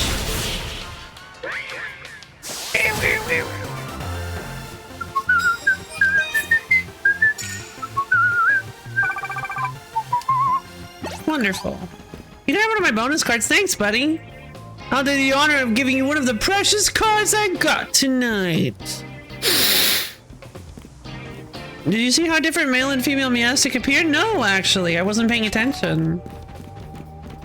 But they do. Paralyze opposing Pokemon. I don't have the ability to do that. At least I don't think I do.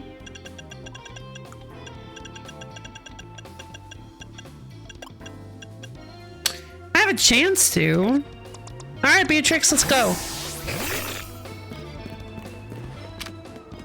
It's delivered. Thunder Punch, baby. Go for it.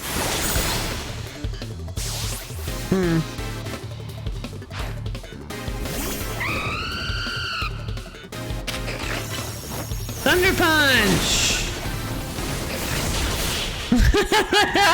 That was an untimely flare blitz.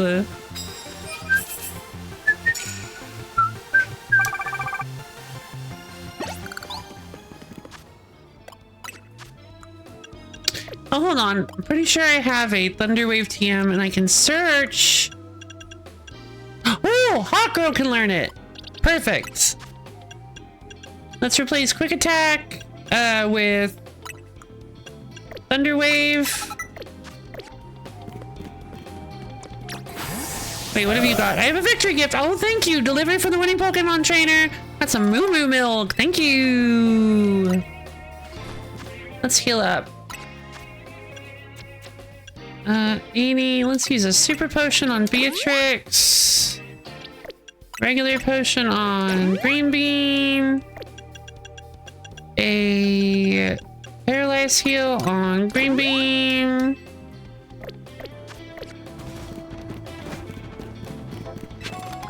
I used to like not really care about health maintenance post battle, but after playing Pokemon Odyssey, and not using items during battle, the fact that, I don't know, something about the fact, ooh, a luxury ball, that's nice. Something about the fact that the only time I'm able to, wait, that's not gonna do anything.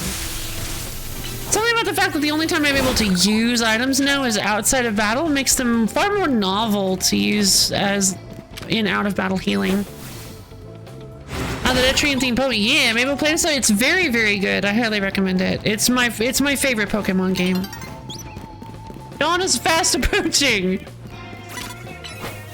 Yeah. No, no, no, no. Maybe I can hide behind this street lamp. I can't believe that worked. I can't believe that worked. Altaria! Thunder Wave! Dawn is approaching, but May is here. Oh, genius! Swords Dance! I didn't need to do that. I already had a feint. Oh, or not.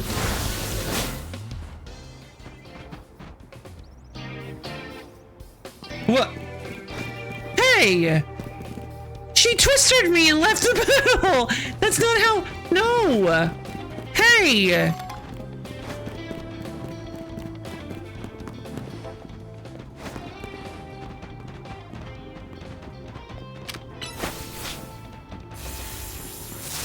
Thunder Wave! Oh, I was too far away. Thunder Wave!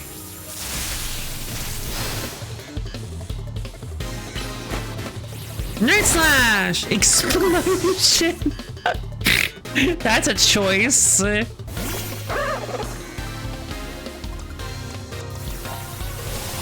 Bean! Hydro Pump, huh? I probably wouldn't have done that. Ever played a Neo game? Yes, I have played Etrian Odyssey and the Millennium Girl. The 3DS remake, or DS? The 3DS remake? Whatever. The DS or 3DS version of the first game. 3DS remake. Okay, yeah. The 3DS remake of the first one. I did not play the whole thing. I played a fair bit into it. I've just never really enjoyed Etrian Odyssey games that much. It's just because I really enjoy the skill trees, but I want my characters to, well, back in the past, I didn't really understand how it works, so I wanted all my characters to be able to do everything. So I wanted to be able to buy all the skills So the fact that you progress so slowly on the skill trees and only can pick like limited things kind of created some I had some friction with that system. How about a coffee? Sure. Coffee blend, especially for them. It'll perk them right up. I don't know if I want my Pokemon to get addicted to caffeine. At least the coffee drinks that I make are definitely rank A. Oh, this is cute. Oh, plus moves. I didn't notice I picked that one up. Let's see. Uh-oh. That's fine. Come on, baby. Come on, Green Bean.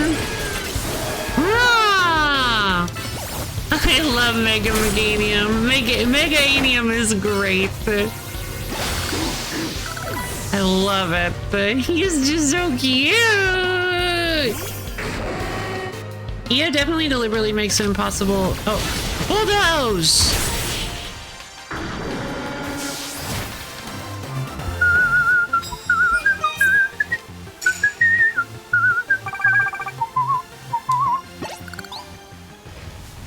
The nights are surprisingly bright here in Lumios, huh? Yeah.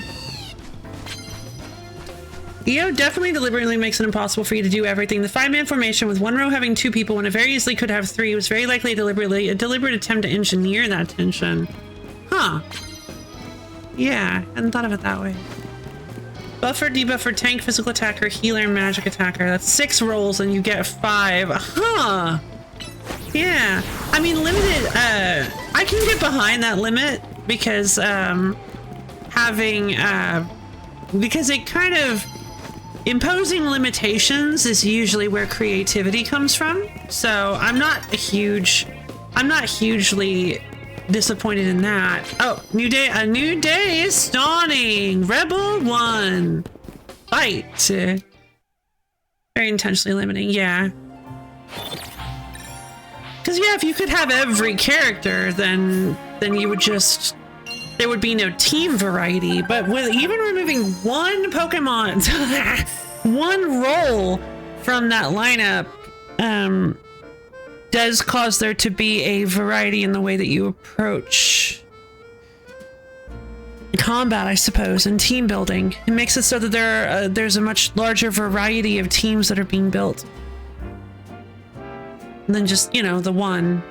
Although I suppose you could always have like multiple of one role spec'd in different way, because I think the medic has like some healing ones, but also like status based ones. And then I believe the gunner gets like one of the gunners like little tree bits in Millennium Girl is like a bunch of limb disabling skills. My take on entry is that it's worth it, but strongly recommend to wait until Atlas gives one of their jumbo discount. Oh, okay.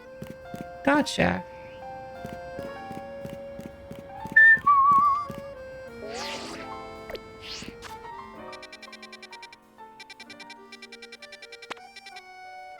Okay, so we have to wait for another battle night because I don't have enough points to get my challenger's ticket. Look at the boy! Look at him! I've never seen an Ekans move before! I've only ever look at him!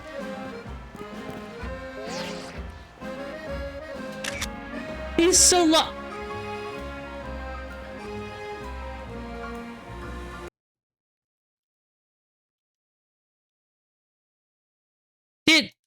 Is he just not in the picture? Okay, yeah, he is. I was about to say, I didn't see him in the picture. So hypnotic. Yeah, look at him. Oh, I knew he's moving faster. Look at him. Oh, I love him. Oh, this game rules. Hypnotic slithering, indeed. 1 of the 3 were in the last few Humble Choice bundles, but yeah, they were. I decided that I really didn't want them. I got the HD games at full price. I knew I could have saved dozens of dollars waiting for discount, but I wanted it now. May he dirt never be broken. Oh, yeah! Oh. I forgot about this dirt broken. May he dirt never be broken. Aww. And I love the way he speeds up. Oh, look at that. Like, it's not just, they don't just speed up the animation. Look, he lunges. He lunges a little to, yeah! That's so cute! Oh, this game rules. God. I'm so glad I took a break from this. I forgot how awesome this game was. Now I want to use an Ekans. Eviolite Ekans.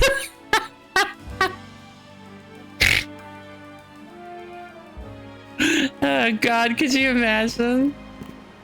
The bundles are pretty unappealing. Honestly, I picked up the first gotcha. Oh god, this outfit is so cute! I don't know how I'm keeping this jacket on, but it's cute. I like sewed it to the top. God! I would so wear this. If I thought I could pull it off half as good as I do in this game.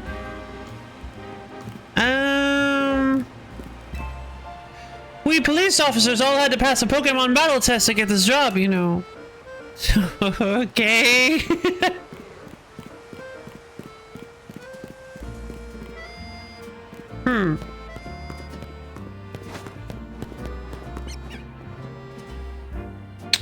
Who has Rock Smash? I don't think I need Rock Smash. I think I just need a fighting move. Focus Miss! There we go.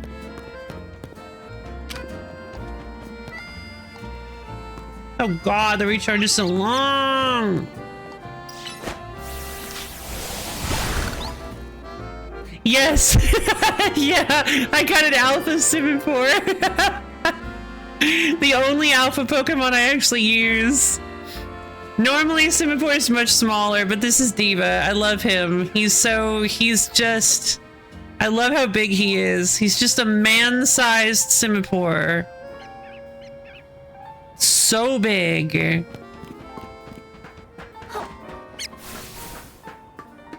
I've decided to not get... Oh, hello. I've decided to not get Alpha Pokemon of... to not obsess about alphas. Because it's really... Are you kidding me? Because it's really easy to just like, oh, I gotta get an alpha of every Pokemon, but the problem is that, like, I ran into an alpha Whirlipede, but I already had Blump, and I decided that Blump is plenty big. Blump is the perfect size for hugging, and there's no reason to replace Blump with some cheap giant imitator. Blump is perfect. Come on back, baby.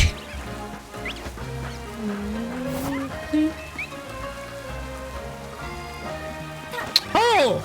Dead end! I already have one. Trubbish. I have one. I don't remember all the Pokemon I have.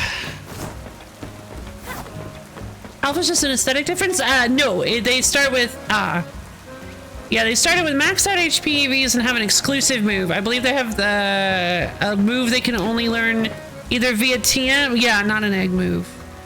They have like a TM exclusive move. A move they can only learn... They can normally only learn with a TM, I think. Thunder Punch! But it is a move they can normally learn, I believe. So if you... So you're not really missing out on anything.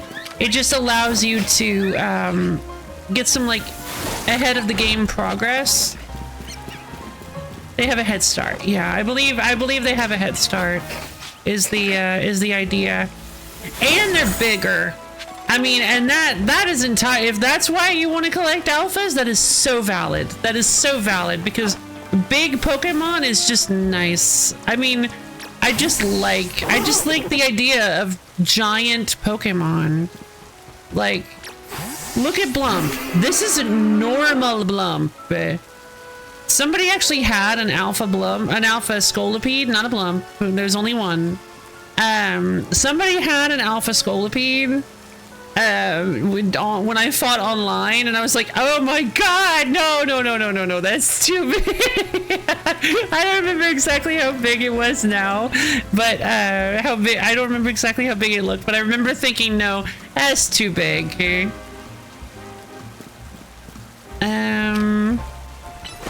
Poison jab. Oh no! Come on back, baby. It's great up on the rooftops, huh? You'll sometimes even find rare Pokemon in huge clusters of Mega Crystals up here. You sure will. That's where I found Diva. Oh, it's the lady with the Hawlucha!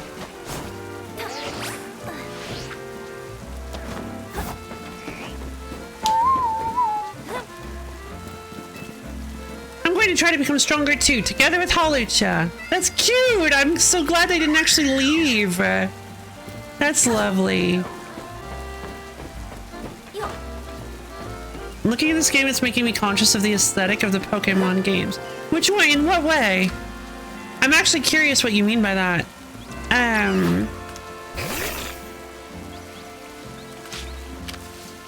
Do you mean like... Yeah, I'm not really sure, because I feel like there are a lot of things you could mean by that. Like, is it including this one? Like, just the aesthetic of all of them as a whole? Do you mean that you don't like the aesthetic? I'm curious. Hit me with it.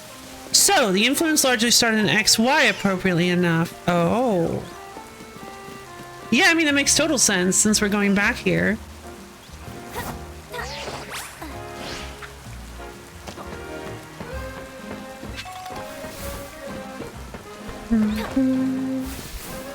Well, my vote goes to Cafe Triste. Let's go to Cafe Galant. And get ourselves a Galant Dark Roast, and we go there yesterday. I mean, yeah, you can go to the same thing. What is with people and doing that? They're like, but we had tacos yesterday, and I'm like, well, yeah, and we're about to have tacos today. What is the problem, eh? Modern Pokemon has what I would call a modern utopian aesthetic, both in terms of visuals and world building outside of Pokédex lore stuff. Interesting. I'm going to recharge your own batteries too once we're home. My phone's out of battery. Guess I used it too much today. Yeah, I guess so. Hydro Pump!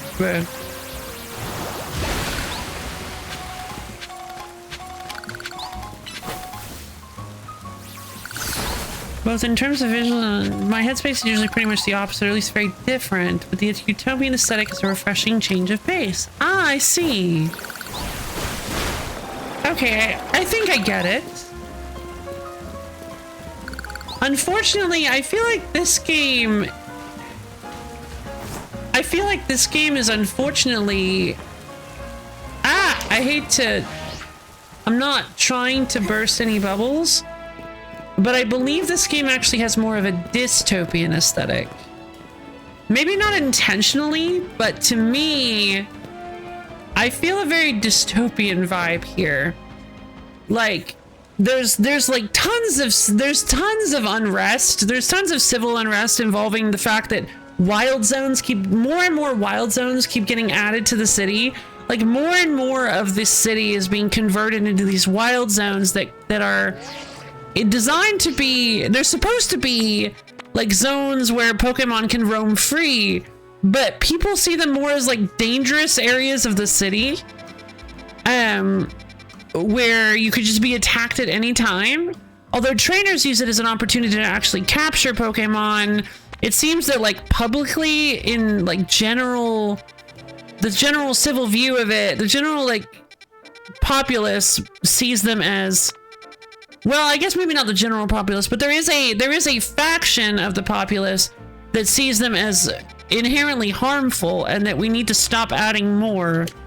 There is general civil unrest regarding the wild zones. Also, as I mentioned when we first started, there's a weird fixation on indentured servitude in this game.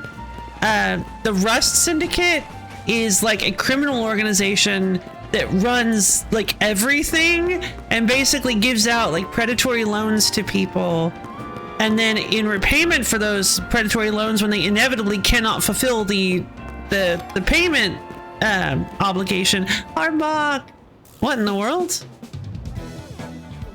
Yeah, these guys. This is Rust Syndicate. When they when XY, oh yeah, when oh yeah, I guess it did. When the people who have been given the predatory loans inevitably cannot pay them back, they are basically recruited to work for the head of the Rust Syndicate, doing various like philanthropic things for the city, like cleaning up places that have been infested by wild Pokemon and dealing with disputes. It's really weird because like it's such a strange, because the Rust Syndicate is like very clearly like criminal. They even have syndicate in the name, and they're all of them are like thugs, but millennial sense of people like, I hate my life. Ah, I see. Yeah, like they're like thugs, but at the same time they're effectively indentured servants for Corbin, and it's just like it's just weird. And then we fought, and then Yasin. Anyway, I've been over this a little bit. It's very strange. Was the game that allowed you to amass huge amounts of money and encourage you to buy. Oh, interesting. So it's just like it kind of has, and that maybe, I mean, yeah, millennial sense of humor, hate my life jokes might be kind of I thought that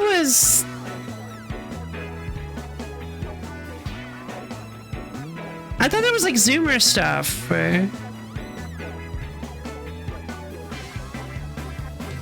The Gen Z.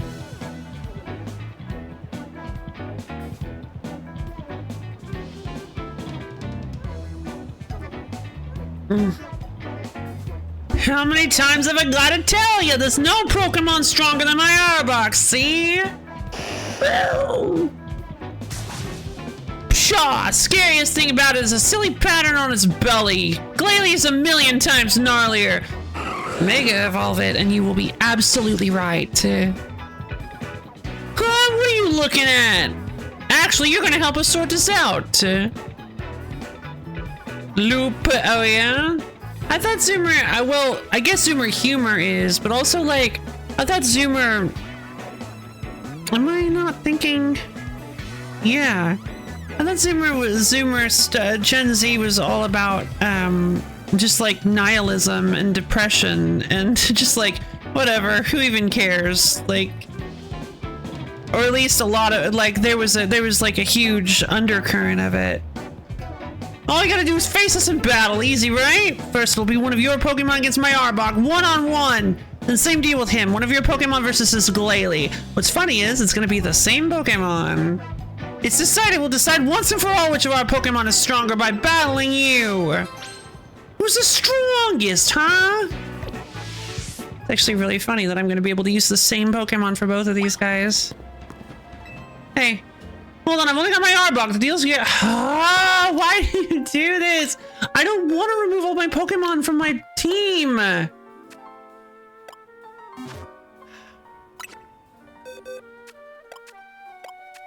Okay. Why do they keep doing this? This is okay. Yeah, this is it. Oh, come on. Yeah, this is a major complaint I have. So, okay, this is a major actual complaint I have about the game, is that they do stuff like this, and they don't, like, give you teams that you can... They give you battle boxes you can make, but, like, it doesn't actually... It's a long time, maybe generations since you've... Yeah, generations we know them are kind of an arbitrary simplification. That's a good point. That's a good point. You're right. Was a debate over whether generations actually exist? I mean... Yeah, well, fair.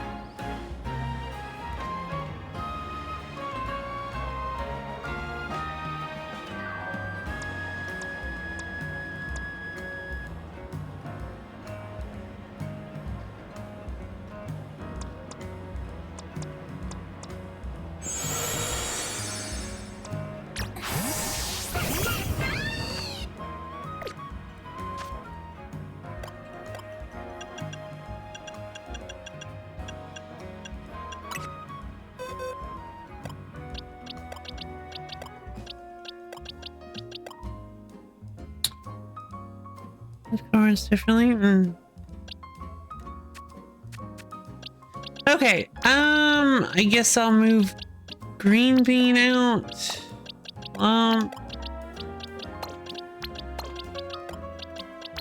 Diva, Beatrix, and Hot Girls. This is so obnoxious. You're up against me first. 1-on-1 against my Arbok. Hurry up and lose already. Oh, I won't. Don't worry. This world isn't perfect. You were challenged by the Rest Syndicate Grunt. So now Arbok. Oh boy. Come on, Belle. Let's do this.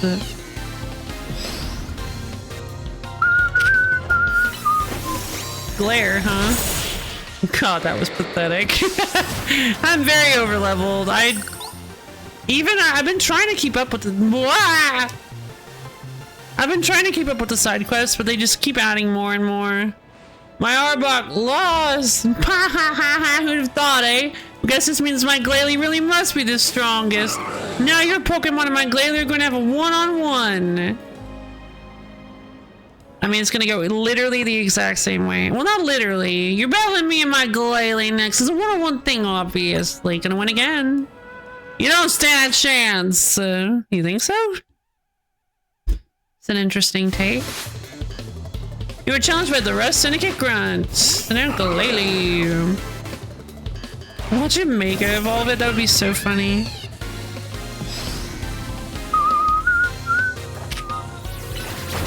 I'll give you one hit. Arbok is almost certainly better than Glalie, not because Arbok is good, rough. I don't ever have to use Glalie. Good question. No way! Especially when they added a Mega Evolution to Frostlass and it's like the coolest thing ever. No way! I can't believe it. Even my Glalie was defeated like it was nothing. Yep.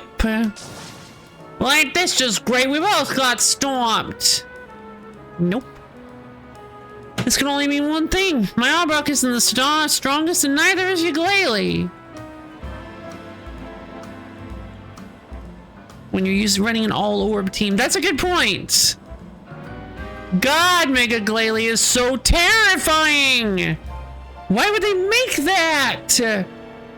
Okay, what are Glailie's stats? Oh no. Base 80 for everything. Why would you make that? Oh no.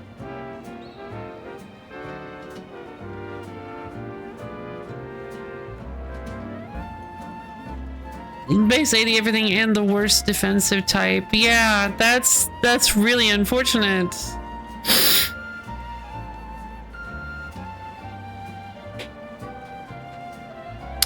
At least when Glalie Mega evolves, it gets 40 more in attack and special attack and 20 more in speed. But wait, no. Yeah. Oh. Who cares?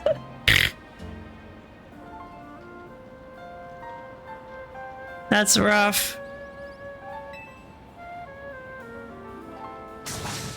That's right, the strongest is this kid's partner, Delphi. I was actually wondering if they were gonna do that. Her name is Belle, by the way. We were just big magic carpet in a small pond. Yep.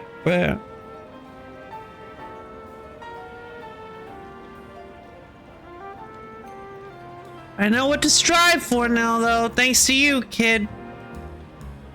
Right, and I'm gonna strive way harder and leave this chump and his Glalie in the dust. If I'd let you get ahead of me, we're gonna keep battling so I can put you in your place. Thank God for the status quo. Oh, hey, black glasses and a focus band. That's fun. Imagine if RBY specifically did not allow you to trade starter Pokemon. That would be weird. You're building a Pokemon to do precisely nothing better than anyone. Very true. Let's see.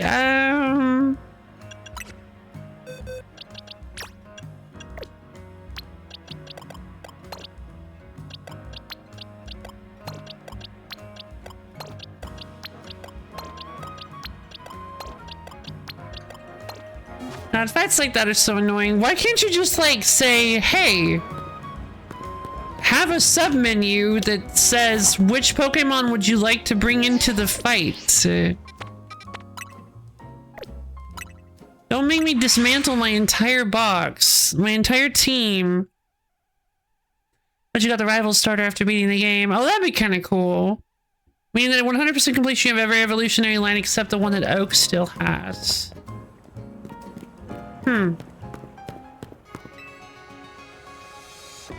Bonjour, welcome to the Pokemon Center.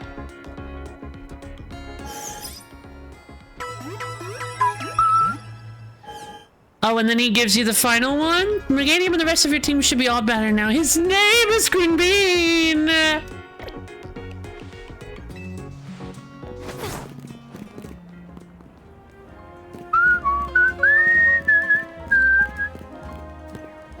I've been battling for 50 years. These old bones are tired of it. Okay, so as far as requests go...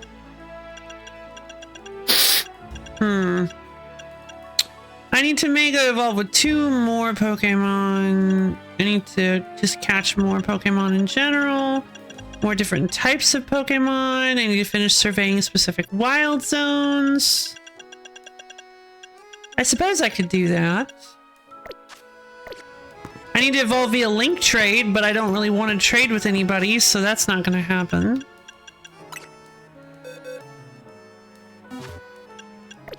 I was so...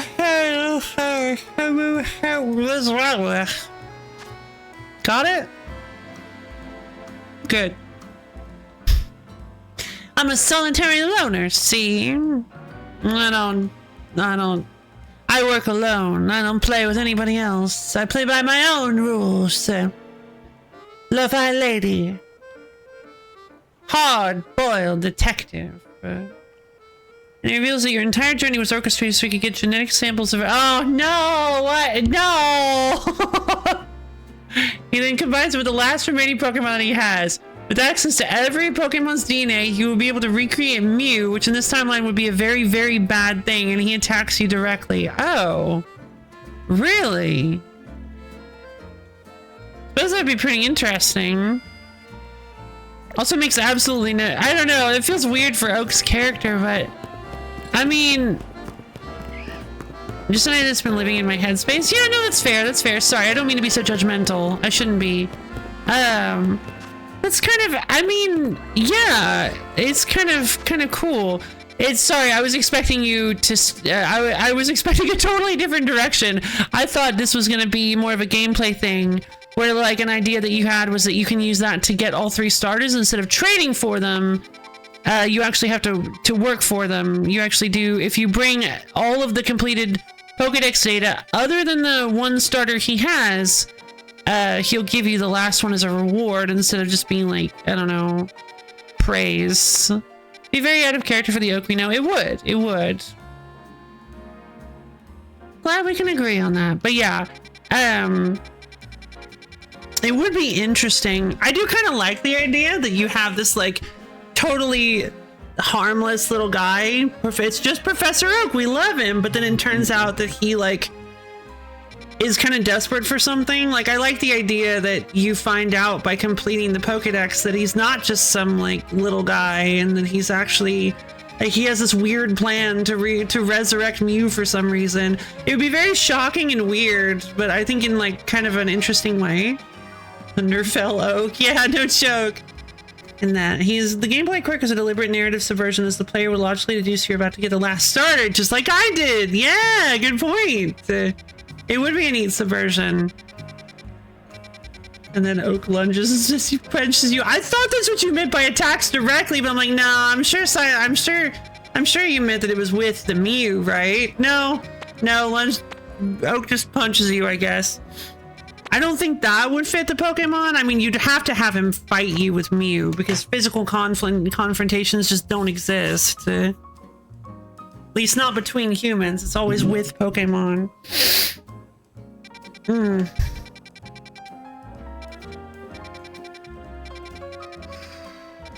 Where's 5? Where's 5? There it is. 6, 7. I need to catch the Audino here. If I can catch the Audino here, I'll get a lot of points. Interestingly, early drafts of RBW apparently included humans directly fighting Pokemon, but that got shot down early on. Yeah, I believe, I understand that. That was probably a good idea. There's an Alpha Talonflame up there that's spotted me.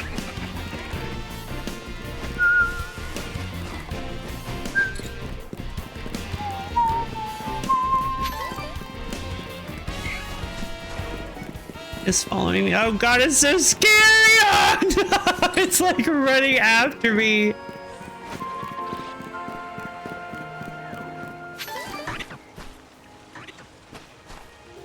Where's the Audino?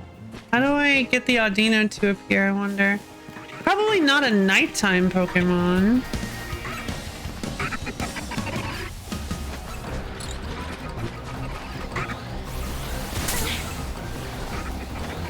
U-turn. That's an odd one. Alright, hold on. Bubble Beam Diva! Take him down! Hydro Pump!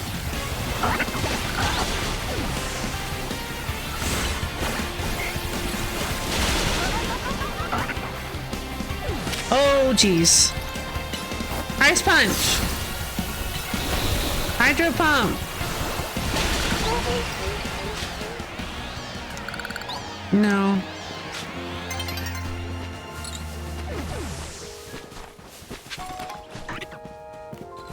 I thought I could read these. Okay, so this reminds me, and the reason I thought I could read this is because there's an NPC you can talk to that says, hey, you notice in Park 7 there's a big monolith in the middle? You should go check it out and read it. It'll give you some clues as to the secret of this place. And I'm like, oh, okay. And then it's the big old Fletchender attacks you. And it's like, oh my god. I've been tricked.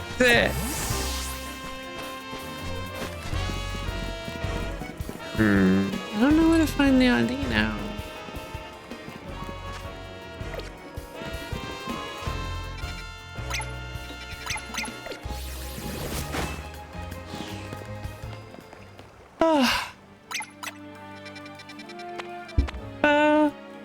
No. Bamboozled, pranked even. Indeed.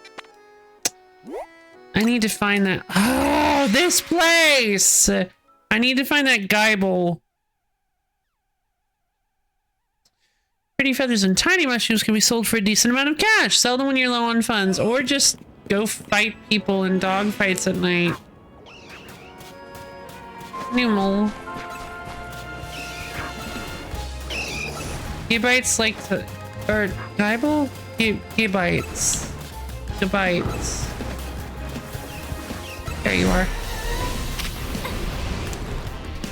Ow. Ow! No, no, no, no, no, no, no, no, no, no, no, no. Ice Punch.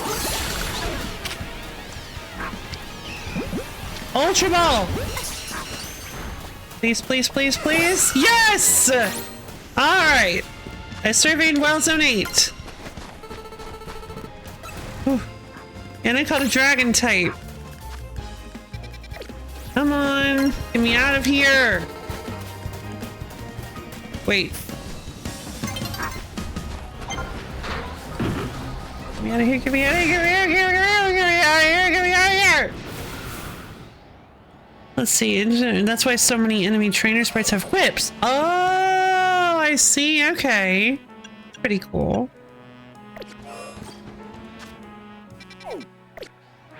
Okay, so 1 second, please.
Hello again!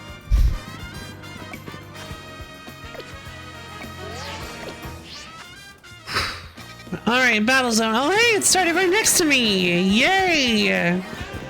Oh, except I need to go heal.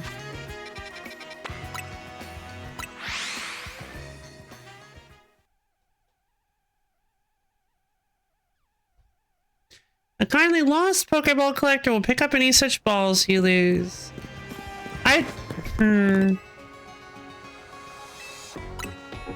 Yeah, I think the lost Pokeball collector is a little...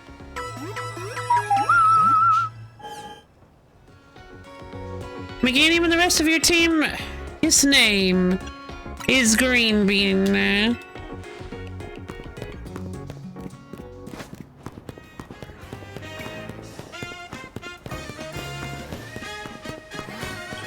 Maybe the lost Pokeball collector is a little too convenient. I mean, you can get money so easily, and you can get Pokeballs so easily because of that. Fire type moves, sure. Ooh. Another Glalie to destroy. Another Arbok to destroy. Wait!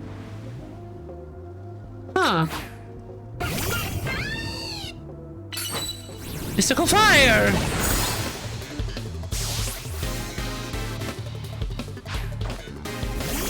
Scolipede, you monster!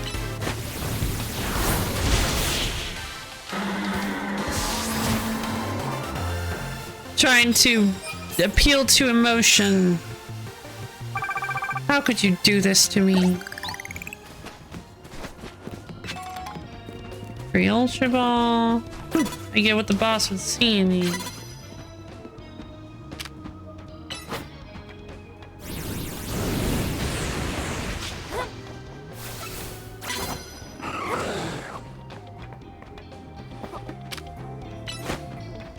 Get him, Glenn. Get him, Belle. I love it. It's like, oh, there's just a Pokemon wandering around here, but couldn't possibly be like anything that means anything.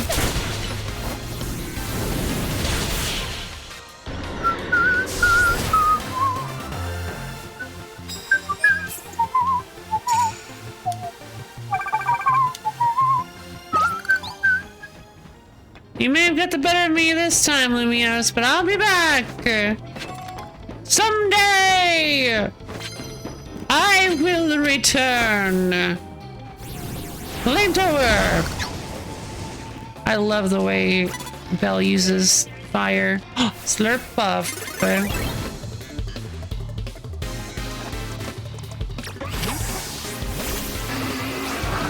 Poison? I can never remember. Where are you going?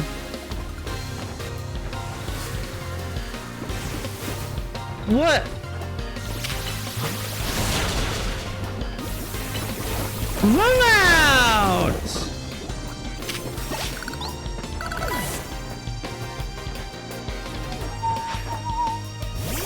Aromatisse. Very cute little lady. Heal block, I guess. Poison jab! Where are you going?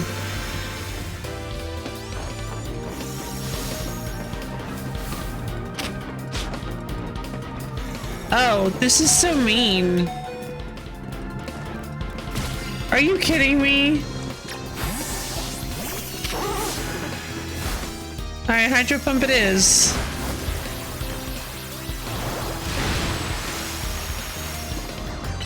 Ice Punch. Yeah, I see what's happening now. They can't actually jump up that wall. So in order to get back, they have to walk around, and it's blocked by rocks, so they just kind of push themselves off, but it's very silly. I will pull up my big plan to make Furisode mandatory in Lumia's. Ooh, TM. Wait, you're the one that can actually take care of these rocks, baby. Hey. No.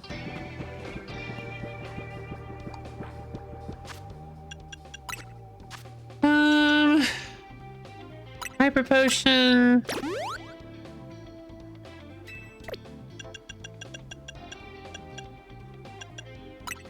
Only have 9 awakenings.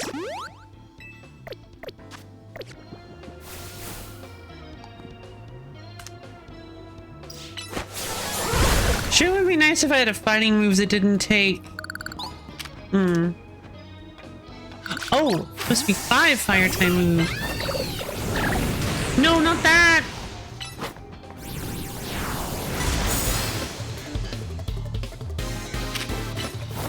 Psychic! 3 Pokemon. Augustin of the SBC. Oops. Ice Punch, please. Don't you know Rock is strong against fire? Yeah, I figured that out. Wyvern. Ice Punch! Dang.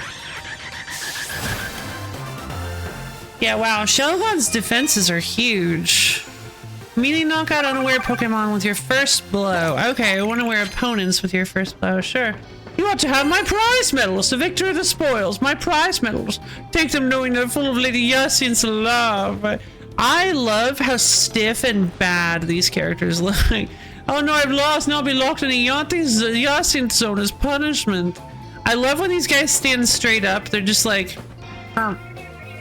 you're really gonna do that to me? You're really gonna do that to me? You're gonna permanently put yourself in that thinking pose. Stinky person. You super effective moves, doesn't matter what kind. Ah!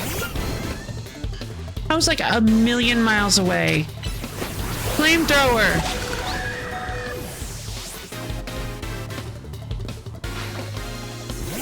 Kangoro. Whoa! That was fast. Focus Blast! Thank you, Quick Claw.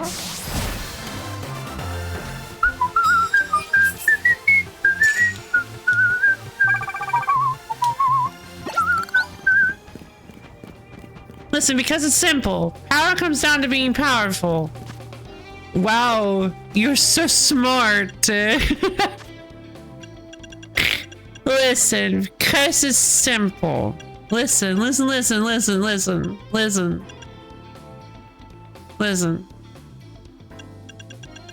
If you're looking for power, you want power. You want to have power, right? You want power, and then you want because you like want.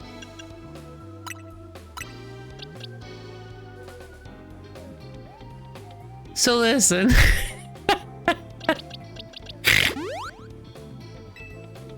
You want power. All you gotta do is you gotta be powerful. Powerful. You just gotta be powerful.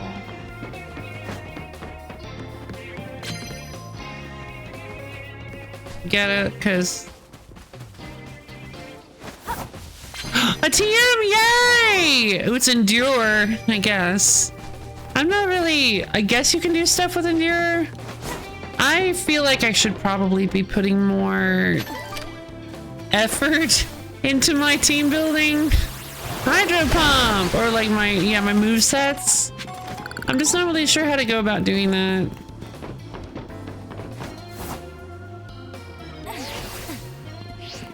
Oh no, not a Drampa! What is Drampa even weak to? Normal dragon, right? Mega Evolve, baby!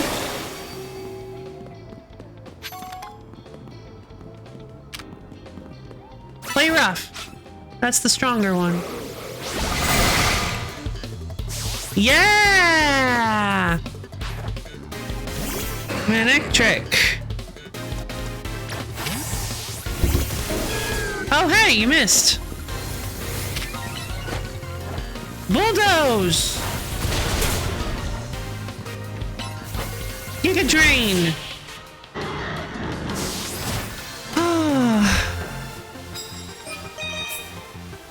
There we go.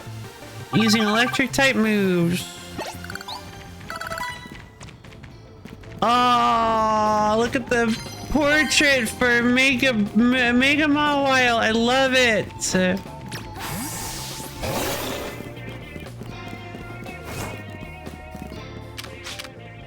Thunder Punch.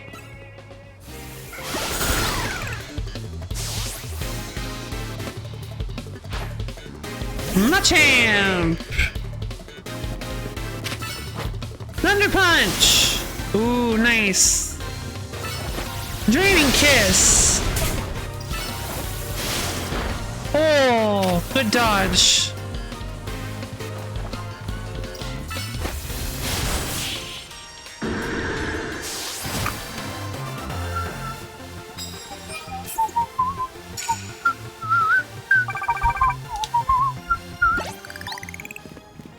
Okay, just one more.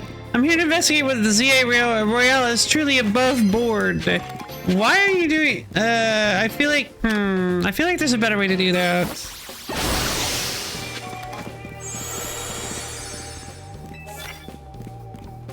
Dragon type moves. I don't have any of those.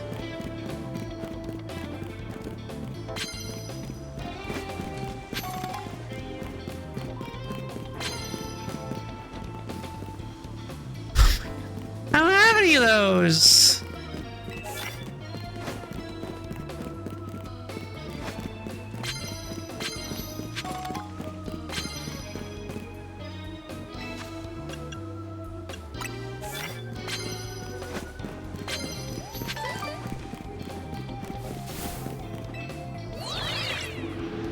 Wait.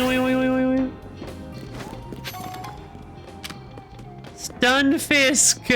Oh no! The groundwater? Get it with Giga Drain, baby.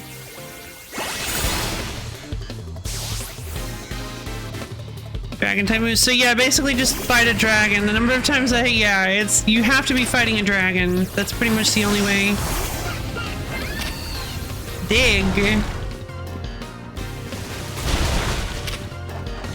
Mystical Fire! Jeez, a lot of those ground moves for dealing with Beatrix.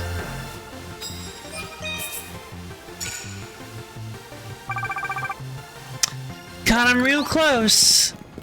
I can't let down my Dime Formo crew or the construction crew either.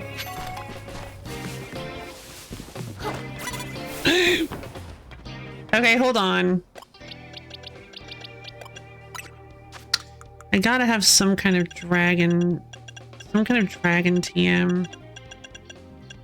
Those are the purple-ish ones, right? I don't have a single dragon TM?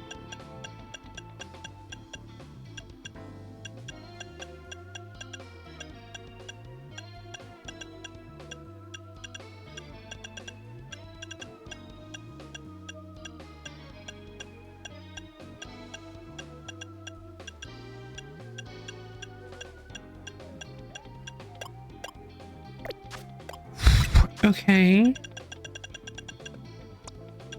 Thought I had somebody that had a dragon move they could use.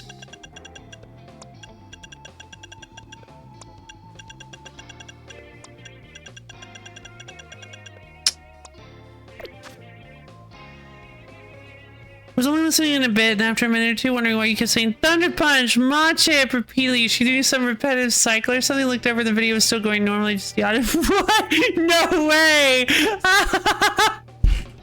That's weird. Thunder Punch, Machamp! Thunder Punch, Machamp! Thunder Punch, Machamp! There you go. Now everybody had to listen to it. You're welcome.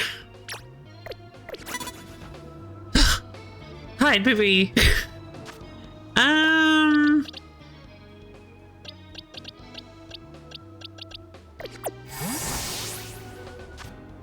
I mean, I'd like to get that dragon. Not gonna bonus light electric type moves. Problem is, yeah, Hot Girl is kind of like threatening to be removed. I have any dragons? Do I have any dragons I want to use at all? I mean, these are all my weaker Pokemon, and dragon moves are usually... Oh, hey, I got this Geibel. Dragon Breath, sure, why not? I mean, I kind of like Garchomp well enough. Let's see,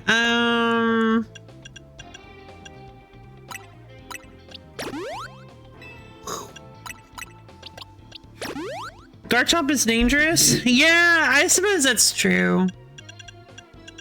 Oh, and I can actually evolve Geibel. Yeah, right. Oh, looks like Geibel's about to evolve. Yeah, go for it.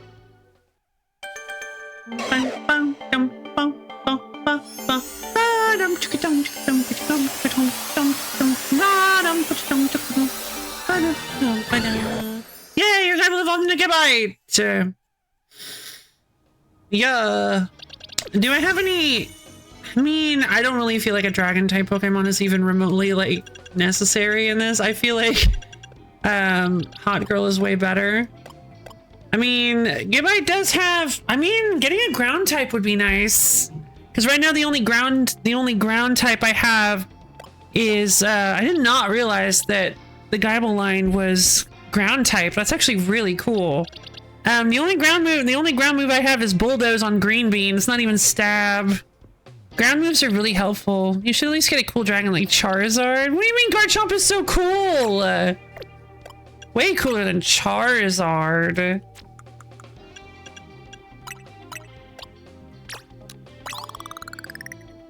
Oh. Ba-da-ba-dum. Yay. You're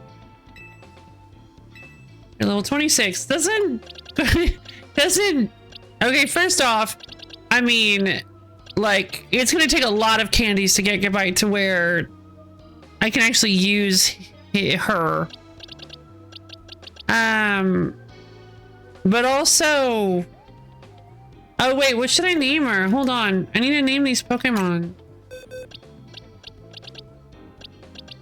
I didn't name this Pupitar. What do I name this Pupitar?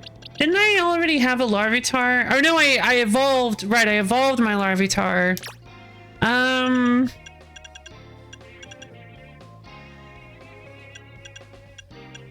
Oh!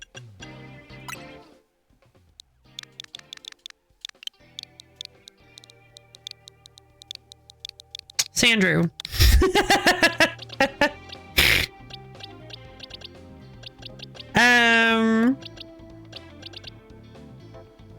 Although maybe I should name. I don't think Sandslash is in this game. I'm like, if Sandshrew is in this game, I might actually have to name him Sandrew because like. But also, it's too close to Sandshrew. It's really, really close to Sandshrew. What do I name this guy? Not to be confused with Sandshrew, the Prevo of a certain FOE. Yes, exactly. Stinking FOE Sandslash. What's her name? Ah, I'm just full of bangers today. Gabby, obviously.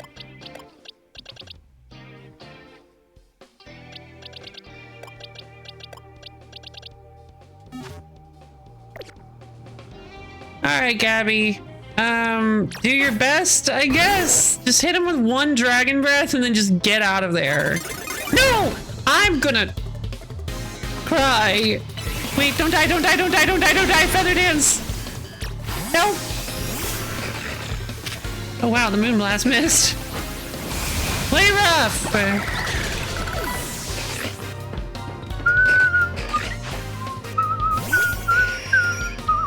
Oh, you're the one with Thunder Punch. Go for it. Draining Kiss. Thunder Punch. Whoa! The animation for Brave Bird is nuts. Did you see that? That picture like became digital. Yay! All right, we did it. All right, we got all our points that we need for the challenger's ticket. Okay. Gabby leveled up. I do still want to get some money, so we're going to continue on.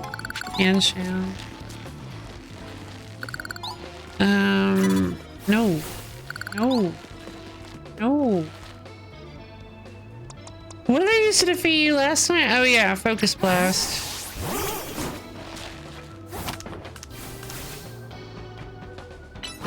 Come here, baby. Focus Blast. I knew it was gonna miss.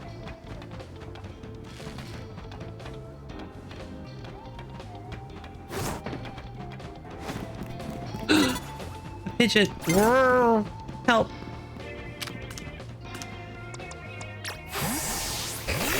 No, no, no, no, no, no, no, no. Haha, caught on a rock, ER.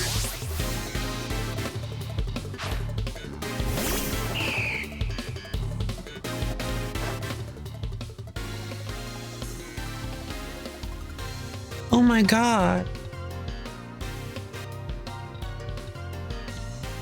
Is Yar just like the like pirate version of In It? Cause like I think is it like a shortening of Yar? It's like you're dead, Yar. Yar. It's like you're dead, you are. Is that where it comes from? Yar. It's just like the pirate In It. I think that's what it is. We've solved it. We did it. We have defeated language. Let's look it up. Study break. I want to know now. You are a statement of affirmation. Mm-hmm. Origin of Yar pirate.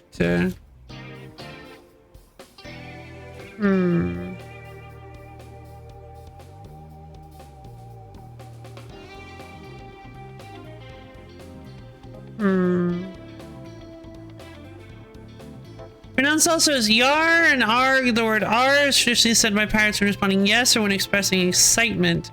But did pirates really r all the time? Probably not, though. It's tough to say exactly how most pirates really talked. There are, of course, no audio recordings of pirate speech. There isn't much written down by pirates themselves, and witnesses have not written down any extensive lists of quotes or pirate phrases. Most experts think English-speaking Golden Age pirates spoke exactly the same as English-speaking merchant sailors of the time, since large numbers in both groups tended to be from riverfront neighborhoods around London, according to historian Colin Woodard. Many of the phrases that most people think of as pirate speech today can actually be traced back to portrayals of pirates in movies. The first fictional pirate speak was in the 1934 film Treasure Island, starring Lionel Barrymore, and later was used by a character in the 1940 novel Adam Penfeather, Buccaneer, by English author Geoffrey Farnell. Interesting. But by far the most popular movie pirate was actor Robert Newton, who portrayed Long John Silver in the Disney film version of Treasure Island in 1950, and Blackbeard in 1952, to name just two. Newton based his pirate talk on the dialect of his native West Country in southwestern England, which just happened to be where Long John Silver hailed from in the Treasure Island novel. That's pretty cool. In this area of England during the early 20th century, R was an affirmation not unlike the Canadian A, and maritime expressions were a part of everyday speech, Woodard explains. Huh. Yeah, an affirmation. A statement of affirmation, just like yar. Just like you are.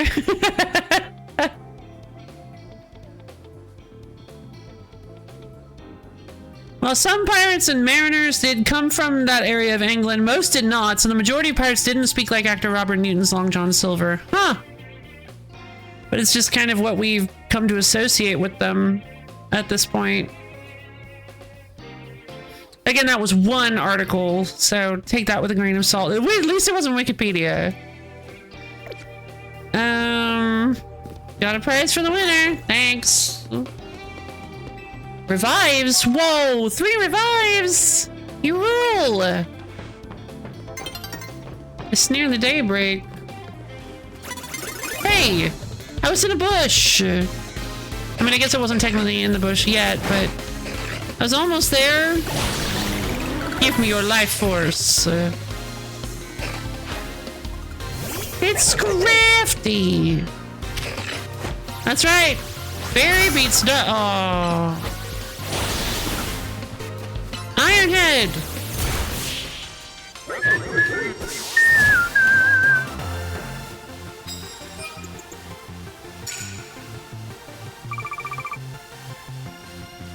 Alright, cool.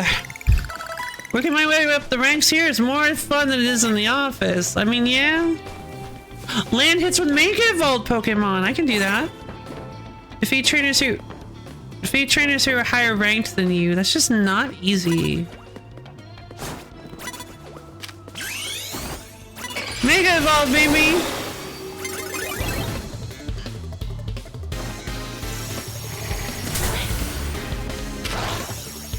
Ironhead! Thunder Punch! Draining Kiss!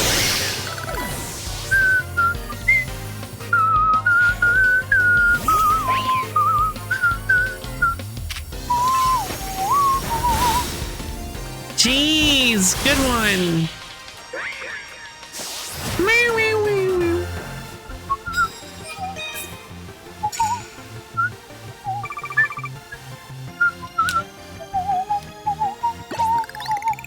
You know my bonus cards. Thank you. I'll give you do the honor of giving you one of my precious cards. I'm kind of hoping that I can get 3 more victories. Super effective moves, no matter what kind. Come on, I just need 3 more victories. Oh, that was an Arbok. Garbodor! The boy!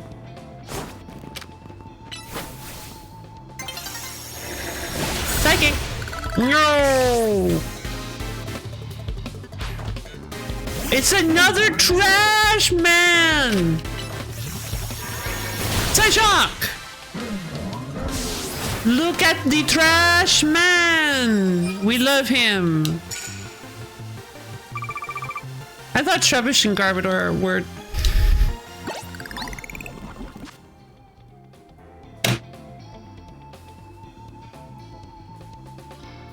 pretty trash designs, personally. You're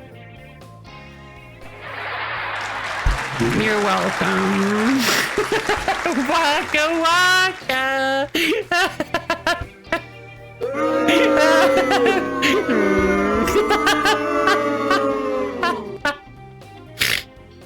It's garbage day. Melvy's lukewarm.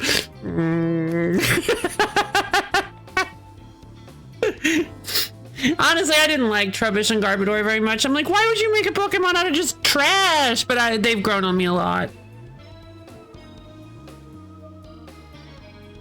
Like, so much. I don't know. Maybe it's only just now that I've started liking them. But Trubbish is so cute. I have a little Trubbish figurine on my desk. And, I don't know. Garbodor is just so funny. Only they weren't so garbage tier. Ouch.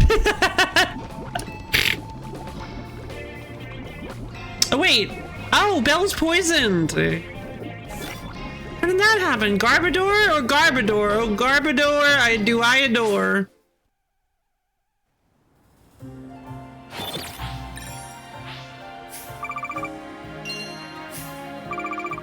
$13 trainers gives me a 2 times bonus, so there we go. 74,700 points. I mean, pucks. They're fun designs. A perfect fantasy city creature. Yeah, agreed. Yeah, little city. I mean, of course, a city Pokemon would be a pile of trash. Like, come on, that makes so much sense.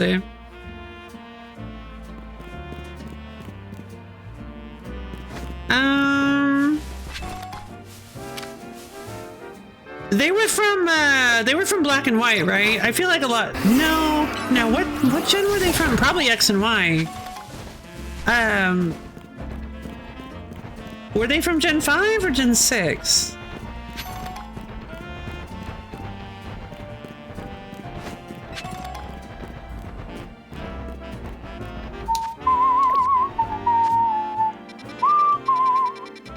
right, I want to cap off the stream by heading to Hotel Shasem. And it's hypocritical to dislike them just for that. Slimer and Muck are just... Yeah, very true. Very true. Exactly. Exactly. Slimer. You almost got it past me. You almost got it past me. And I'm like, wait a second. Hold on. Gen 5. Yeah, I think the issue is that just everybody kind of hates on... Well, at least I did. I just kind of like had a general dislike for Gen 5 for black and white designs until I grew up a little bit and got over myself. And also I just feel like a lot of people are like, ice cream Pokemon? Come on! That's so silly. Ugh. This is Pokemon.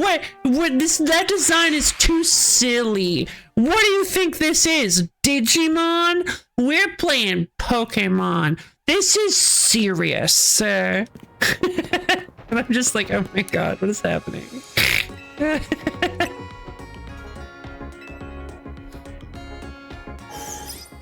One Pokemon that I'm really sad more people don't talk about is I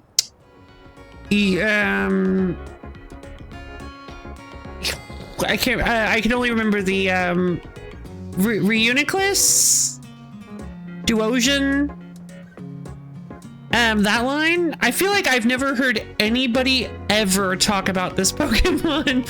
You guys know what I'm talking about, right? The like single-celled organism, or the mitosis Pokemon. It's like a big blobby cell thing. It's like a cute little blob. It's just floating. Yeah, and it like divides as it evolves. It's really cute. I like it. I don't think I've ever heard anybody talk about it. Yeah, I love those. Yeah, yay! Electrode, however, is terrible. Yeah. Poor Electrode.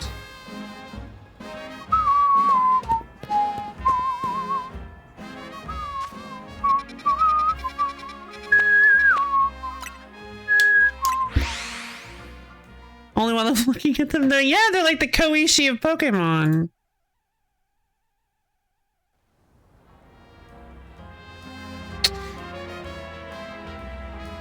Reuniclus. Oh, Reuniclus is the final evolution. Yeah, Solosis, Duosion, and Reuniclus. Fantasy mimic but in Pokemon? Yeah, I remember we've talked about this before, actually. I'm recalling this conversation. But yeah, a lot of Gen 5 Pokemon, I feel like, were just like really derided. I feel like,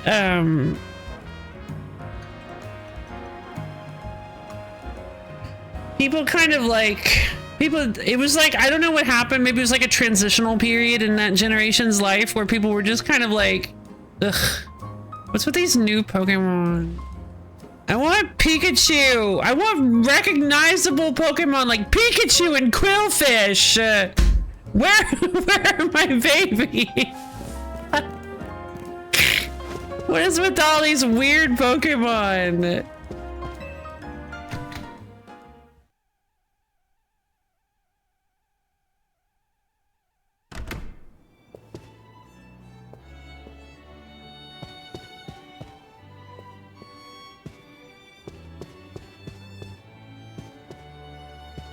Yeah, hot take.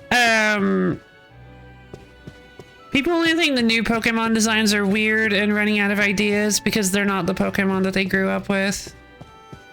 Because they're not Pokemon, like... That's... Fight me. Quillfish. You misspelled it.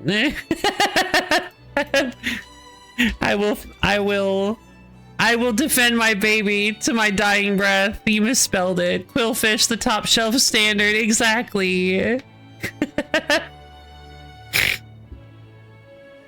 Poor Benemy. Zapdos is honestly a terrible design. Electric Bird of Legends. How do we show its electric nature? Jagged lines. Well, that's because I think that was, I mean... To be fair, oh no, it's doing the Pokemon. Oh no, those guys are doing the Pokemon Violet thing. I didn't think that was a thing anymore. They're doing the low frame rate Pokemon Violet thing. I didn't think that happened in this game. But wasn't that just because wasn't that just like a product of the times? I remember hearing that the Galarian or whatever redesigns were kind of like, this is what we would want the birds to look like if we had had the sort of like design space that we do now.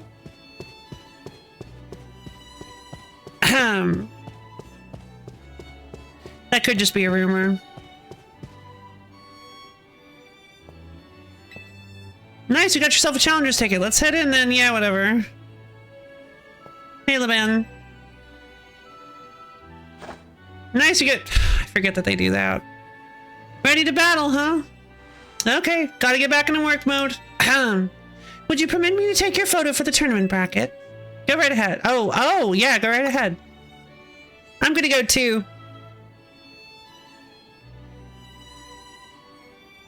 A ring of keys can't be a Pokemon! A person staring and shouting Nintendo's jingly jingly ring of keys. Yeah, exactly. That's... I do not understand people's vehement disgust at Klefki. Like, why not?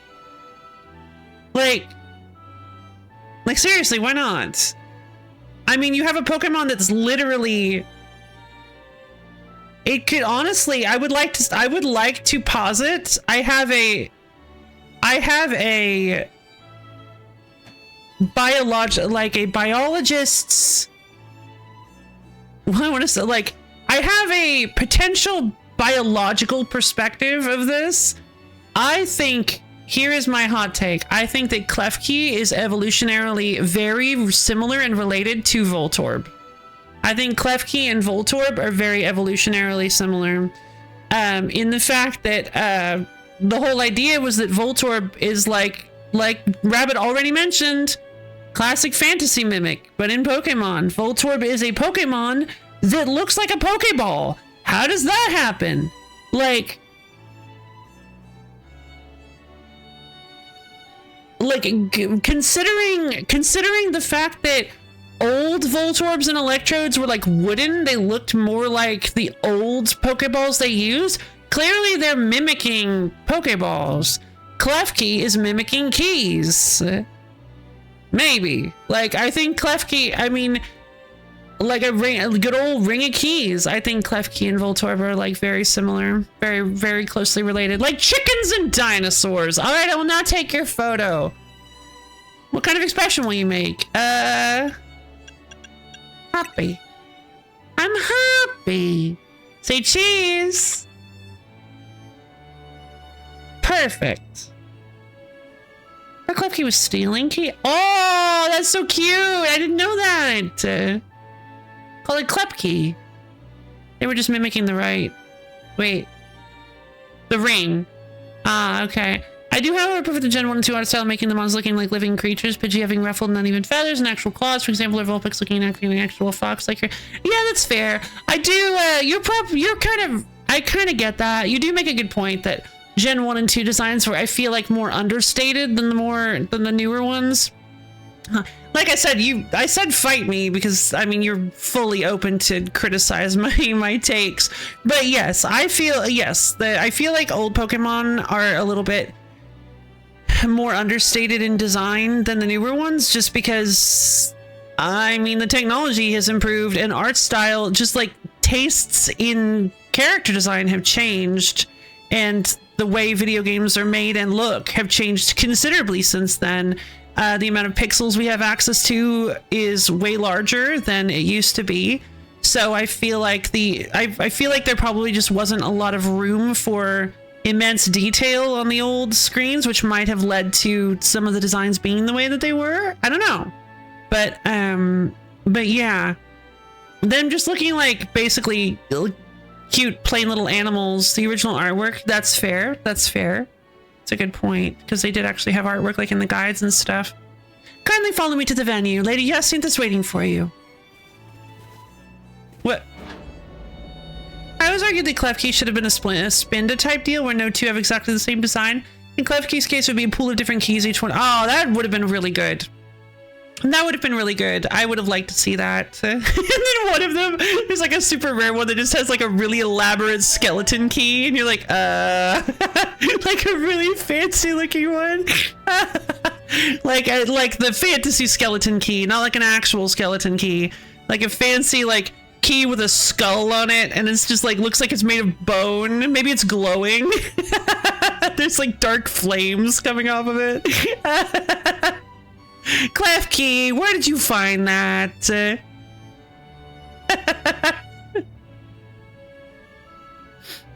In fact, the vast majority of the original artwork you see online from Gen 1 and 2 is not the original, but in a poorly scanned version. Oh, interesting.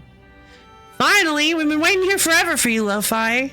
Not Urban, though. For me, why? Oh, I know why. For me, why? After you left, we figured the turning was off, but when we tried to leave, we got trapped in this weird Yasin zone thing. Dear friends and honored guests, I thank you for your patience. I'm delighted to announce that my tournament, organized by me and in my honor, has recovered its missing pieces.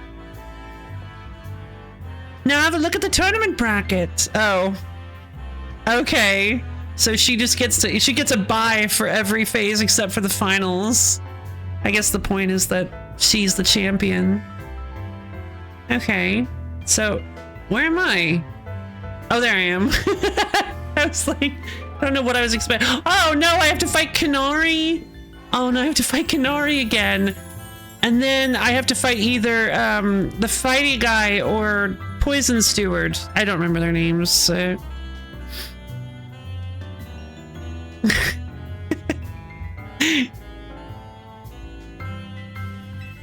As you can see, I'm the Ultra Deluxe Top C, the fitting position for your humble hostess, no? She really planned this whole thing to cater to herself as much as possible, huh? For round one, we have Kanari facing off against LoFi. Once you're ready, please speak to Laban on the court, Tim. Now then, my dear friends, let Le Supporton de Jacinthe commence! Why wouldn't you? I mean, yeah, exactly. It's your tournament. This is so weird. It feels like... Is this supposed to be a criticism of the ultra rich? Because it feels kind of toothless. I don't know. I'm kind of confused at what all this is. Well, this is Yasin's tournament, so I guess we've got to do this even if it seems absurd. It doesn't, though. It's just a tournament. Okay, no. I promise. Deep breaths, deep breaths. This is just what talking to Urban will do to a person. Deep breaths. Deep breaths. I sent a picture in stream discussion about the actual art versus what most people think is the original artwork. Oh.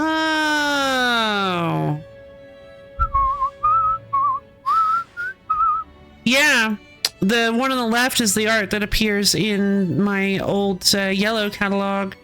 Is that the real one, or is the one on the right the real one? Not yellow catalog. Yellow Pokemon Yellow walkthrough. The right one, so I kind of like the right one a little more. The right is real. Yeah, I was gonna say I kind of like the right one a little bit more. But the left's colors are brighter. There's more white in it, so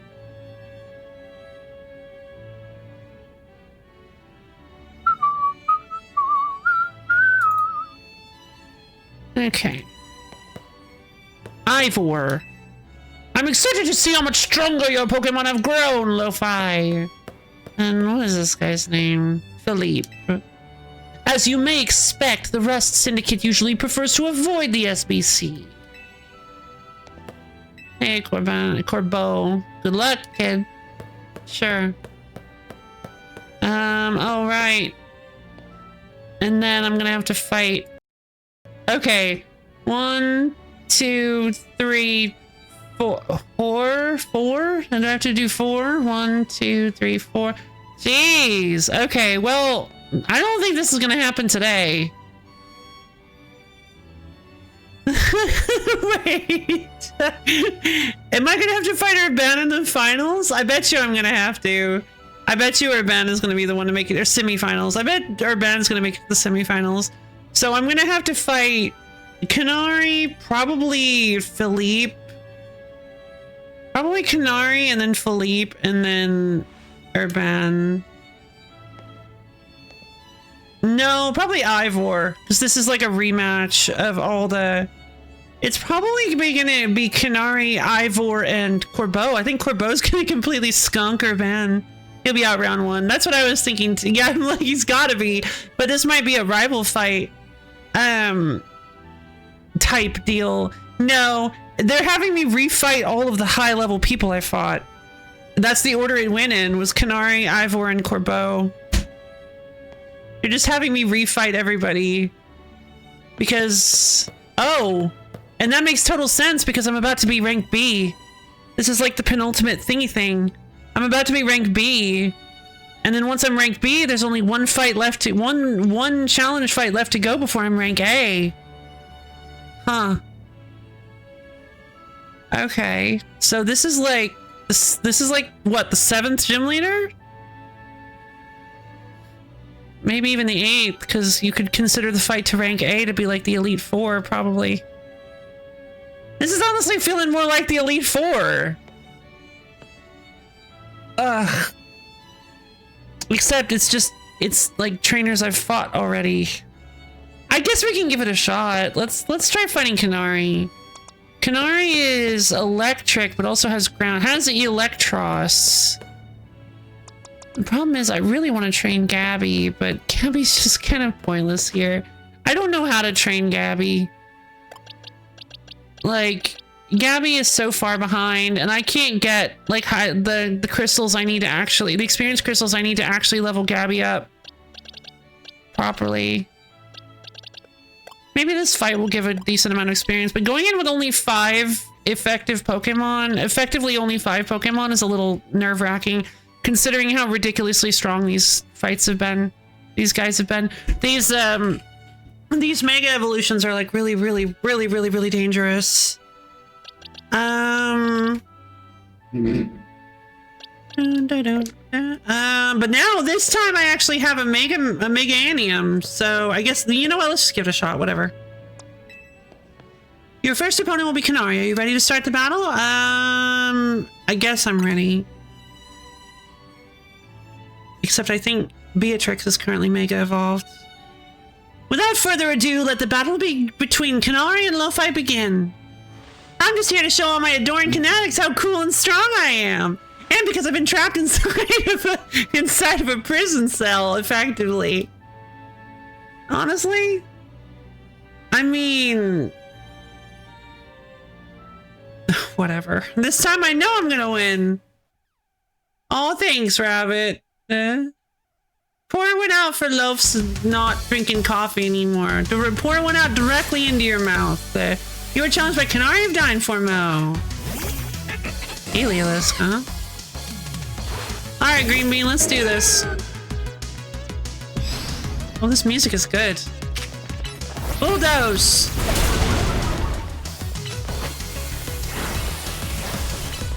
Leaf Blade!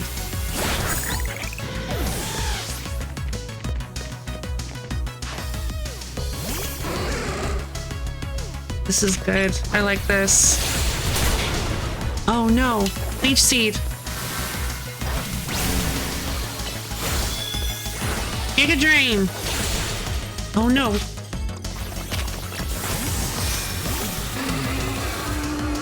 Toxic.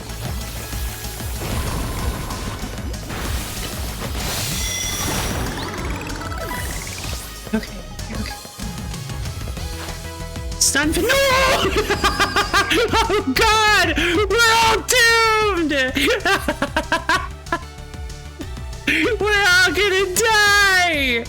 She sent down stun pits!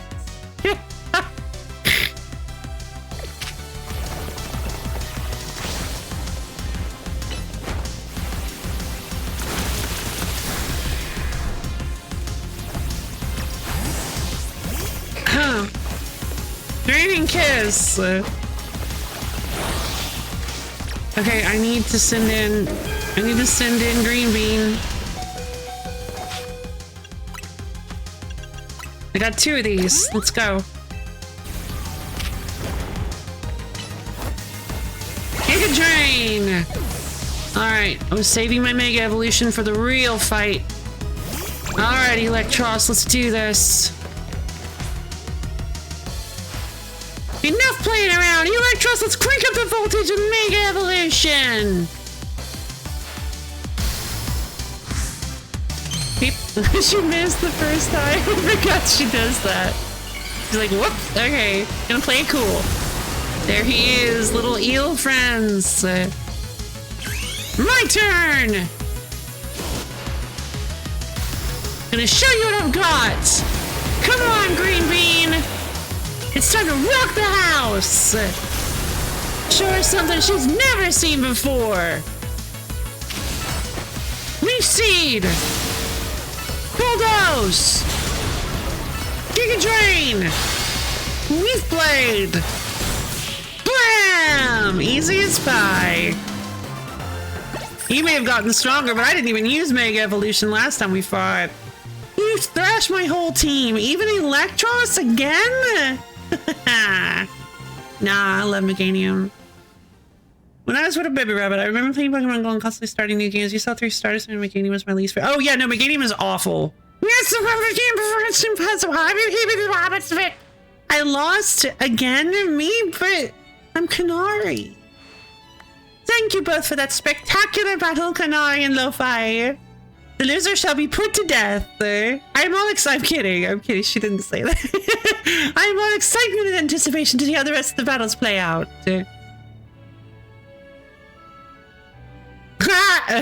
Called it. Ben got thrashed. Yeah. It's Canary, then Ivor, then Kobo. Dear friends and honored guests, we have made it to the end of round 1. The trainers who qualified for the next round are LoFi, Ivor, Kobo, and Gwyn. For round 2, we have Ivor facing off against LoFi. Once you're ready, please speak to the man on the court. Can I heal my Pokemon? Okay, they got automatically healed. It's very nice. My intuition is never wrong. Each fight thus far has been absolutely incredible. Yeah. I just don't really understand why they have to put me through this rigmarole in order to actually fight them. They know I'm the one that needs to be fought to get the challenge, to do the challenge match. So why do I need to do all this running around and tracking them down in order to do the fight?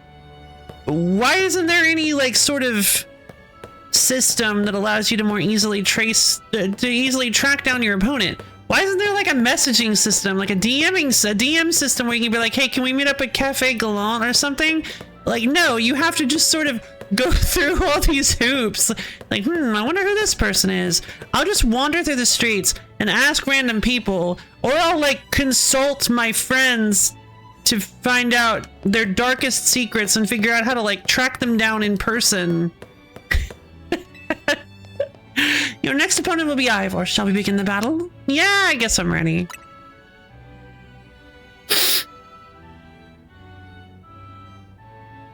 Without further ado, let the battle between Ivor and LoFi begin. A quick word, please, LoFi. I feel you should know that Laban here was the reason I started my strict training regimen. She beat me in a fight when we were children, and after that, on second thought, never mind all that. I should focus on our match. Let's have a fair fight, yes? Yeah, that seems completely out of nowhere.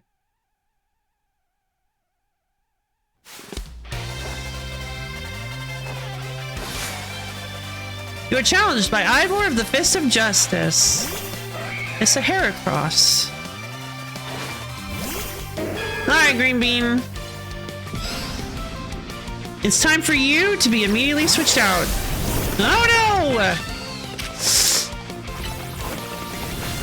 Oh no, Rock Blast! Oh, that's bad. Oh, jeez. Come on, champ. Psyshock! Psychic! Take him out, take him out, take him out, take him out, take him out! Okay, God, that was close. I almost lost Belle. Medicham. Okay. Fighting and psychic. Flying or ice would be... Not ice. Not dark. Ghost? Ghost. Darn it! No! I don't have hot girl! Okay,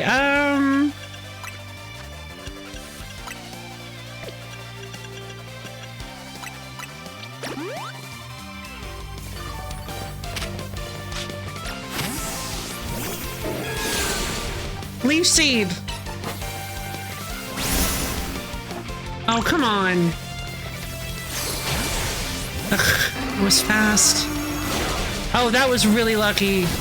You got lucky. Don't even act like you didn't. Leaf seed. Stop! Bulldoze.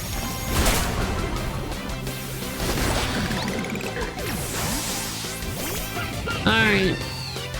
Hello, Shadow Mask 142. It's Phalanx. I forgot about Mega Phalanx. Here he comes. Phalanx, let us break through the bounds of justice with Mega Evolution. Hello, Shadow Mask 142. Hope you enjoy watching me fight the funniest Mega Evolution ever made. Maybe second to Sableye. Sableye is so funny. How are you doing today? How many? Oh. I'm a little reticent to ask because it may be a Pokemon I don't know about yet. I don't really... Yeah! Phalanx battle mode! Phalanx school form! Shiny Latias? Ooh, cool. Well, I'm glad you caught your shiny Latias. Hey, Noir, what's up? Psychic! Oh god, that's so sad. Oh, defeat! How incredibly unjust! I had a few days when I'm glad to hear it. I'm glad to hear it.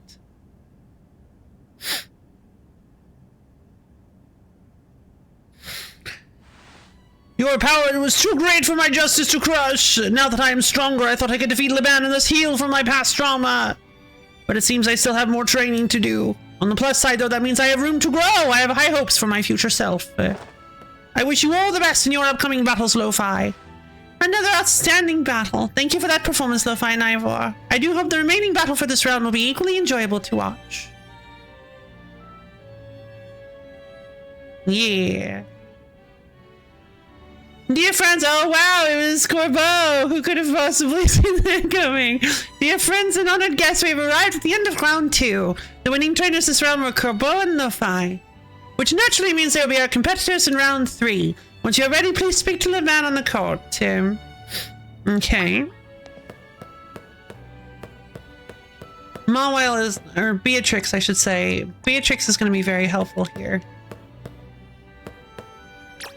Alright, Beatrix. Let's do this. I'm so ready! Let's fight Corbeau! Without further ado, let the battle between Corbeau and LoFi begin. So I'm up against you. This is quite the venue. It's the perfect place to repay you for the defeat you handed me the other day. I think I'd enjoy that, so... Boss, just remember your training with me. You'll be fine. That idiot. I'll need to teach him to keep his mouth shut. But well, me and my crew have gotten stronger. Scolipede and the rest are ready to go. Now then, let's have some fun. I'm very ready. I think so too.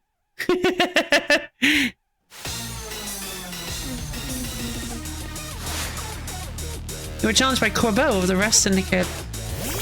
Arbok, huh? That's pretty funny.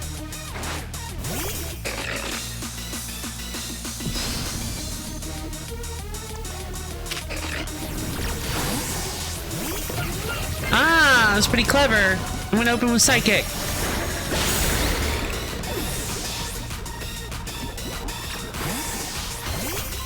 Gyarados, huh? I don't really have anything for that. Bounce? That's so weird. Roll out! Oh, that's a big crunch. What was that all about? Okay. Roserade. Okay.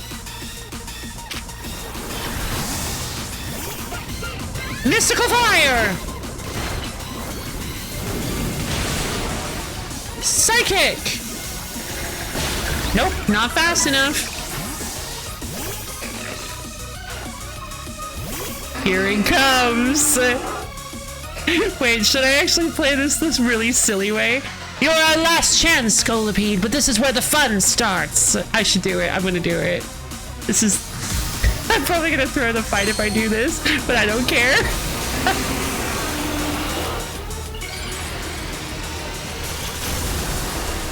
Well, I learned a thing or two from you last time, Corvo.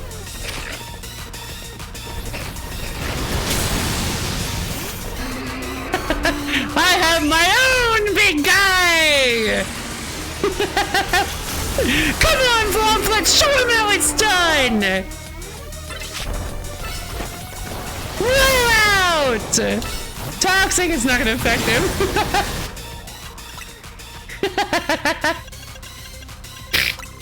The ultimate fight! I don't care how the rest of this tournament goes. This is the real tournament. Poison jab! Roll out! Yeah! The superior bug horse has been decided! You and your Pokemon sure are entertaining, I'll give you that. Yay! Cool bug. The superior horse. I'm so happy. I can't believe I beat him. Whatever it was.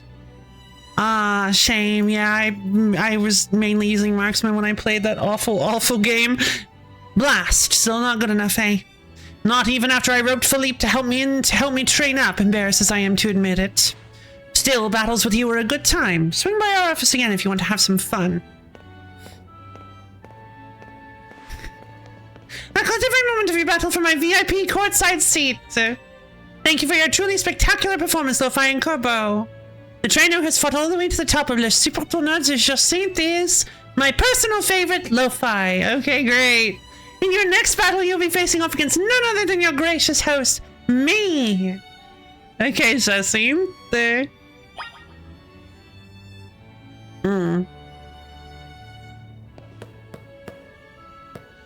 Okay, I have no idea what she's using. I don't actually remember what these guys use. Fairies? I mean, if that's the case, then I have this in the bag. Potentially. Inspired visions. The time has come for your knight to battle, my dear LoFi. Oh. Hold on. I should... Wait. Hold on. I'm gonna go to the little streamer's room real quick. I'll be back in just a minute and we'll get this fight underway. I'll see you guys in just a second. In just a minute.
Hello again! Okay. The Super Tournoi de Jacinthe. Grand finale. Time and again I was delayed in bringing the Super Tournoi de Jacinthe to fruition. In the end, I had to resort to wielding my influence as a social elite to make it happen. Okay. Now here we are, about to begin the final round. May it live up to, nay, exceeds our wildest expectations of our lovely guests with spectacular... No way. Is that... what's with that Pokemon? How did it even get in here? Ah, more trouble? I don't know what's going on, but I can't afford to let anything else go wrong. Oh, hey. Here's Zygarde's wish. This world is imperfect. Is that man a fan of LoFi's, perhaps? It can't be. He's alive? The leader of Team Flare who vanished after his failed attempt to create the world he dreamed of. Lysander! Wait, you mean the, like, Pokemon fascist? Wait, the guy who used that ultimate weapon 5 years ago? Dang, that's a shocking turn of events. I don't care. I want to go home.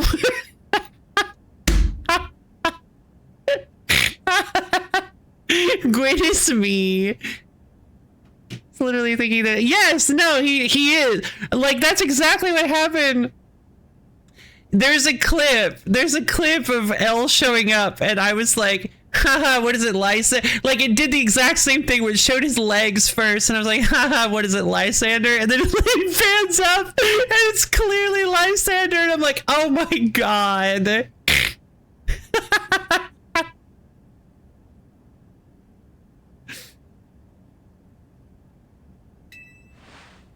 Huh? What? No way! That's Lysander! That's Lysander over there, isn't it? Can it, Philippe? Don't make a scene in front of Lysander. You're embarrassing me. Zygarde showed itself in order to face you in battle, LoFi. Its wish is that you two face each other in earnest and forge a strong bond in doing so. Right now? Like, he really thought this was the time?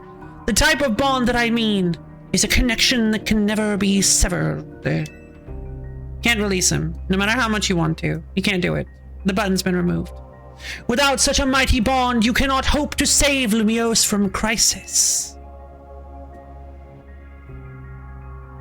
I don't know whether to throw this guy out or get ready to hold Lady Jacinthe back. Marvelous! Oh my god. I admire the fierce determination that drove you to interrupt our battle to demand your own, my dear. Although I myself desire nothing more than to battle against LoFi. So believe me when I say I can sympathize with this dear Pokemon 1000%. And that entrance, what can be more splendid than a surprise appearance by a special guest? Yes, Dragon Doggy, join me right before the fairy type specialist. This will break out well for us. Oops. I didn't even think of that. You are Lysander, yes? No, I'm El. My bones! Naturally, I recognize your visage. You were quite the celebrity in Kalos, after all. I think celebrity might not be the best word we could have used here.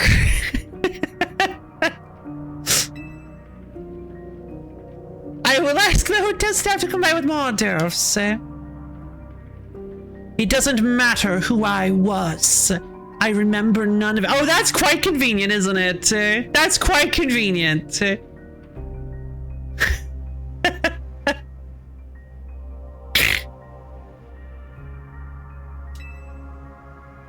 I'm here only to say that I wish for Zygarde and LoFi to battle. Yes, of course, by all means. I love that he has an X patch and a Y patch on his knees. It's so funny. Jacinthe doesn't pay much attention to the news. Yeah, I guess not. Laban, would you handle this? Okay. I think I'll probably be fine. I claim to have amnesia. My reformation will be easier to accept by society at large. To treat. Oh, that's cute. LoFi, your next opponent will be this mysterious Pokemon Zygarde. That's actually really funny. Okay, battle Zygarde, the unexpected opponent that crashed the tournament. Dog. Oh. Let's see. Will you battle Zygarde? I guess. Hold on, I need to prepare. Give me a minute. You would truly deny Zygarde's wish? Game over. Yeah, battle Zygarde. Just give me a minute. Jesus. There!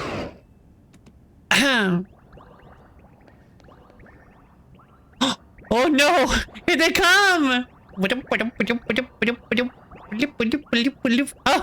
look at them! Zygarde's bodies comprise of entities known as Zygarde cells. The more Zygarde cells that gather, the stronger Zygarde's capabilities. Or, so I've heard. What are you? Oh, they're so cute! I love them! Plum, plum, plum, plum, plum. There he go. Big. He's now a snake. That is Zygarde's 50% form. Zwaa! A dog and his frogs. Yep.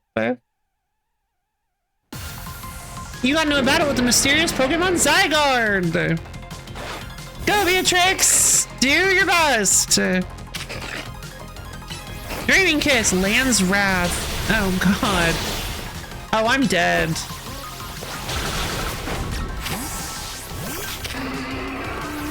And Dragon. Alright, baby. Toxic!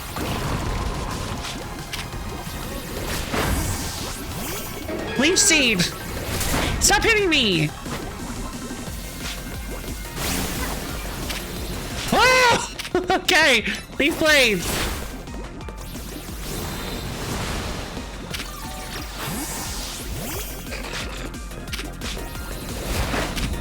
Draining Kiss! Easy. Never been legally attainable? I think it is now.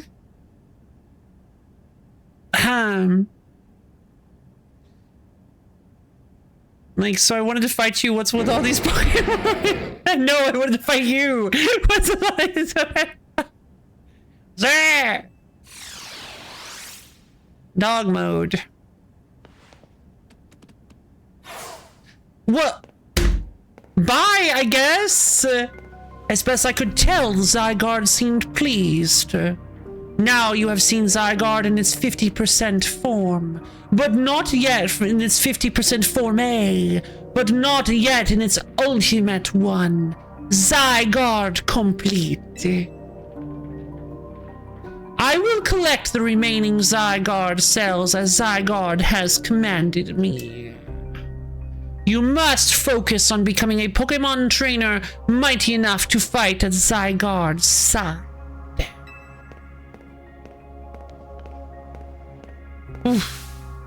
Denizens of Lumios, please listen. The time has come for each of you to consider what it means that Zygarde came here today. I pray that all of you find the right answer. Don't smile at me. Hello, my dear LoFi! To emerge victorious from a battle against a surprise challenger, you truly are exceptional. If you wish to fight Zygarde complete, you must submit payments of 300,000 Pokebucks, or pucks as they're actually known. Definitely trust me on this. Per month for 4 months. God. And now it is time for the undeniably incredible LoFi and the exceedingly incredible host of this terrific tournament to begin the final round. But this is not merely the final battle, it is also a promotion match. I hope that all of you gathered here are ready to witness the riveting resolution of today's event. I guess. I mean, I just kind of feel like that Zygarde fight was relatively pointless, but okay. I guess it was like, okay, it's a battle that you can, it's like, Zygarde is strong and uses a lot of scary moves, so hope you have something to fight dragons. I did. Thankfully. Really glad I brought Beatrix, because that would have been really bad otherwise. Honestly, though, Beatrix was kind of getting hammered until Mega Beatrix would have been good, but I'm glad I have Toxic and Leech Seed, which is just the funniest combination. Yeah, I guess I'm ready. Lord, long last we get to battle one another, LoFi. Hold on, I need a minute. If you are under the impression that you can escape from my Yasin sounds, you are mistaken. Whatever. Yes. It's time for Blum to completely thrash you. What a tournament it has been! So eventful, one might think it had been going on for years. Now here we are after so many twists and turns at the conclusion of this momentous event. Okay, I should clarify. I was kind of hoping that we would get Zygarde after that. I was kind of hoping that Zygarde would join us. Having it just be like a little thing where it's like, okay, here you go. This is what Zygarde's 50% form looks like. So you get to see kind of what it can do. Just feels a little, I don't know. Toxic Leaf Seed, Giga Drain, Held Item is Big Root, Profit, exactly. Well, yeah, no, I remember what the Yasin stones are. I just didn't see it in the building, so I guess it's around the... building. Now here we are after so many twists and turns at the conclusion of this momentous event. Eventous, if you will. This moment, if you will. Challengers tickets verified. You are clear to start. Challengers tickets verified. You are clear to start a promotion match. Strength sap. How glad I am to have entered the CA Royale. It has allowed me to cross paths with some of the greatest trainers in Limios, including yourself. You're pretty...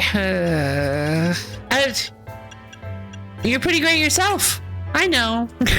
Once I reach rank A, I will make it my mission to bring happiness to the people of Limios. To do so, I will make each and every one of them into the strongest trainer they can be. For that is my duty as an influential socialite. That's kind of cute and a little scary.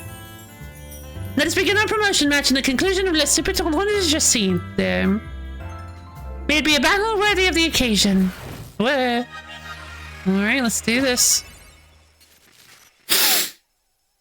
Come on, Jacinthe, let's do this. Oh, those leggings are so cute. Wait, those aren't leggings, are they? Oh my god. You're kidding me.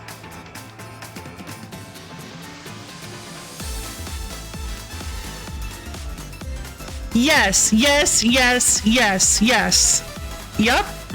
Yeah. You were challenged by Jacinthe at the SBC. Absolutely. Electro Swing team for...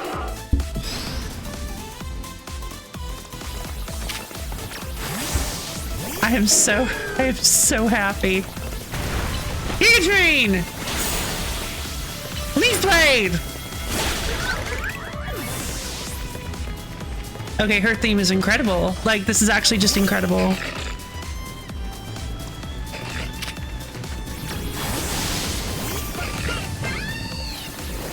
Mystical Fire!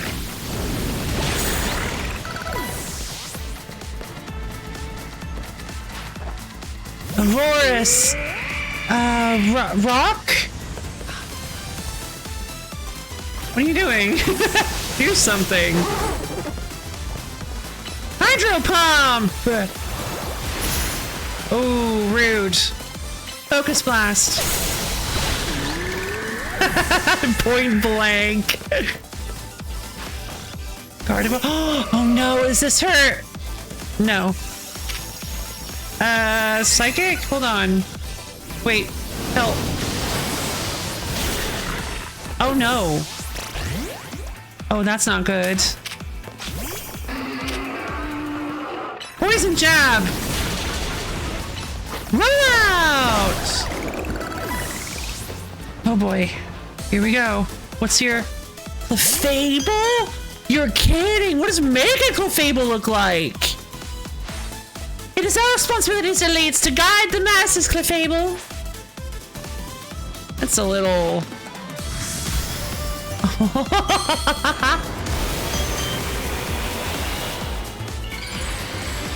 I'm so excited. What? You're kidding! My turn. Come on, Blump! It's Mega Blump time! Better than Mega Starmie. I don't want to know what Mega Starmie looks like yet. Don't tell me. We're gonna see eventually. It's the moon, petit chéri. Poison jab. Jesus. No, toxic. No, love. My baby, double knockout, baby. Magnifique! What a fine display by both you and your Pokemon! Huh? No, you're fine. I already know that Mega Starmie is probably really silly and probably has really long legs or something. Because somebody made a joke about Starmie not skipping leg day. But you already said, no, it's all good. I'm just really excited to see it. Your victory is confirmed. Congratulations. Now processing your promotion. Yeah, we get to take all of our money. Yay! You've been promoted to rank B! A most heartfelt congratulations on your victory, as well as your promotion. Have a look at our audience. Everyone looks so very pleased. I dare say we managed to convey to them the joy that comes when training us in Pokemon with a deep bond, battle side by side. Oh god. Please continue your efforts to protect the city of Lumiose. Naturally, I will help however I can. As a token of my gratitude, please accept this Super Deluxe TM. Endure. Oh, Play Rough. Cool. It's a good move. Lower target's attack stats. And finally, let us end this sensational soiree with a special fist bump as a gesture of goodwill. Yeah, that's actually kind of cute. Bump.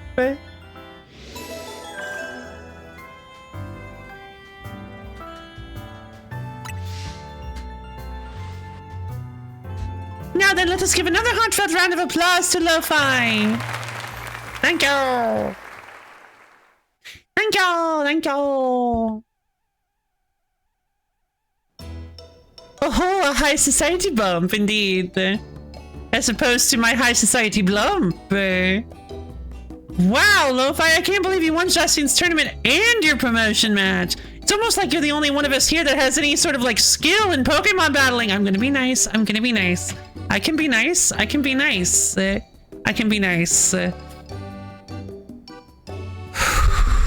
Deep breaths. Deep breaths. I can be nice.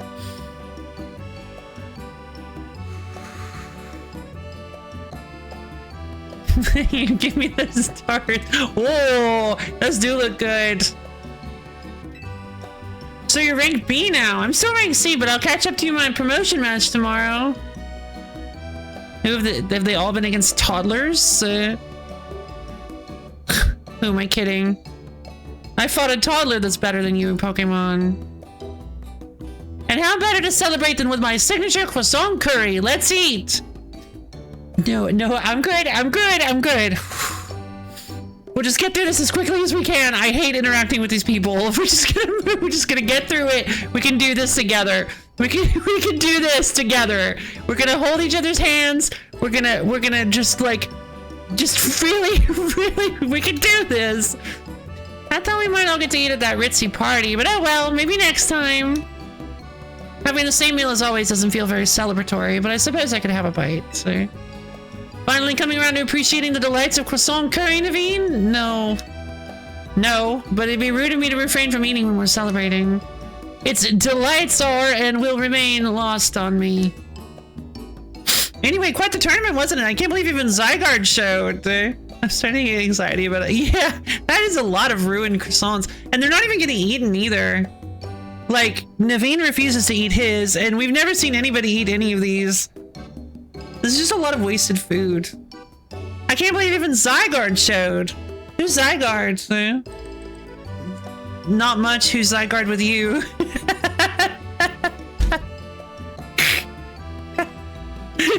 It's a legendary Pokemon. Good joke, LoFi. It's a legendary Pokemon, the total enigma. Emma's been on his tail.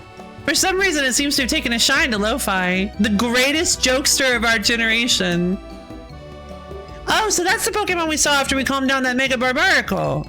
So it's kind of strange, but it really likes you for some reason. Sounds like Jacinthe. Yeah, exactly like Jacinthe. Can I get this answer C, please? No, it is a different vibe, or they're not the same at all. I see. Two very distinct choices here. Which one should I choose? Man, did anybody tag this game Choices Matter? I think people forgot to tag this game Choices Matter. No, it is a different vibe. We should probably ask AZ about Zygarde. He might know more. Final Fantasy Morning Dialogue. Yeah, the Star Rail does this thing that I really wish it would do less frequently, where sometimes it will have choices that are literally just two things that you said. So like it really works. I feel like it's like a shocking thing, but they've started to lean on it way too much. It was really cool the first time I saw it, because most of the time it's just choices that are like, yeah, these are very similar, kind of similar choices. But then at one point it was like, the first choice had an ellipses, and then the second choice was like a finisher to that thing. And it was really good. When you use it, if you use that as like a, as like, I don't know, in like a really emotional moment or something like that, I feel like it could be really good, but leaning on it too heavily is just kind of gets annoying. It's like, oh, okay, so there are no choices here ever again. Actually, has anyone seen Floette? She usually hangs out when we're celebrating. I saw her head up to the roof with AZ earlier. Oh, okay, well, let's dig in while dinner's hot. It's still hot, flaky, and saucy. Nah. We all nod at each other and then just hurl the food at Urban's head.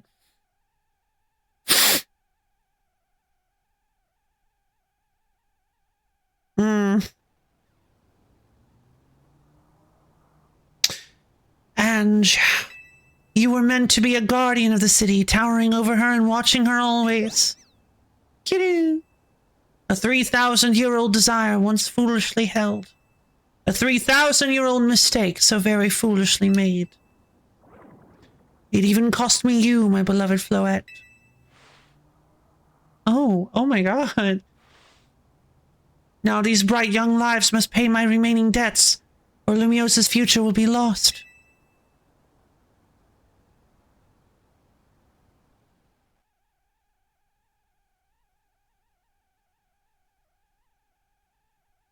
Wow. Okay.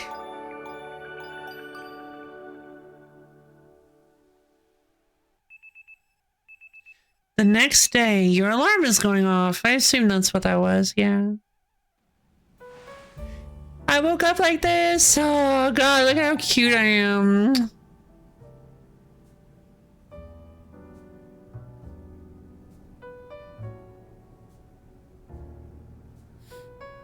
Lumiose trembles.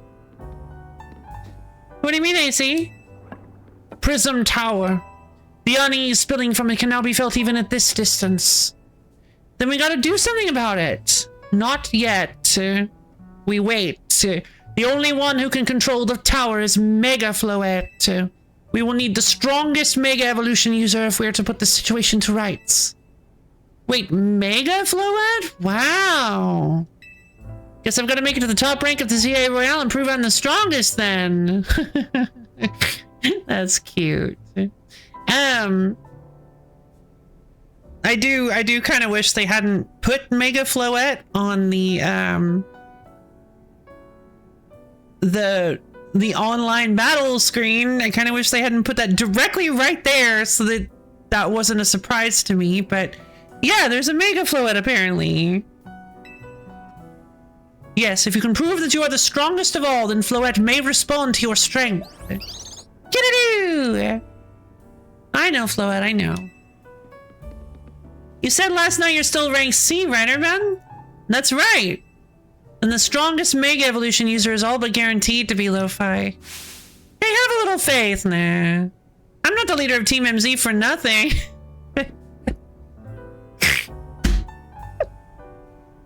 Yeah, you are. Yar.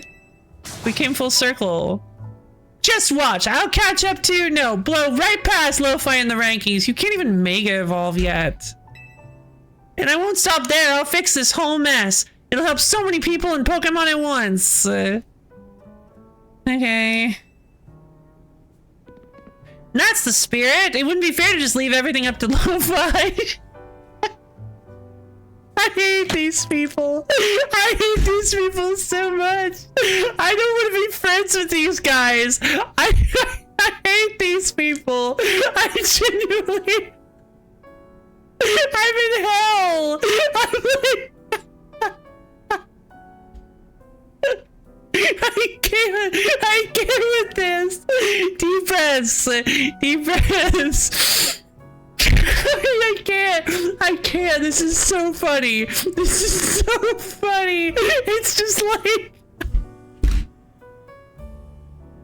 It's like they deliberately wrote the most unlikable people I've ever met in my entire life. Oh my god. Wow. I'm Carlos going 2 for 2 in terms of unlikable friend groups, bro. Yes. Oh my god.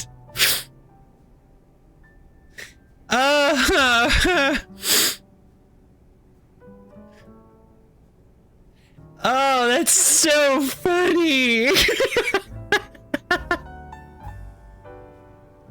Genuinely so funny. We've crossed the boundary. We've crossed the line from just infuriating to genuinely hilarious. Like, how do you write a group of friends that are this bad, that are this unlikable? Oh my god.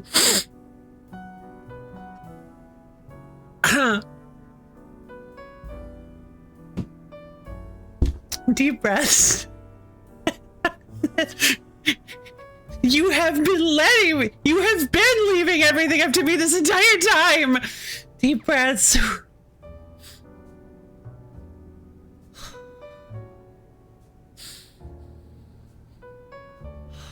This game is so hard to play.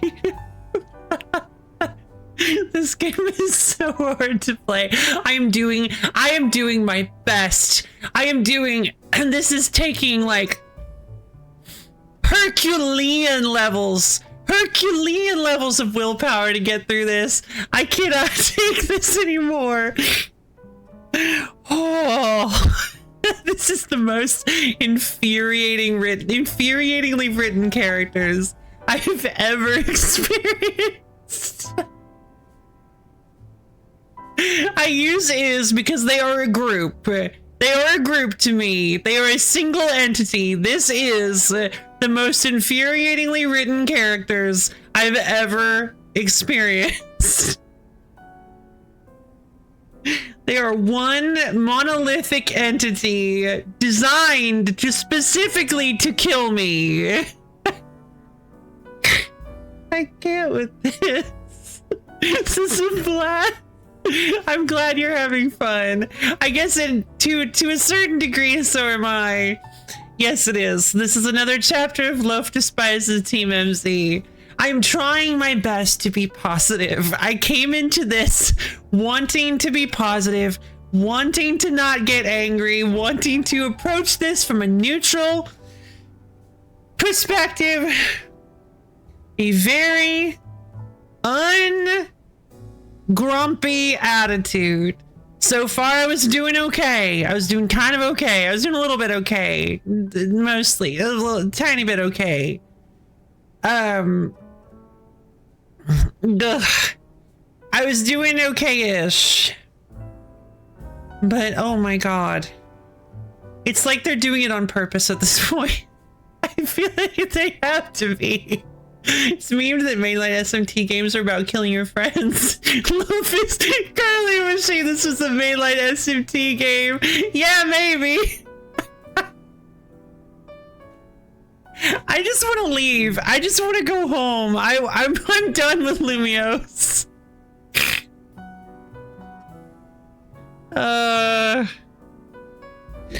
Welcome to Hotel MZ. You can check out, but you can never leave. This friend group. That's the spirit. I can't read it again. I'll be pulling for you too, Urban. Good luck climbing the ranks. Oh, hang on. I got a message from Vinny. Oh my god. My eyes almost rolled in the back of my head. He says I should come meet him at Quistartica. Wonder what's up.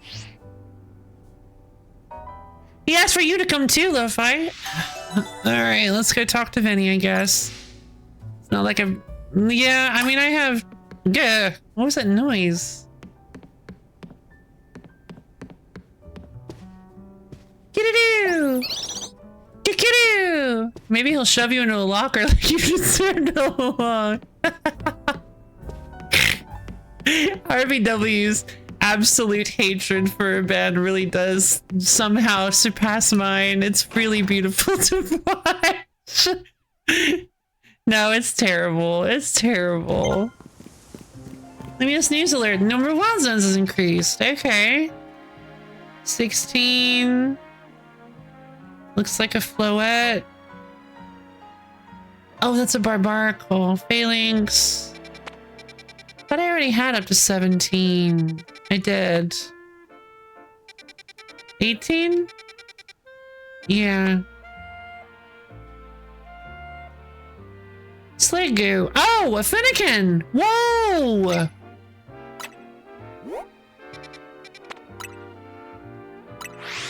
Smeargle, maybe? Do not tell me if Smeargle... Do not tell me if Smeargle is in this game. Do not tell me. Don't tell me. Or I'll ban you. I will. I'll ban you. I'm drawing a line here. Probably shouldn't, because then bad actors will be encouraged to do it just for the memes, for the lols. But please, I really don't. Whoa, a salamence? I really don't want to know. I guess that. Oh, alpha salamence. Oh. Do I have a Shelgon or a Bagon?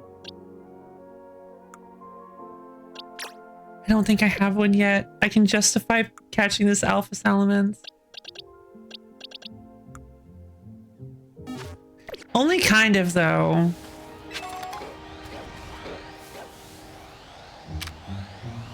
Oh, like I can't even catch this. Oh, I can barely catch her. Oh, she's so cool.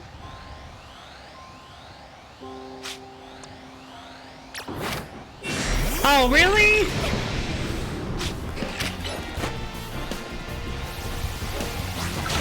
Wait, hold on. Quick ball? Ow, ow, ow, ow, ow. Go! Darn! Green kiss! Wait! Oh, that was close. Big evolution?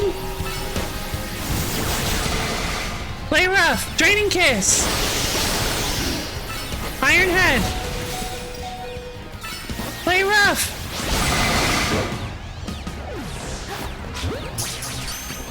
The quick ball isn't gonna do anything. Draining kiss! No, baby! Oh boy! Oh, that outrage was nuts. Oh right, earthquake. What am I doing? No! Oh god! Am I about to get wiped? No! Am I about to get wiped?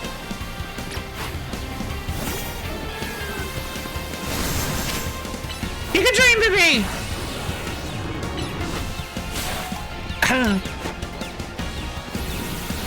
Oh no.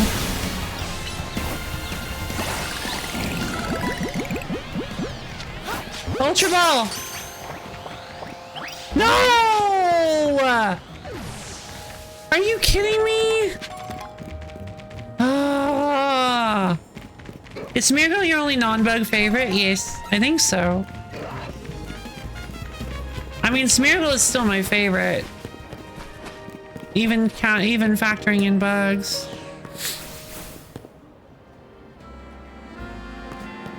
And not the cool Vinny from that one show either. My autoimmune system rebelling against continued exposure to bad lead and shutting down Zygar.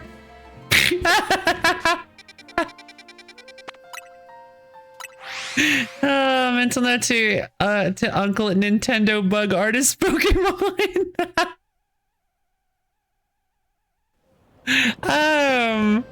Oh, bug. Oh, I see. Yeah, that would be pretty cool. I don't know, like yeah, bug artist. Oh, that would be so cool. I don't know. I don't even know how I would. Yeah, I do love bug Pokemon. Like, oh. Yes. Like a big I think actually my favorite bug Pokemon is Volcarona. And Slitherwing is like a close second because it's Volcarona but on the ground and going like right up to your face. Mother, I require food goop.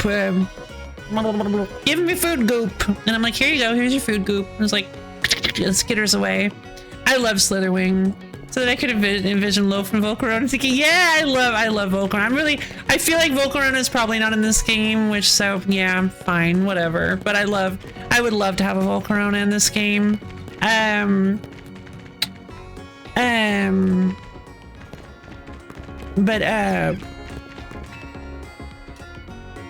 Again, please don't tell me about any Pokemon I don't know about. If I say, wonder if this Pokemon's in the game, I'm not genuinely asking. I am speculating so that you guys know where my head's at. Meganium and the rest, his name is Green Bean. So that you guys know, like, what I'm thinking.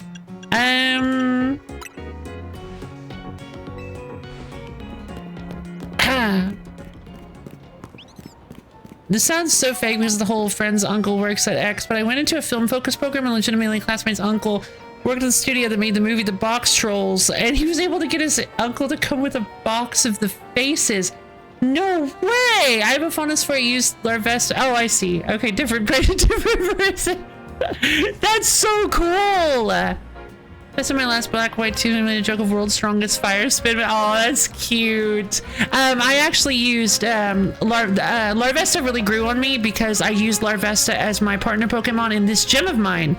This gym of mine playthrough where you play as a gym leader. Yeah, that's where my fondness for bug Pokemon came from, actually, is because I wanted to be a gym leader type that I feel like is severely underrepresented, that like everybody looks down on. I wanted to be the weakest type because I wanted to see if you could be a gym leader of the weakest type, and so I picked bug because I feel like there are like almost no bug gym leaders, even though there are a couple. I just didn't realize there were any.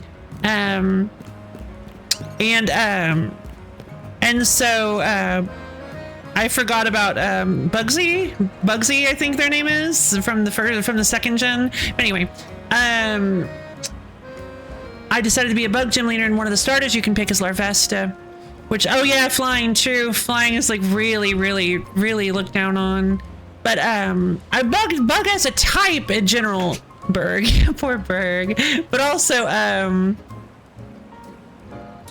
I think just as a typing, bug is also like severely looked down on, not just in terms of gym leader representation.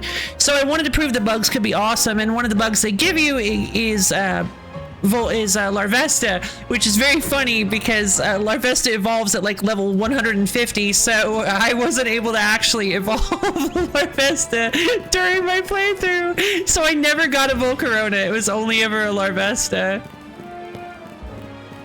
Flying's actually really good at me. Yeah, that's true. There are a lot of different flying types, so just heavily underrepresented in terms of gym leaders, I feel.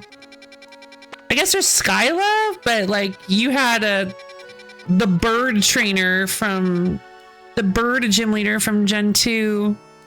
Oh right, I wanted to go talk to Vinny and then I think call the stream. I was planning on doing some stuff today. Whatever. I'm having a great time. I was actually worried that leading with Alabaster Dawn would kind of like ruin Pokemon ZA, because it's like, oh, I had a great time with the best game ever and now I'm going to Pokemon ZA, a game that I've been struggling with. But honestly, I'm glad I decided to do it this way, because I was thinking, well, you know what, maybe Alabaster Dawn will calm me down and make it easier for me to not get angry at Urban and Lita, the worst character, the worst friends ever written. And yeah, I think it kind of did, maybe a little bit. Skyla, she's got I do love Skyla. Honestly, she does have a very me aesthetic. Honestly, I think Skyla is so pretty. I love her so much. I really do. I love Skyla's aesthetic. Flying ground, rendering electric useless, true. At least he was able to use Eviolite. Oh yeah, true, that's right. We did give Squish an Eviolite, didn't we? I named my Larvesta Squish. You're both here? Good. I'm sorry for the urgent summons.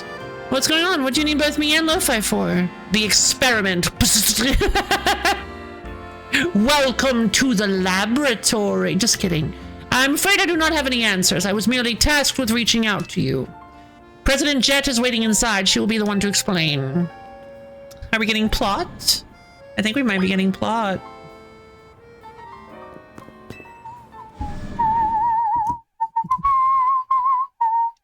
Okay.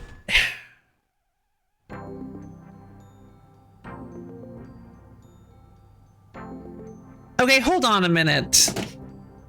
Jacinthe is rich enough to have actual sway in the, like, in the Pokemon, the ZA Battle Royale itself, to make them give her Jacinthe zones. What could she possibly gain from them at that point?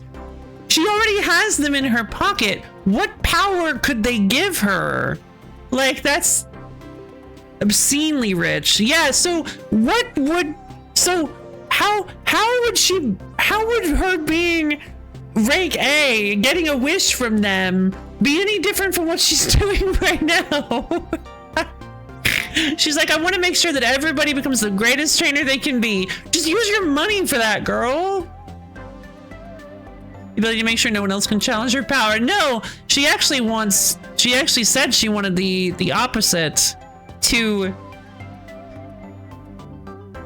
lead everyone into a golden age where all trainers are the best that they can possibly be.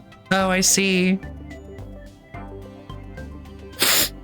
Where she rules over them by herself. Ma'am, I brought Team MC's leader, Urban, and his teammate, LoFi, as well. I'm gonna strangle somebody.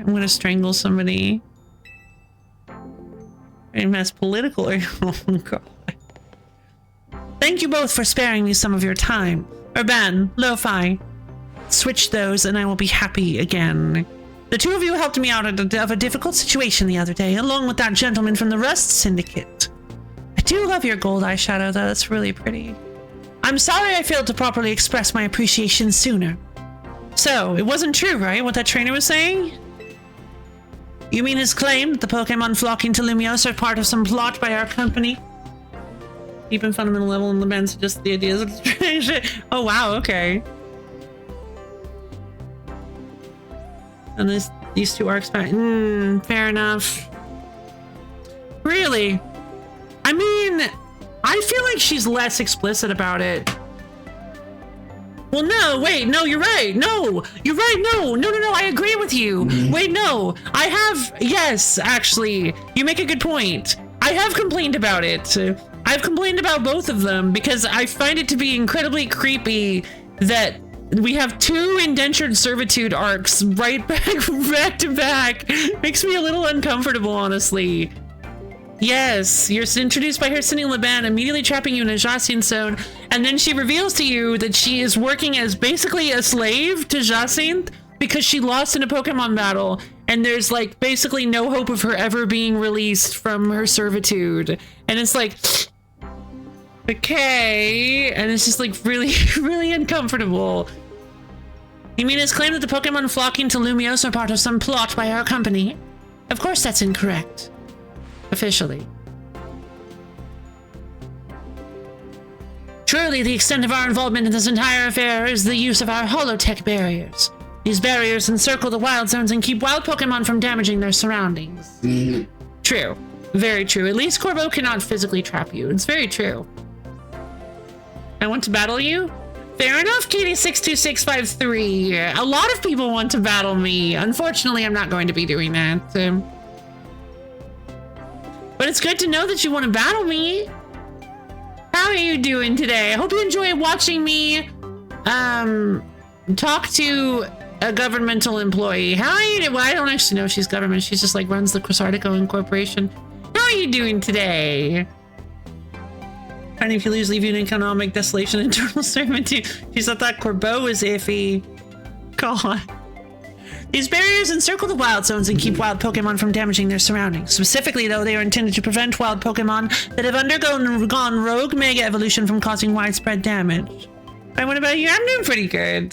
This game makes me kind of furious sometimes, but makes sense. After the incident 5 years ago, Lumiose City was hemorrhaging people and property values were in free fall. This is why the urban redevelopment plan was established, but it was a risky venture.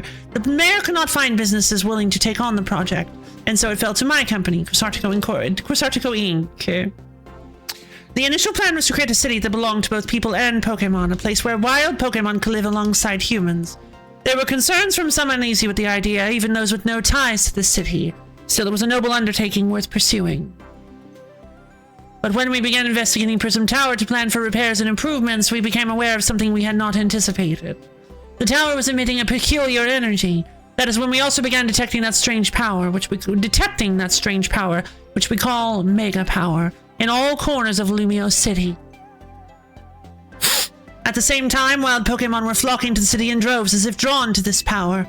And now we have rogue Mega Evolution. If this dire phenomenon becomes commonplace, the people will abandon Lumiose once more. Yeah. It's all right. Team MZ will help get all this under control. Thank you for that, young man. Vinny? What's up? Beg pardon, ma'am. It seems I'm being called for. If you would excuse me for just a moment.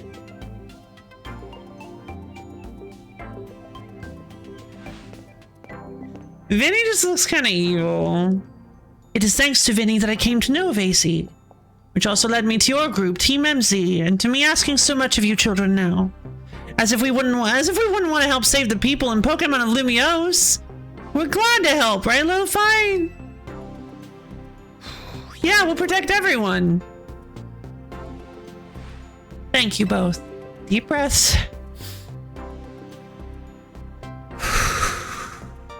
I wish to make this a city where people and Pokemon truly can live together. Help me make that dream a reality. We're on it!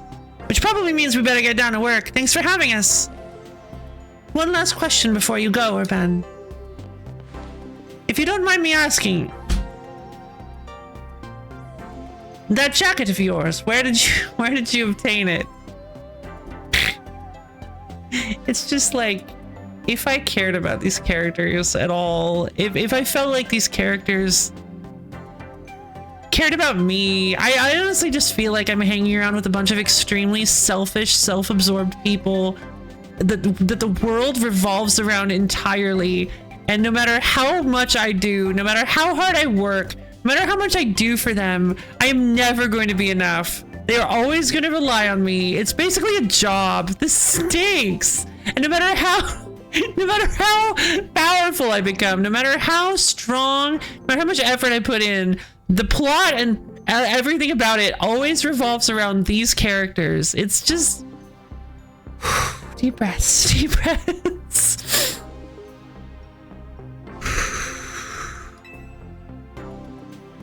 It used to be my mom's, something to remember her by. Loses points for not being tawny. Yeah, I mean, yeah. I don't even know what Tawny looks like. Here, let me...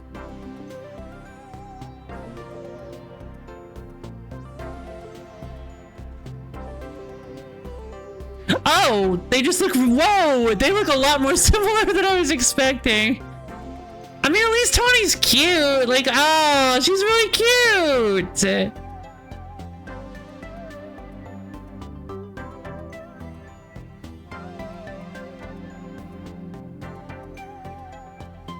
I don't think any other game has made you this mad about its characters before.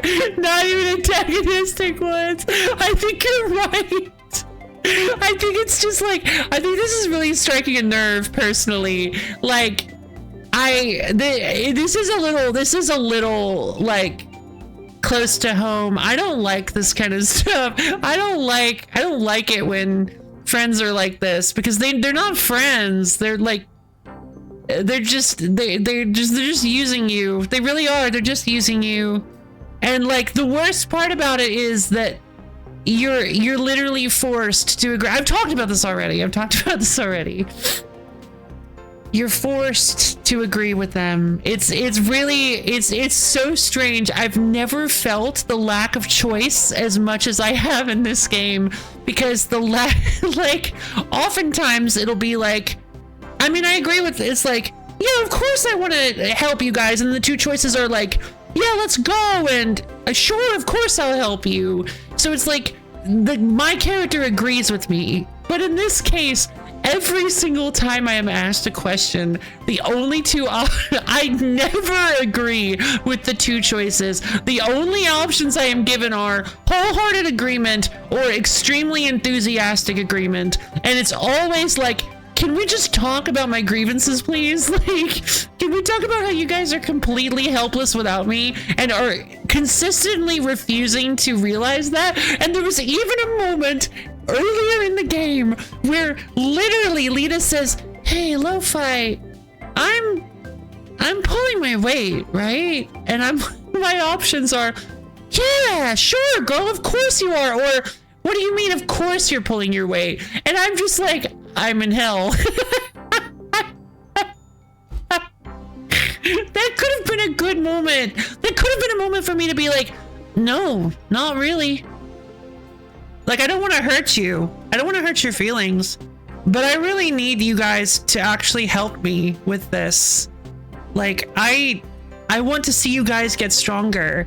I want to see you guys get stronger to the point, to my level, where you can actually participate. And actually, like, we can work together as a team. But right now, we're not a team. You are my subordinates, and you have no skills whatsoever. I am the only one who can Mega Evolve for these Rogue Mega Evolution fights, because I guess they thought that, like, if the partners were able to Mega Evolve to fight them, you'd be able to lean too much on them.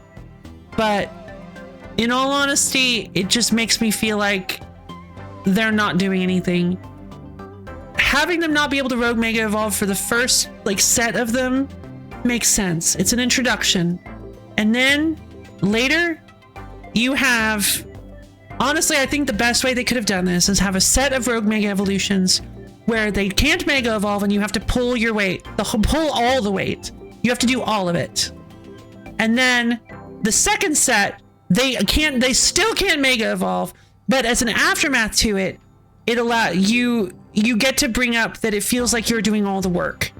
Like, maybe it's a softly implied, maybe you don't fully go off on them. And then maybe a little bit later in the story, it comes to a head and they realize that they're leaning too heavily on you thanks to other things that are happening. And then we have a final set of 3 Rogue Mega Evolutions, or maybe just one big Rogue Mega Evolution, like a really, really dangerous legendary one that is way stronger, and we all 4 have to work together, and all 3 of them Mega Evolve halfway through the fight. And it's revealed that they've been training and learning how to Mega Evolve, and it's a good character growth moment. They get to pull their weight, and like, it looks at first like they're just gonna go the same way as all the other ones have, and you're struggling with the fight, and you're like, I can't do this by myself, and then they Rogue Mega Evolve, and you're like, yes, that would be so good. But it's not gonna go that way, because they've been slowly introducing Mega Evolution. Like you said, they've been given the stones. They've been given the stones, and we saw Naveen Mega Evolve. We even fought Naveen's Mega Evolution. They all should be able to Mega Evolve now. Exactly. So if we do Rogue Mega Evolutions again, they should be able to Mega Evolve to fight them. But it seems like they're not going to, and I just feel like you could have had the story be a little bit better. Like, you don't have to get edgy or dark, which is a tendency that I have to a pit trap that I fall into when writing stories. But you don't have to get edgy or dark. You can literally just have just restructure the story a little bit to make it so that it's more satisfying. And they didn't do that. And I'm ranting again. I knew this was gonna happen. I can't. Oh God, this game is so hard for me to play. It's like an emotional ordeal. God.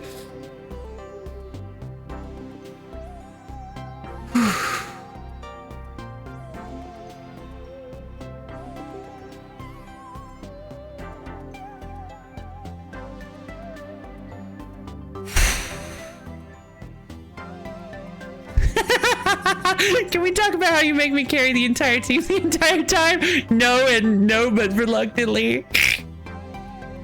Pokemon really should decouple the gender of player and rival, to be honest. Yes, absolutely. I fully agree.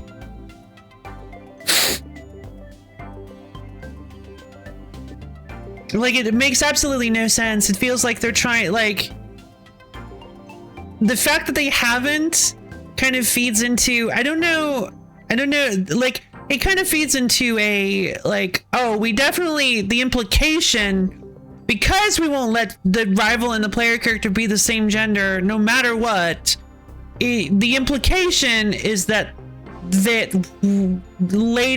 after the story, they become romantically involved. And which makes the fact that we can't do the same gender for the rival and the player character even worse, because any players who go like, oh yeah, that's a good point, I think they'd be cute together, but I'd like it if they were the same gender, especially since we have two gender options for both, feel kind of, well, I guess it's only in this case, because in like the older games, in like Pokemon, in like Hoenn and Sinnoh, you were just, the rival was the other choice, which doesn't carry that implication, I feel. But in this case, should be able to pick her vet or Tawny. I mean, why are they romantically involved? It's something that's stupid. It's a change for this game and it feels bad, yeah.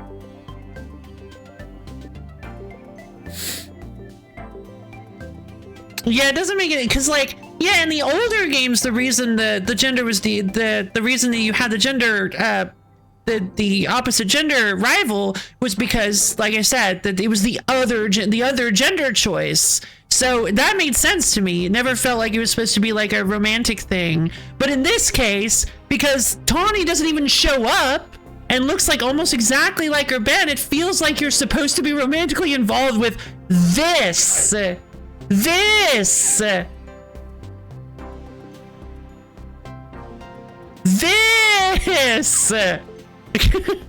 No!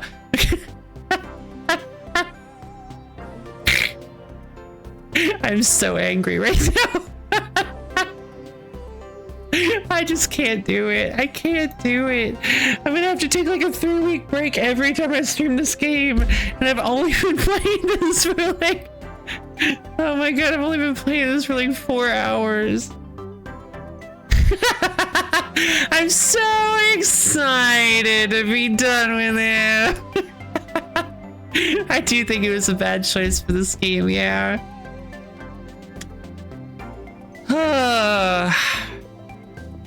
God, it's so close to getting to that point. Whew. I really want to be able to play this game, but I don't. The only way for me to do that, I feel, is to just stop engaging with it.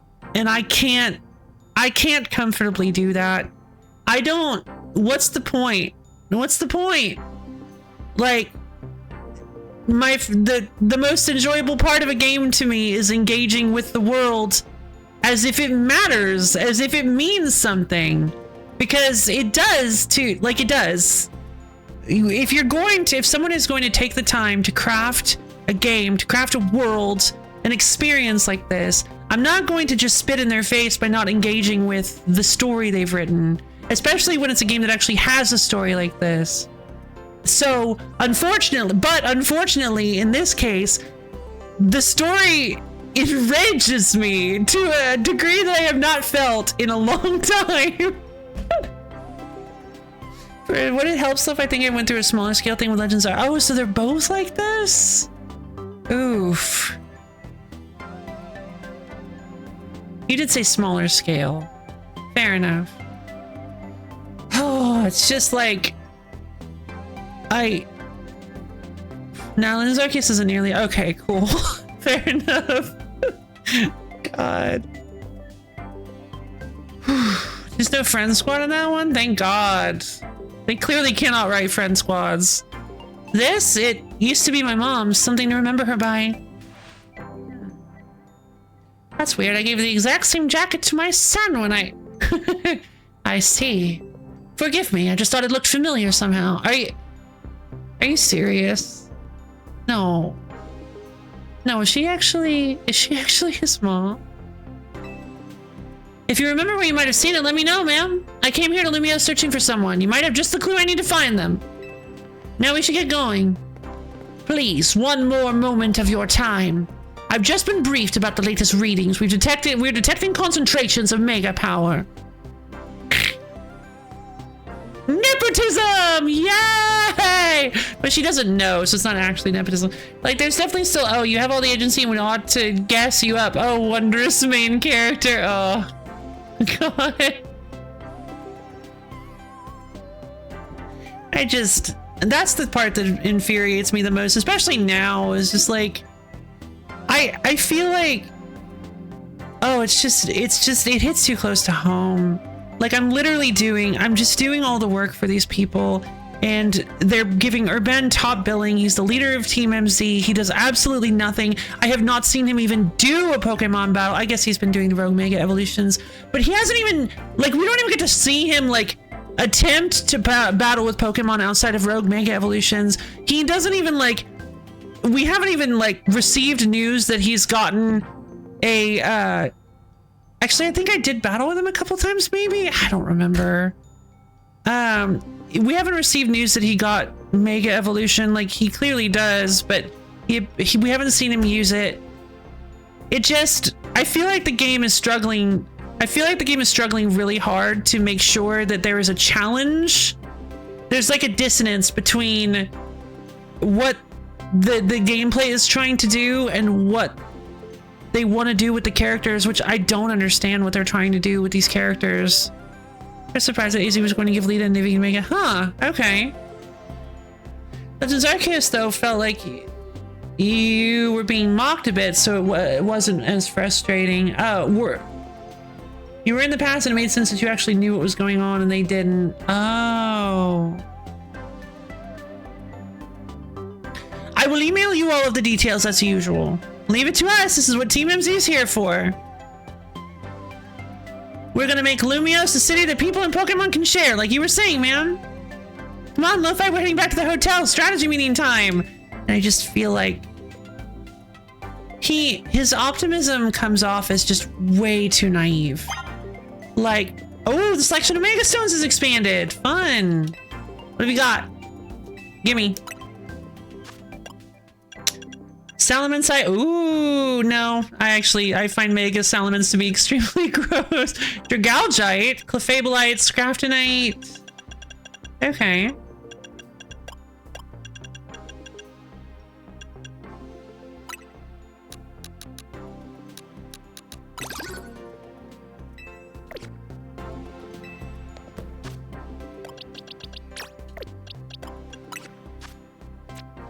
Let's see what this does.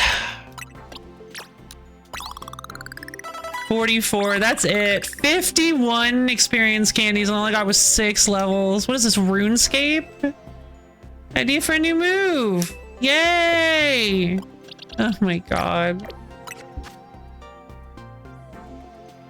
Urban and Tony also feel like the core idea is good. Dim-witted, friendly rival who wants to help everyone, but he ends up roping into every mess he has. Yeah.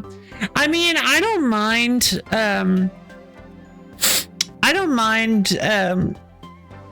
cute, like, extremely optimistic characters. Honestly, Urban does remind me of one of my least favorite characters of any anime ever. I don't want to tell you what the anime actually is because I may actually, like, do, like, a surprise, like, thing. But it's my least favorite anime of all time. But the main character in that has the same exact problem.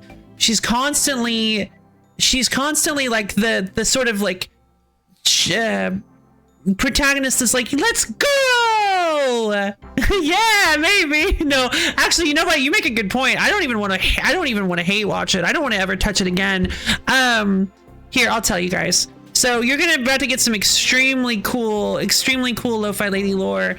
I think this is the only thing I've ever gotten as angry about as I have with this game. It is called, I always get it wrong.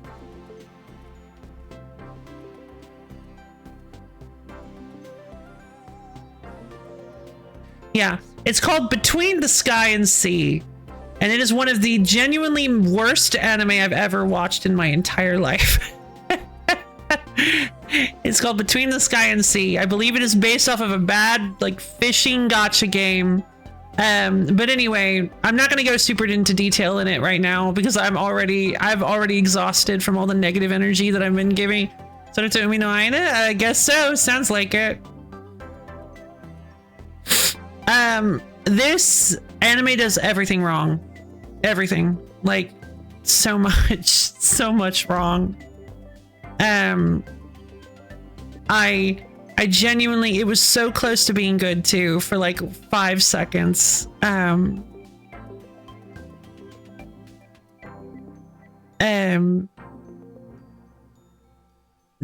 anyway, the main character of it is very similar to a band, extremely optimistic and extremely like just constantly causing problems for everyone around her. I think it's better about this. But the thing that makes her so insufferable is that there is one character.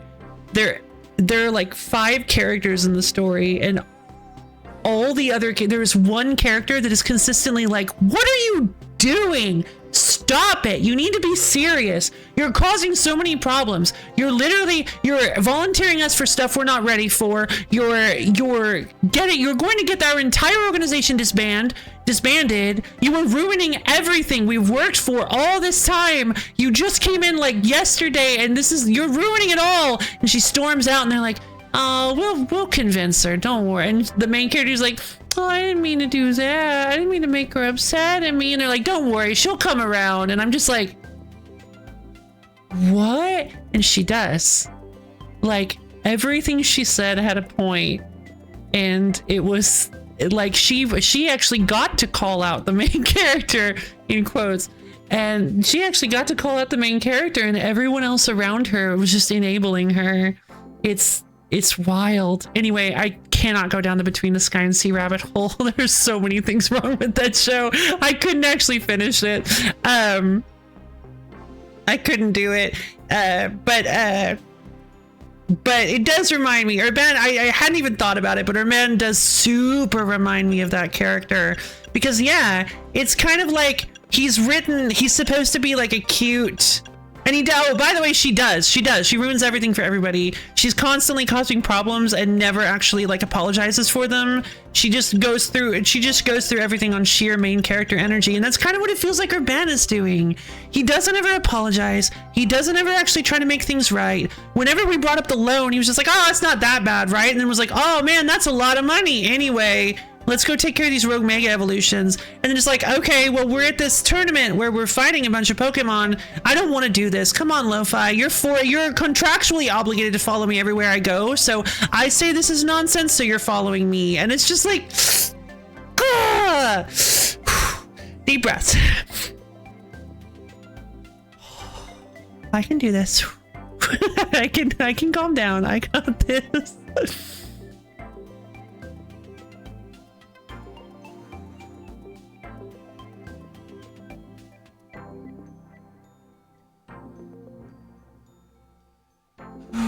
Curse of Colossus rivals. Okay, we need to stop talking bad about. We need to stop talking about Urban in general because I think I just want to. Ooh, I'm giving myself a real headache. I'm sorry for all the negative energy, you guys. I apologize. I apologize for all the frustration and rage. I'm sorry if I made anybody uncomfortable. I'm not trying to. I'm really trying to just. You earned it low. Thank you.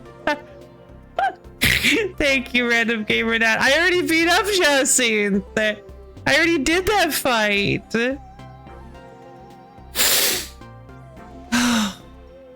I am trying so hard to be kind, to be nice to this game. I am just doing my absolute best.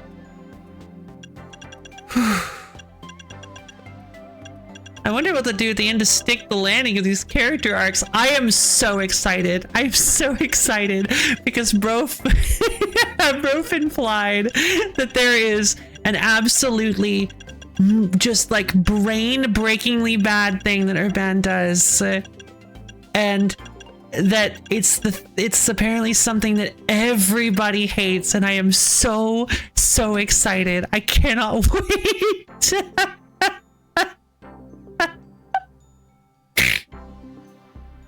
I say implied. Bro straight up told me that it exists. Yeah, you'll find a way. Ah, I see. Yeah, Bro did not tell me what it was, and I do not want to know what it was. Please do not tell me what it is. I'm just excited for it because I can't. It's because, well, one, I'm a glutton for punishment, and two, I can't imagine. Like, I can't imagine it. I can't think of what it is. And I don't want to, because it's like an electric fence. Anytime I try to think of what... I will do some very bad things now. It's like anytime I try to think of what Urban could possibly do to, like, warrant that much hate, to actually warrant hate, it's like an electric fence. My brain just goes, blah-bah! I wasn't saying that with any foreknowledge, but good to know it's as bad as I thought it could be. Yeah, apparently. Apparently, like, the entire internet hates Urban because no, not suffering, not always. No, I changed my mind. I shouldn't have said that, should I? I mean, I guess I kind of do, but like, not always. No, I don't. I'm gonna say no, I don't. Don't you dare.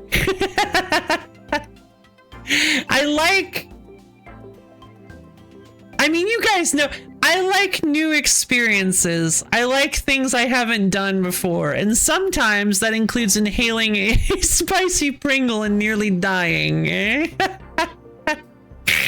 Or eating a whole habanero pepper and nearly dying. Although I probably would have been fine. A degree of resistance, degree of resistance? Yeah, maybe I think that's maybe a little better phrasing. I don't mind negative experiences as long as they're like interesting, I guess you could say. I'm so excited to inhale like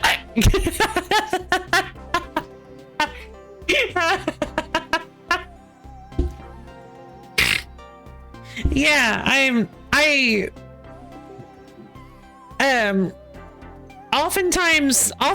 sometimes, yeah, it can be so negative that it's just like so detrimental to my mental state that I just am not feeling it. But yeah, I mean, sometimes if an experience is interesting and new, I can find a silver lining in it, I should say. 20%. And sometimes I'm not really necessarily interested in seeing the experience all the way through. Sometimes a little taste is enough for me. And sometimes I'm not in that mood, you know. It's people are in moods. You got different moods. You got different things you're feeling. Got different loaves on different days. Sometimes I am sourdough. Sometimes I am sesame bread.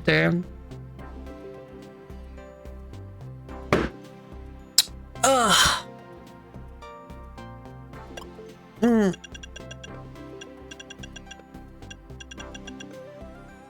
It's why when, yeah, I mean, like, it's why when this guy, I told you, I was in my LGS and this guy was like, don't buy those. They pointed at the, like, it's literally, it's like these extremely spicy, like, pork rind things. Like, don't buy those. They are so awful. They are too hot. He's like, I like spicy food and they are too hot. They're also way too salty. And I'm like, okay, yeah, good to know. And then I'm going to pay and I'm like, but now you've got me really curious as to how bad they actually are. You can't just tell me that. Now I gotta know.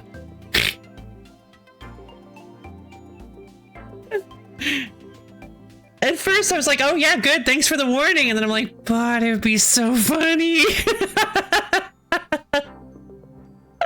Yeah, no, actually they're not bad. I mean, I guess they're salty. I can't really tell.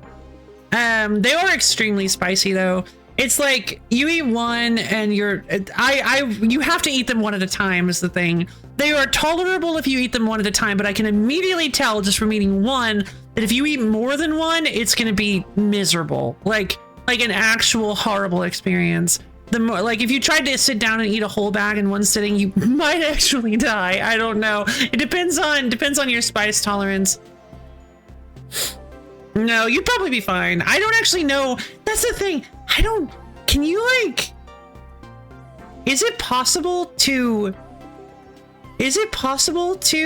die from spicy food? Has it happened to anybody? Like, I kind of thought, like, I guess maybe you could go into shock if your pain receptors register too much pain. But, like, I've always wondered if it's possible to actually eat something so hot that it can cause permanent damage. And this little farmer's market I used to go to that had this habanero beef jerky. Ooh.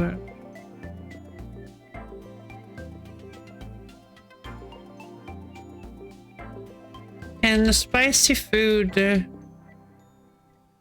kill ya.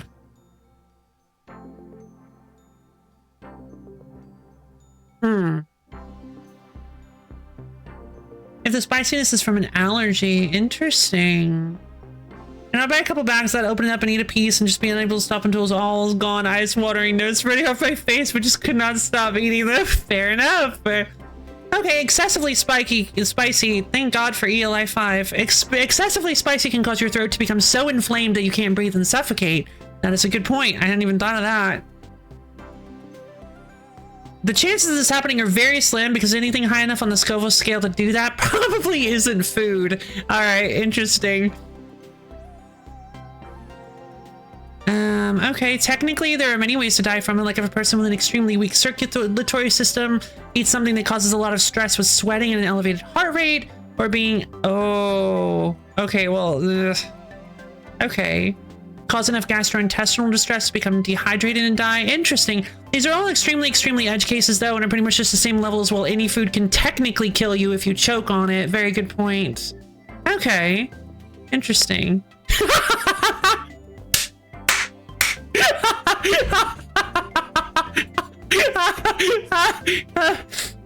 Technically, you could also pummel someone to death with ghost peppers.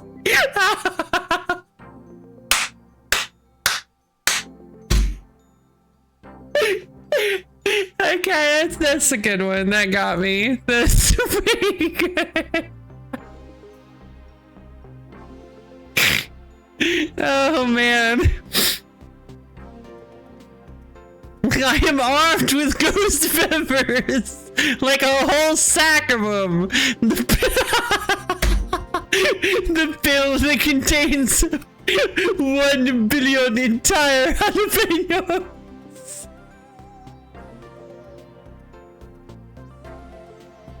Oh, there's some spice fiends that would be like, yeah, sign me up.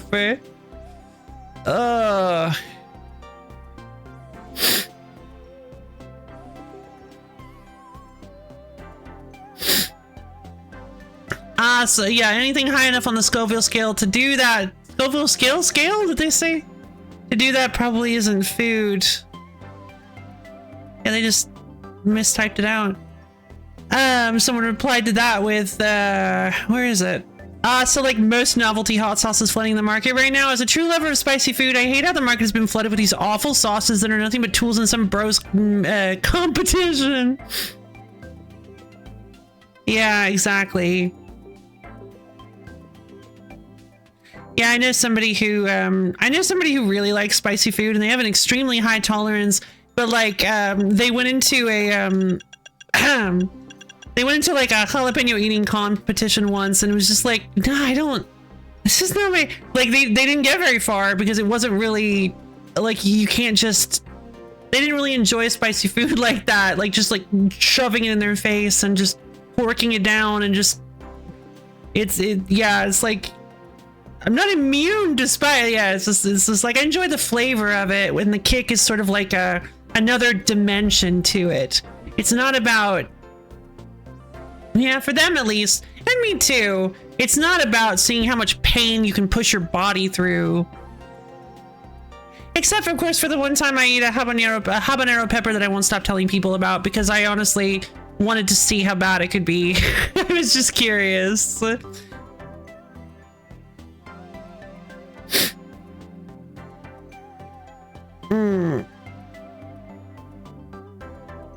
It's the one interesting thing I've ever done. Wait.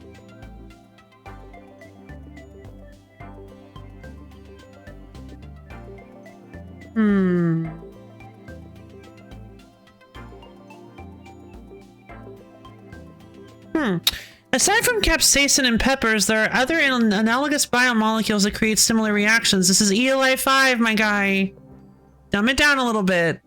They can also be measured in the Scoville scale. The active component in wasabi is one. Another is called resinifera toxin and is found in the spiky cactus-like plant in North Africa. This stuff is thousands of times more spicy than any chili, and that stuff will take your skin off. Oh my god.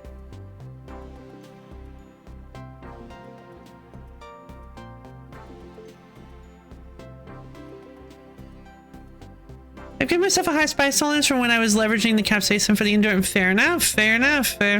Yeah, I was also kind of, I like spicy food, but yeah, see, I was kind of in the same boat. For a while, I was really into like pushing myself with my spice tolerance. And I got it pretty high. I could like eat pretty decently spicy foods. And then it just at one point, kind of recently, I just kind of stopped enjoying it. Like I ate some spicy food that I thought was pretty sure I'd been able to eat before, and I was just like, this is too hot. Like this is just too hot. This is a lot hotter than it used to feel. I'm just like, this isn't really fun. I'm not really liking this. Like jalapenos. Like I'm just like, I love the flavor and smell of jalapenos. Oh my god. You just let me stick my nose in a bucket of jalapenos and I'll be happy for like 5 minutes. I love the smell of jalapenos. It's just like really, really, really good. But I just don't really like the heat anymore. It's weird. I think it might be coinciding with this whole like dip in my desire to challenge myself that I talked about like a couple weeks ago. Just not really enjoying the like pushing myself kind of stuff anymore. A little bit I am, a little bit pushing my abilities, but I don't know, I'm just kind of mellowing out on that a bit, I think. Not really quite sure why. It's just not appealing to me as much. But anyway, I have been streaming for 8 hours, which has been fun. Don't get me wrong.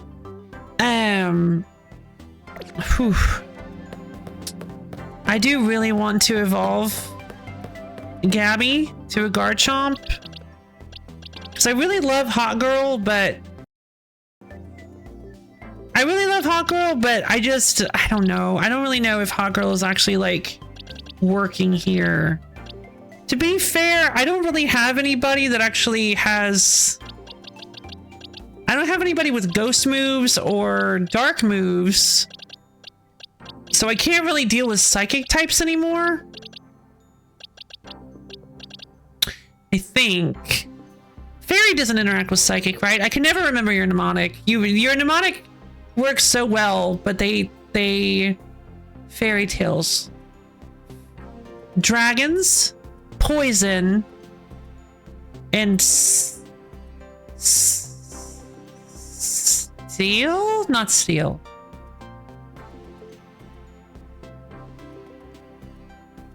Not bugs. Bugs? They're weak to bugs. Dragon? Poison. No, they're weak to poison. Wait, it's weak to poison. They beat dragons? And they're weak to bugs, poison, and dark?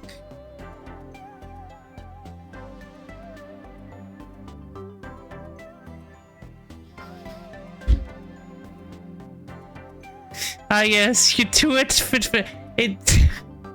Wait. Iguatfatif was the other one, wasn't it? Frog.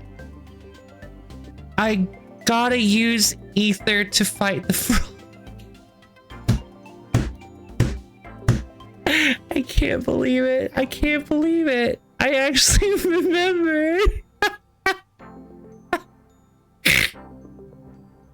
Goat, I can't believe you. The reason I remember it, you know why I remembered? It's so funny. I knew this was gonna happen. I knew I was gonna remember it. It's because it starts with igua, which makes me think of iguana, and iguanas. This particular frog actually has some like iguana looking energy to it. So I remembered it because it's like close to iguana. I can't believe it. Iguatfatif. Yeah, I get that. The constant effort can wear you down. It's like that part of your brain that had the resolve in the first place is just a little different from the experience now. Yeah, I think that's kind of it. It's like I was really enjoying pushing myself, and I'm kind of just feeling that like throughout my entire life now. For a long time, I really enjoyed pushing myself and trying to better myself in every conceivable way, and constantly just going beyond my boundaries and like everything, beyond my limits and everything, not boundaries, my limits and everything, and that I felt comfortable doing, and now I'm just kind of tired. I'm just kind of exhausted.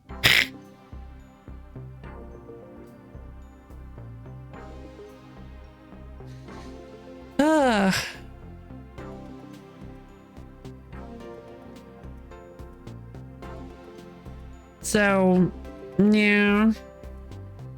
Oh, is that TMI? No, whatever. There's nothing wrong with finding a place of contentment. Oh. Oh, dang. I like reframing it that way. I do. Helps reframe it in not such a negative light. Being happy with where you are rather than giving up on going somewhere else. Well, this game has been an emotional roller coaster. I'm really sorry that I don't know why I can't.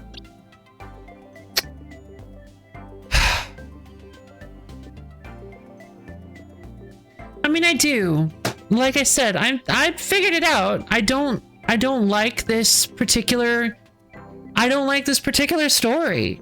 I find this particular story to be extremely kind of almost uncomfortable in terms of, I kind of find it to be a bit uncomfortable personally. I don't like the idea of a person, an extremely provably competent person being stuck in a friend group that just uses them to solve all their problems, and yet routinely and acts kind of like softly acknowledges that they're all leaning on them. They're all leaning on the one person, but like jokingly, so that they don't feel, so hopefully they won't feel bad about it. And then like literally being unable to call them out on it. Like, not even just because you're too shy and you just are like, well, I don't want to cause conflict. Like, you're literally unable to call them out on it. It's just, the story doesn't even recognize this as a bad thing that's happening, as you being taken advantage of. And you're not really recognized for your accomplishments, because while you have kind of been, they refuse to acknowledge that they all of the praise is like going towards Urban, and it feels like Urban is supposed to be the real main character. This is the bad way to do a mute self-insert protagonist. It is. I've never seen it. I've never seen one done this badly. Like, it's you're just trapped. You're a prison in your own mute self-insert protagonism. It's wild. It feels like I'm in a cage. It's so surreal and really uncomfortable. Like, it's very like, I have no mouth and I must scream. Like, I feel like and so my like initial reaction is to get angry and to just criticize it. But man, I feel like the story could have been so much better, so much more interesting. I have no agency, and I'm wait, I've made that joke before. Wait, I've already made that joke. I have no mouth and I must catch them all. I actually made that joke already. I think twice. I think I made that joke the last time we played. Oh my god, I think I did. Yeah, I think I actually made that joke twice the last time we played. I completely forgot about that. Oh man. God. It's just so uncomfortable. But yeah, I still want to play this. Like, I still want to get to the end. I want to prove that I can. I want to enjoy it. I'm enjoying the combat. The battle system is really fun. I don't want to disengage from the story. I don't. Because that's just not how I do things. Like, it's probably healthier and probably better for the playthrough, but I feel like it'd also be less, I don't know, just be less to watch. Like, I don't know if it would be less fun, because watching me get upset is probably not fun. It's definitely not going to be fun for everybody, but it may not be fun to watch me get this frustrated. And I'm sorry if that's the case. I'm sorry if I've run anybody off. I'm sorry if I've made anybody uncomfortable with my my rage towards this game. I'm not trying to. I just kind of, it's like I almost can't help it. It's just, it's actually wild. It's actually wild how much frustration this game brings out in me. As silent protagonist, and that's not making a big point of it. Sam from Look Outside, I'd have to say surprising no one. Yeah, I guess because, yeah, okay. But aren't silent protagonists ones that don't talk at all? This wouldn't even be a mute. Yeah, no, I get that. But I mean, I just realized that this isn't, I don't think I'm technically a silent protagonist either. Like, Link doesn't ever talk. There are silent protagonists that don't ever talk at all. Like, even like, implied to talk. Like, they just straight up never speak. It's always just like people infer what they want to say. Do Sam and this character count as silent protagonists?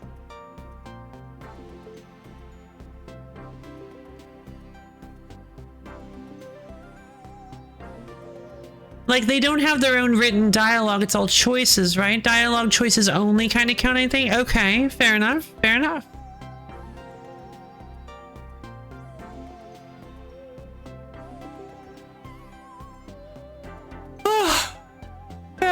Oh yeah. Yes, no, it doesn't surprise me at all. Not making a big point of it. Oh, best silent protagonist is not making a big point of it. What do you mean by the not making a big point of it? Like, it's not extremely obvious and people don't point it out. Kind of like, well, actually, I think Link, sometimes people do point it out. Hot dog alignment chart, but for silent protagonists.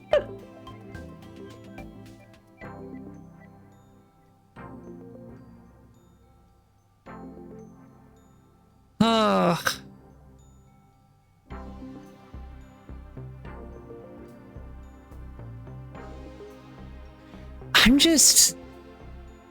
This game exhausts me, but when I really think about it, I'm kind of amazed.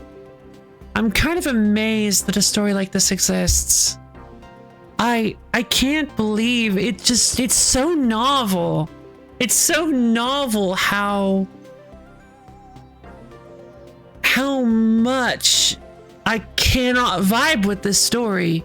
Like, excuse me, it's actually kind of incredible. Like games that are using the fact of a silent protagonist as part of the narrative. Ah, I see. Gotcha.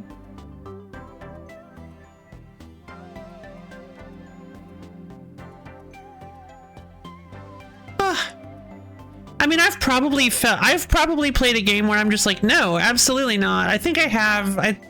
Yeah. Where I'm just like, no, oh yeah, mages! Oh man, we need to play mages someday for like 5 seconds and then just quit because I cannot stand that game. Mages is like a game that's kind of like this, but all of the dialogue options are evil now. You're forced to be, all of the dialogue options are exactly the same, but you can only be evil. Oh, Undertale 2, that's a good point. Well, no.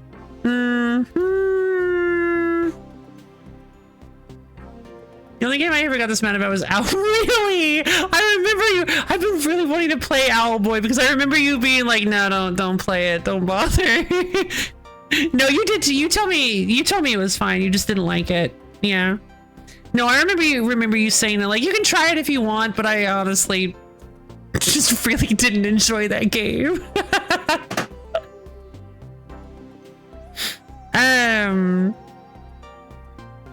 I've been meaning to check it out for a long time. I completely forgot. Because I don't really think I want to stream it. I mean, I guess I could. I've got quite a few games at this point that I want to stream, and honestly, I'm just trying to find...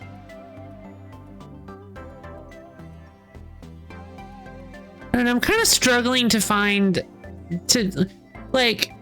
I'm kind of struggling to sort of find games I want to stream that I really... like want to stream, you know, like it just, I want to pick like really solid games that I'm actually enjoying. I'm just so tired. Yeah, I imagine there's something like in there somewhere. Ouch. I guess, I mean, I could do, I mean, your vote noted, note voted, noted for short. Right, what am I? Yeah, that's a good point. But I'd need to own Dissimilar first. I can't play Dissimilar if I don't own it. Who am I kidding? Of course I bought it on sale. Oh right, Octopath 2! God, you guys are great. Oh man, maybe I'm just in like a real, okay. This is so weird. I could probably look at my list with these games on it and be like, yeah, there they are right there. And I'm just like, nah, there's nothing here. And then as soon as you guys say it, it reminds me, wait a minute, I guess I'll just have to go buy it. I already own it. I bought it already.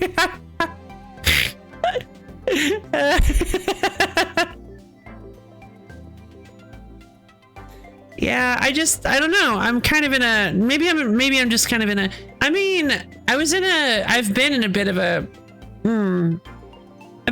a depression funk, like, oh, wait, is this, oh my God, it's only been a week.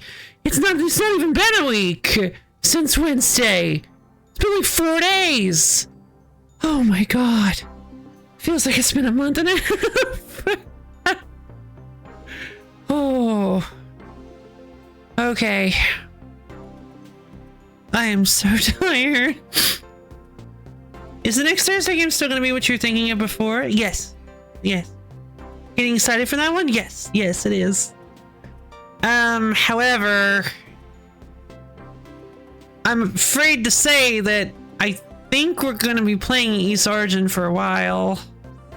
But yes, it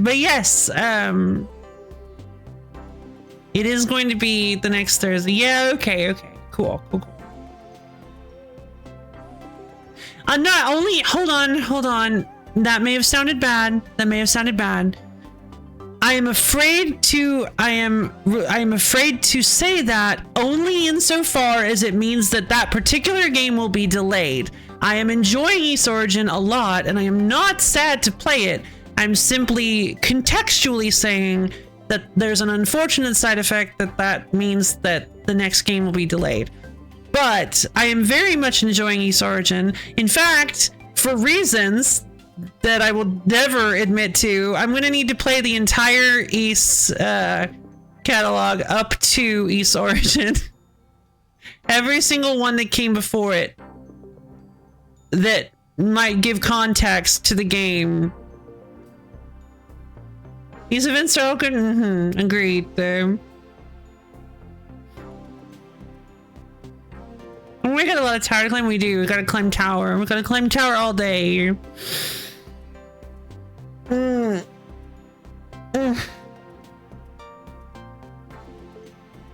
Okay. Even East 5? Are you sure? Oh no. Does East 5 have any context for East Origin? Is East 5 really that bad? Oh no. I didn't realize East Origin was that far down the line. I thought it was like after East 2 or something.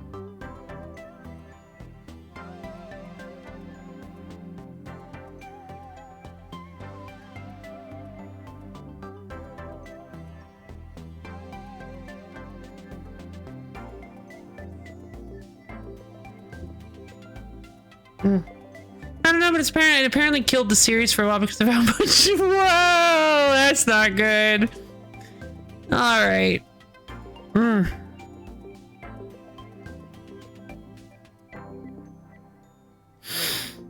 Fair enough. All right, I'm getting a bit tired. I'm going to tell you guys right this moment that I need to possibly go, well, do my day. I have a small thing planned for the rest of today, but thankfully I'm mostly free. So I think I'm going to be ending the stream, I guess. Whew. Well, this stream has felt so long. Oh my god. Oh, my brain is so exhausted. I am... Ooh. Thank you guys for putting up with my my Pokemon Legends ZA related outbursts. Again, I know nobody's said anything about it, but I would like to apologize for that because I do try to foster a more positive environment here. Not to the point where we ignore any negatives, but not dwelling so heavily on the negatives of things. But I do think that criticism is important, and in this case I have a lot to criticize about the story of this game. So if anything, it's Pokemon. The stream got big. If anything, it's the Pokemon company's fault. Yeah, I guess that's true. Thank you. But yeah, I wish you could. Thank you, Mumpets Master.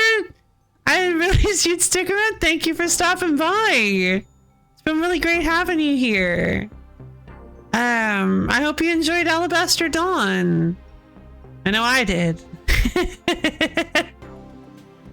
See ya!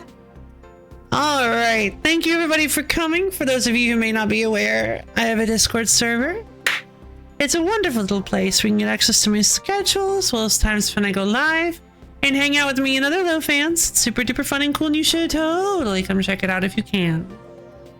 It's super great and wonderful, awesome place. And I posted a link I posted the link to it in chat. So yeah, I'm gonna be I won't be streaming for the next 2 days. I believe we are not going to be playing Alabaster Dawn next Wednesday. Not really sure what we're going to be playing next Wednesday. I'm just still not really... I think I'm just still not really ready to go back to Final Fantasy 16. I don't want to forever shelf it. I've forever shelved a lot of games, and I don't think I want it to be one of them. I do really enjoy the game, and I really want to play it some more. But the idea, I don't really think I have enough energy to deal with its particular fickleness lately. So I want something a little lower intensity, something a little lower commitment energy. Maybe this game's story is a cry for help, maybe. Feels like it's kind of beating your computer up. I think it is. I feel really sorry for my poor baby. But,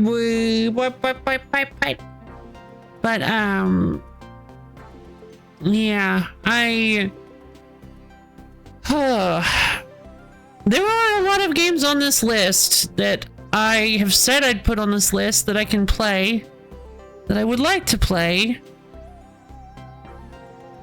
I suppose if we're going to be taking a long break from Final Fantasy 16, we could play another large and in charge RPG. Maybe. But I'm not sure if I'm ready to play that one just yet. Fat Pets for loves fish pewter. Fish pewter. Fish pets. Saving it for a cold day when she needs the heater. That's cute. My friend Torgal, my frames. My motherboard Torgal. My motherboard boy.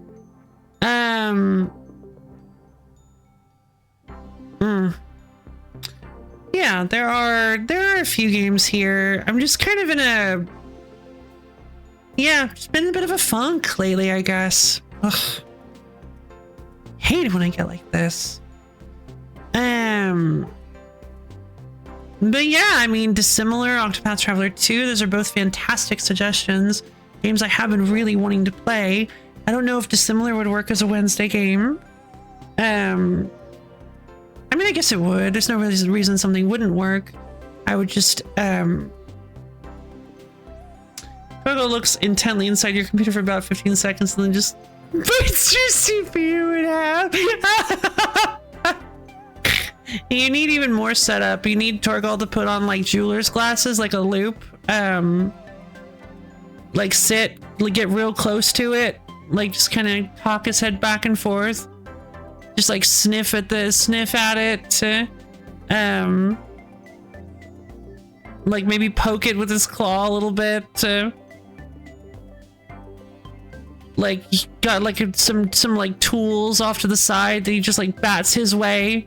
Like grabs in his mouth. Kind of like maybe a little hammer goes like dink dink dink on the motherboard, sets it down, kind of looks back at the motherboard. You're like, oh, whoa. Torgal actually knows how to like fix compute, and then like done.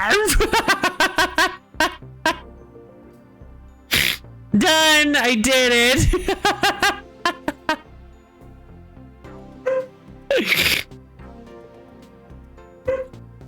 All right, Trump.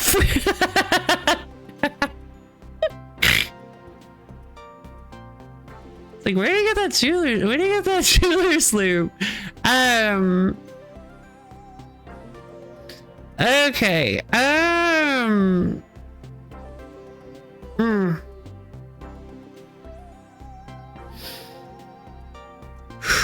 So yeah. I guess that'll be it for today. Yet again, I already started the outro. So yeah, I hope you guys had fun today, because I know I did. I really had fun with Alabaster Dawn, obviously, of course I did. I love Alabaster Dawn. It's the greatest, the best, such a great game. And so thank you, everybody. Thank you for stopping by. It's always a pleasure.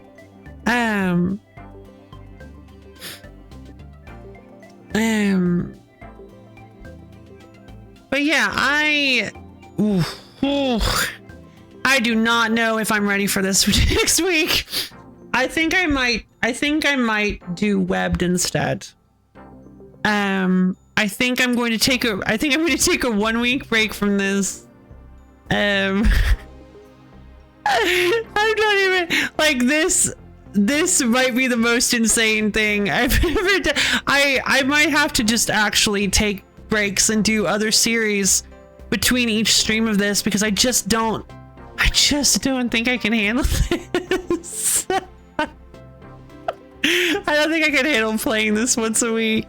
I am determined to finish it. Time to get on the web. Yeah, I am determined to finish this game. I'm gonna finish it. I've got to. I'm at this point, I've sunk too much of my sanity into this game. It's like casting a spell in Call of Cthulhu or something. I don't know. I've never played Call of Cthulhu. I've sunk too much of my sanity into this. I've got to finish it. I have to. I can't just stop halfway.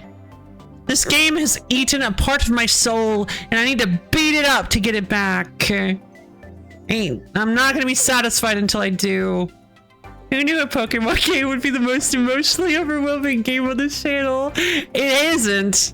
It still isn't. That still goes to look outside, but it's up there. It's very up there. Ooh, Forza Fiesta. That could be fun. You know, I have been actually thinking about doing stuff like that, you know? Getting back into like less structured stuff, like challenge runs. And weird stuff like art streams and design stuff and little creative, fun, silly things. It's just hard for me to come up with stuff that I'm satisfied with. Like when I did Celeste played Celeste entirely with a Wacom tablet. That kind of stuff. That's like the only challenge run I've ever done. And I'm not really sure what like a good... I'm just kind of, I'm at a bit of a loss. Every time I try to think of it, I just kind of draw a blank on what would be like a fun challenge run thing to do.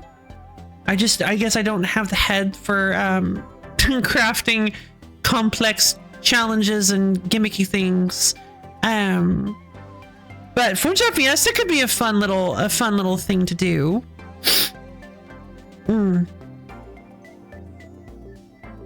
Yeah, stuff like the Triple-thon was really great, but I don't really have the time to do that anymore, unfortunately. So I'm glad I got to do it while I had the chance. That was one of the highlights of my my life. It was such a great time, even if it was miserable. Like, especially Slide 2. Slide 3 was great. I got a little loopy at the end of Slide 3, got a little silly, but Slide 3 was great. I had so much energy by the end of Slide 3.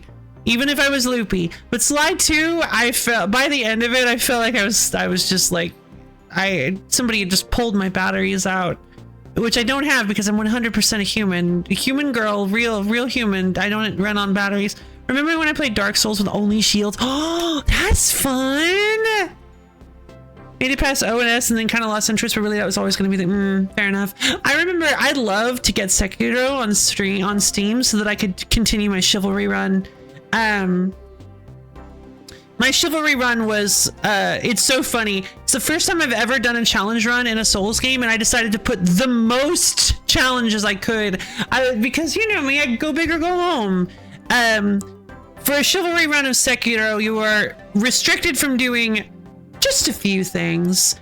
You are not allowed to enter stealth. You are not allowed to, you are not allowed to backstab deathblow enemies. You can deathblow enemies if you are in open combat with them. You are not allowed to use ninja tools. You are not allowed to use, you are not allowed to buy anything that isn't from the samurai tree, I think. So you can't get the Mikiri counter.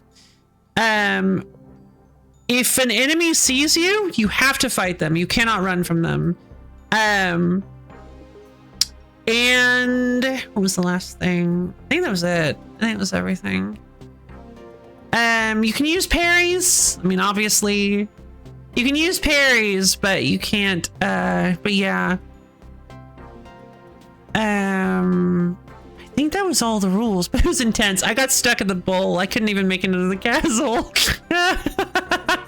The bowl was the worst because the run up to it has like, at least you can deflect stabs. Yeah. Wait, you can? You can't deflect stabs. I was looking for basically all of that, but it was a really nice time. I agree. It was really fun. Mm-hmm. So the idea is that you focus on swordplay. That was the idea. I wanted there to be a focus on swordplay. My proudest moment. Oh, okay. My proudest moment in that run was dodging the snake. Like I said, you can't enter stealth, and that entire section you have to go. There is a ledge you have to cross in order to get past the snake. And I was like, oh no, am I gonna have to? Like, I know I'm technically not entering stealth, but it's putting the stealth effect on screen. So I think I'm technically breaking the run. I was like, is there any way to do this? There is a way to, at least I think. Actually, wait, no, I don't think you can avoid the ledge. But my biggest concern was the palanquin, was getting past it without using the palanquin and death blowing the eye. So I actually pulled it off. If you run past the palanquin, he attacks you in a specific way where he thrashes his body at you, and you can actually dodge it if you run in the right direction, even if you're not looking back at him. And I pulled it off. I actually did it. I managed to get past him without actually dying. It was great. That was the moment I felt the proudest. I think you have to do the ledge, but you do. But I didn't stop moving. That was the rule. You have to use the ledge, but you can't stop moving, because if you do, that's technically entering stealth, because you're hiding from it. You have to, once you step onto the ledge, you have to keep going. You cannot stop moving to try to hide from the snake. You just have to walk. And if you get caught, well, so be it. That's the default, but the timing is way tighter. Of course. Also, the snake doesn't count for the face things that discover you rule, because you literally can't fight it, so that doesn't, yeah, so yeah, basically that's all to say that I think I would really like to try to do that run again. I think it would be fun. Maybe not, though. Maybe I'm just not into it anymore. I do really enjoy Sekiro, especially because, like, the problem with it is that I might just remove the no ninja tools rule, because the no ninja tools make the game kind of boring. Like, the ninja tools are like the best part of the game.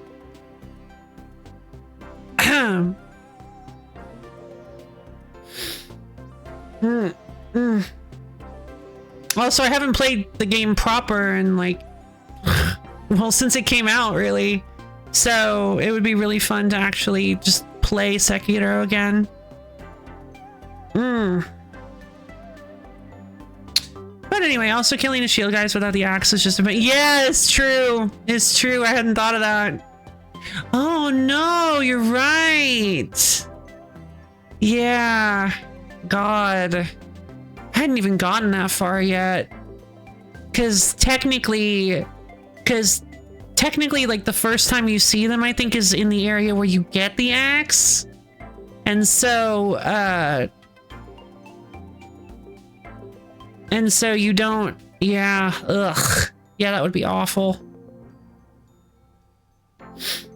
But,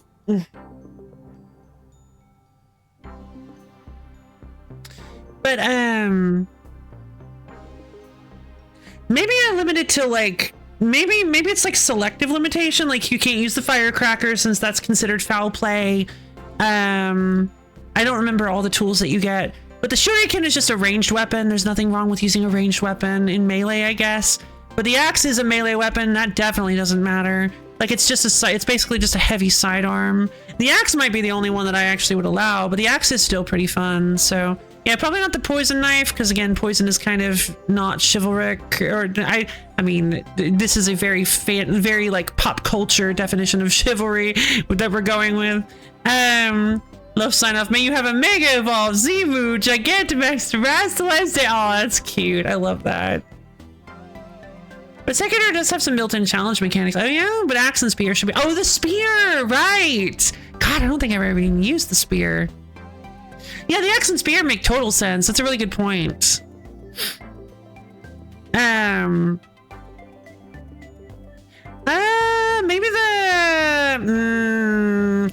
Maybe the blue blade wouldn't count because again, it's also poison.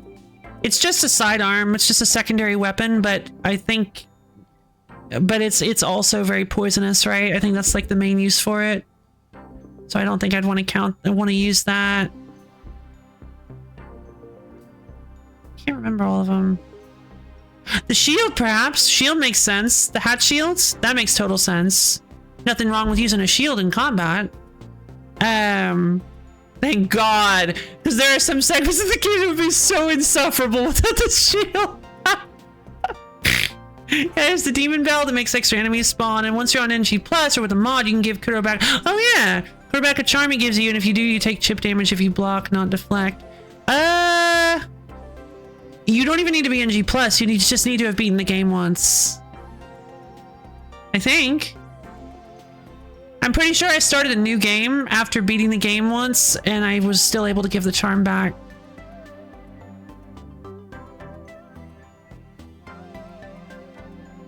Okay, fair enough. But yeah, from what that's how I remember it being, is that once I started like a fully new game, and I still had the option to give the charm back, which I thought was pretty interesting. But yeah, Sekiro, that was the first Souls game I actually beat, which doesn't even really super count. But it was the first, I consider it counts-ish. But it was definitely the first FromSoft game I beat, I believe.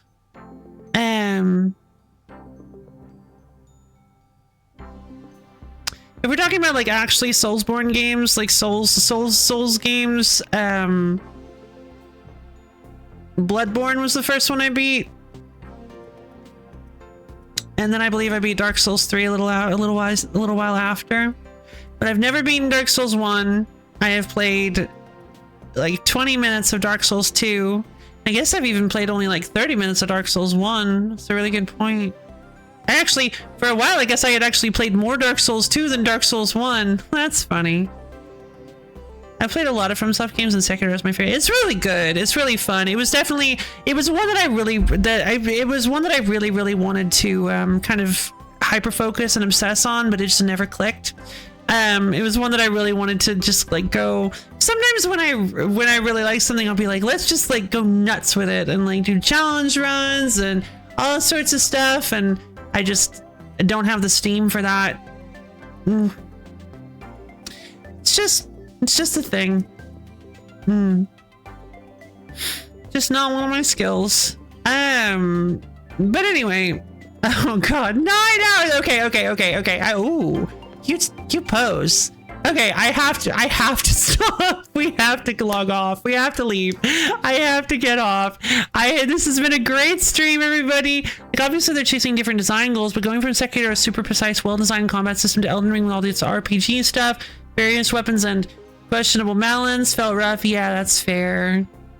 I remember getting so frustrated with Margit, but I think everybody gets frustrated with Margit. I mean, I guess I managed to beat him well enough.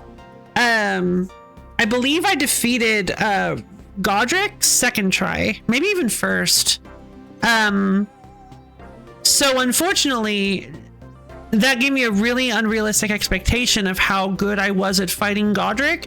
So the next time I tried to beat him on another run, I got back to him and it took me like 50 tries because my build just wasn't as tuned for it as my other one was. So it was just blind luck, unfortunately. So I got really, really frustrated and just had to put the game away for a while. So yeah.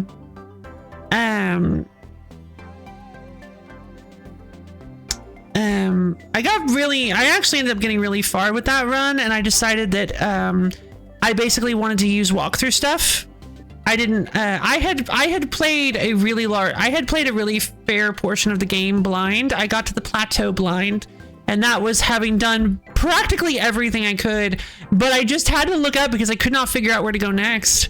I found the like city, the undercity area. Ronnie was like, go meet Blythe over in the city, and I'm like, I don't know where to go. And it's like, that's definitely where you got to go next, is the city. And I'm just like, I cannot find this thing, and I'm walking in circles for hours and hours. And then eventually I was like, where do I go? And it's like, oh, you got to go up and through this cave to get to the plateau. And I'm like, okay, cool. So I got to fight this magma worm. Turns out you don't need to do that. You can just go find the 2 pieces of the idol to turn on the elevator, but I didn't know about that. Nobody said you could do that, so I went through the tunnel and fought the magma worm, which was like the worst thing ever because you have to get past the harpies. Elden Ring is an interesting game.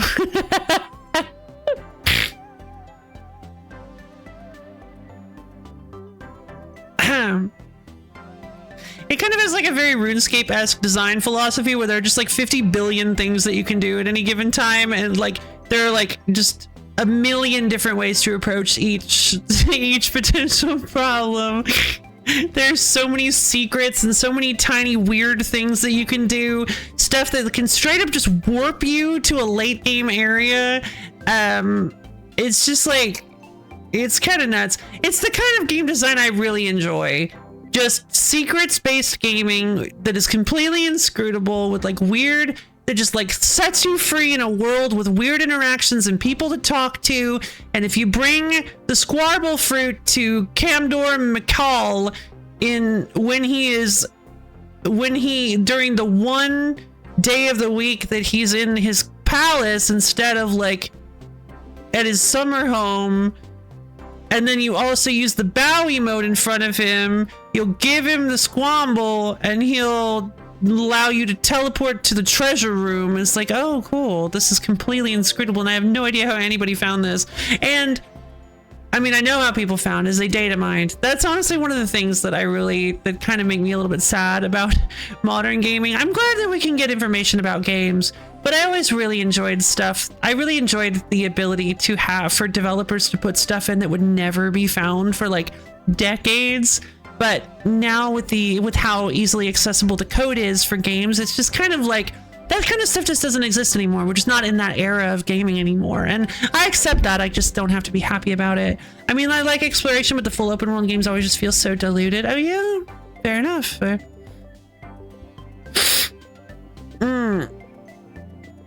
Here's a samey little mini dungeon. Maybe we'll find some herbs to craft with or some upgrade materials. Yeah.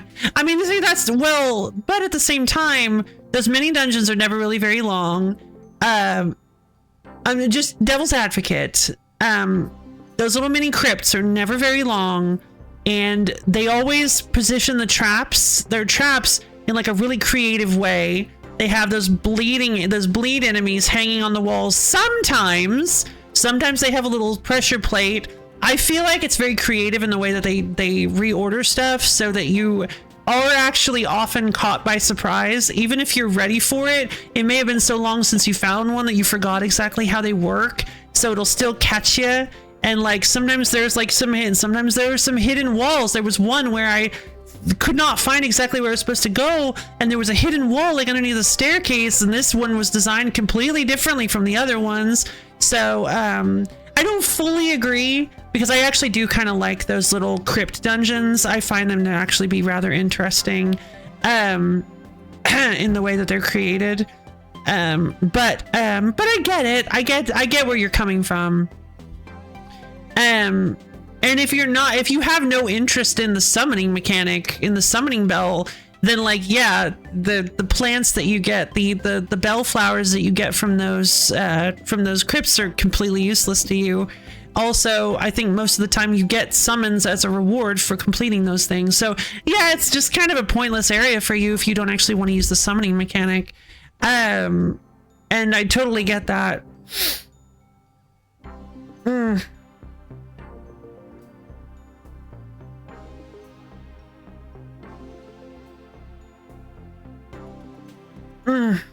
right.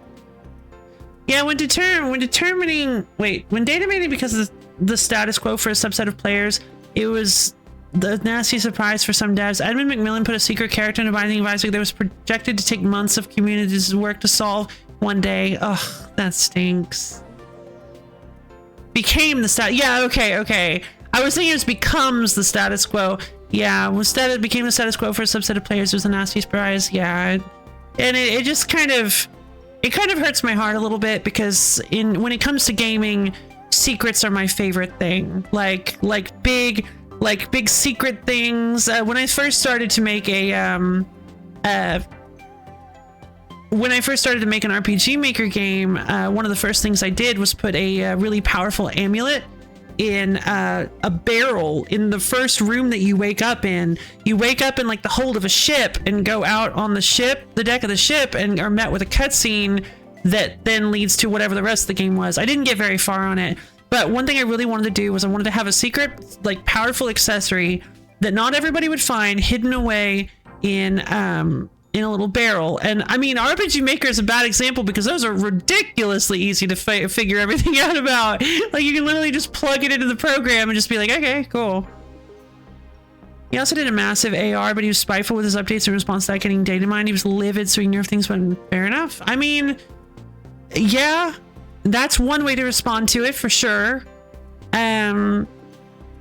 Unfortunately, as Brof finally got me on the mindset of like, unfortunately, that's just where gaming is.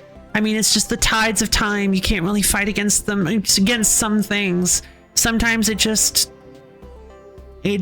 sometimes things get to a point where certain old ways of doing things just don't work anymore.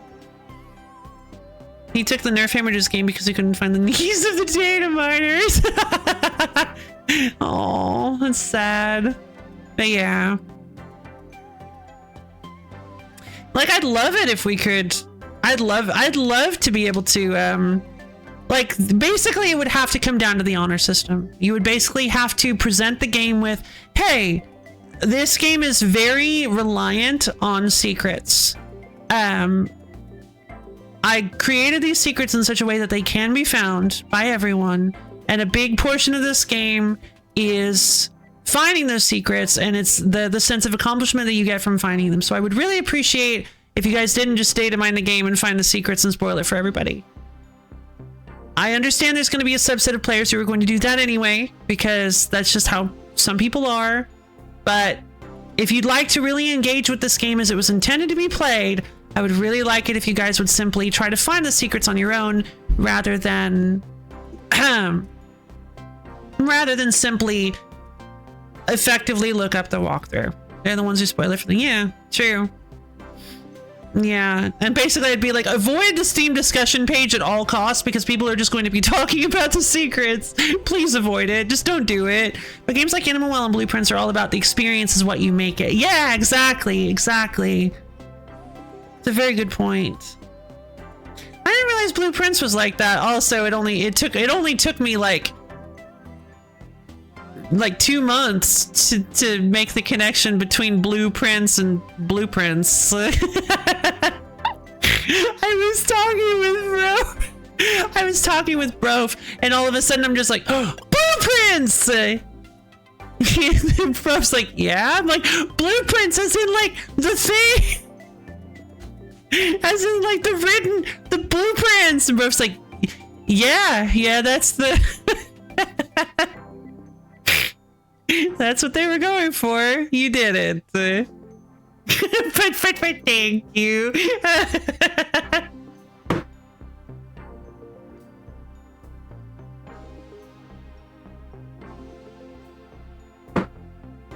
Blueprints is puzzles upon puzzles upon puzzles. I mean, I am really curious about trying Blueprints someday.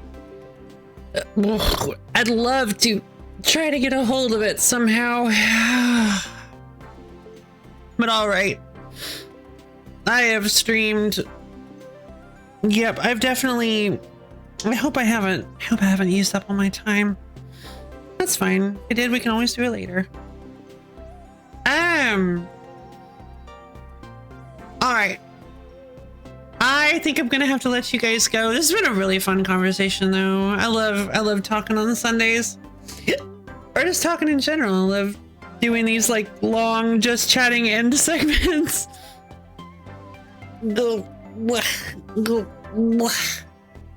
He's blue? Well, somebody should check him up. Yes. with cake. All right. So yeah, I hope you guys had fun today, because I know I did. Thank you again, everybody, for coming. Alabaster Dawn was really fun. Pokemon Legends ZA was really fun until the story started back up again. Misha, thank you for the almond contribution to the wheel stream. I think we're going to be playing Webbed next week. Not this. I don't think I can do this 2 weeks in a row right now. I think I need enough time to convince myself, to trick myself into thinking that I actually liked the story. Again, I'm determined to finish this. I want to so badly. So we're gonna do this. I enjoy the gameplay. It's just the supporting characters that drive me up the wall. So, we are going to do this just someday. May take a while. So anyway, yeah,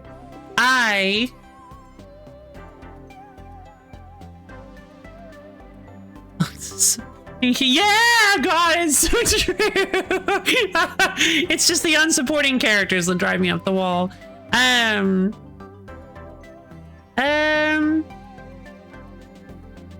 So yeah, I love each and every one of you, and I hope you all have a wondertastic, stupendiful, colorific next 2 days. And I'll see all of you guys on Wednesday. Bye.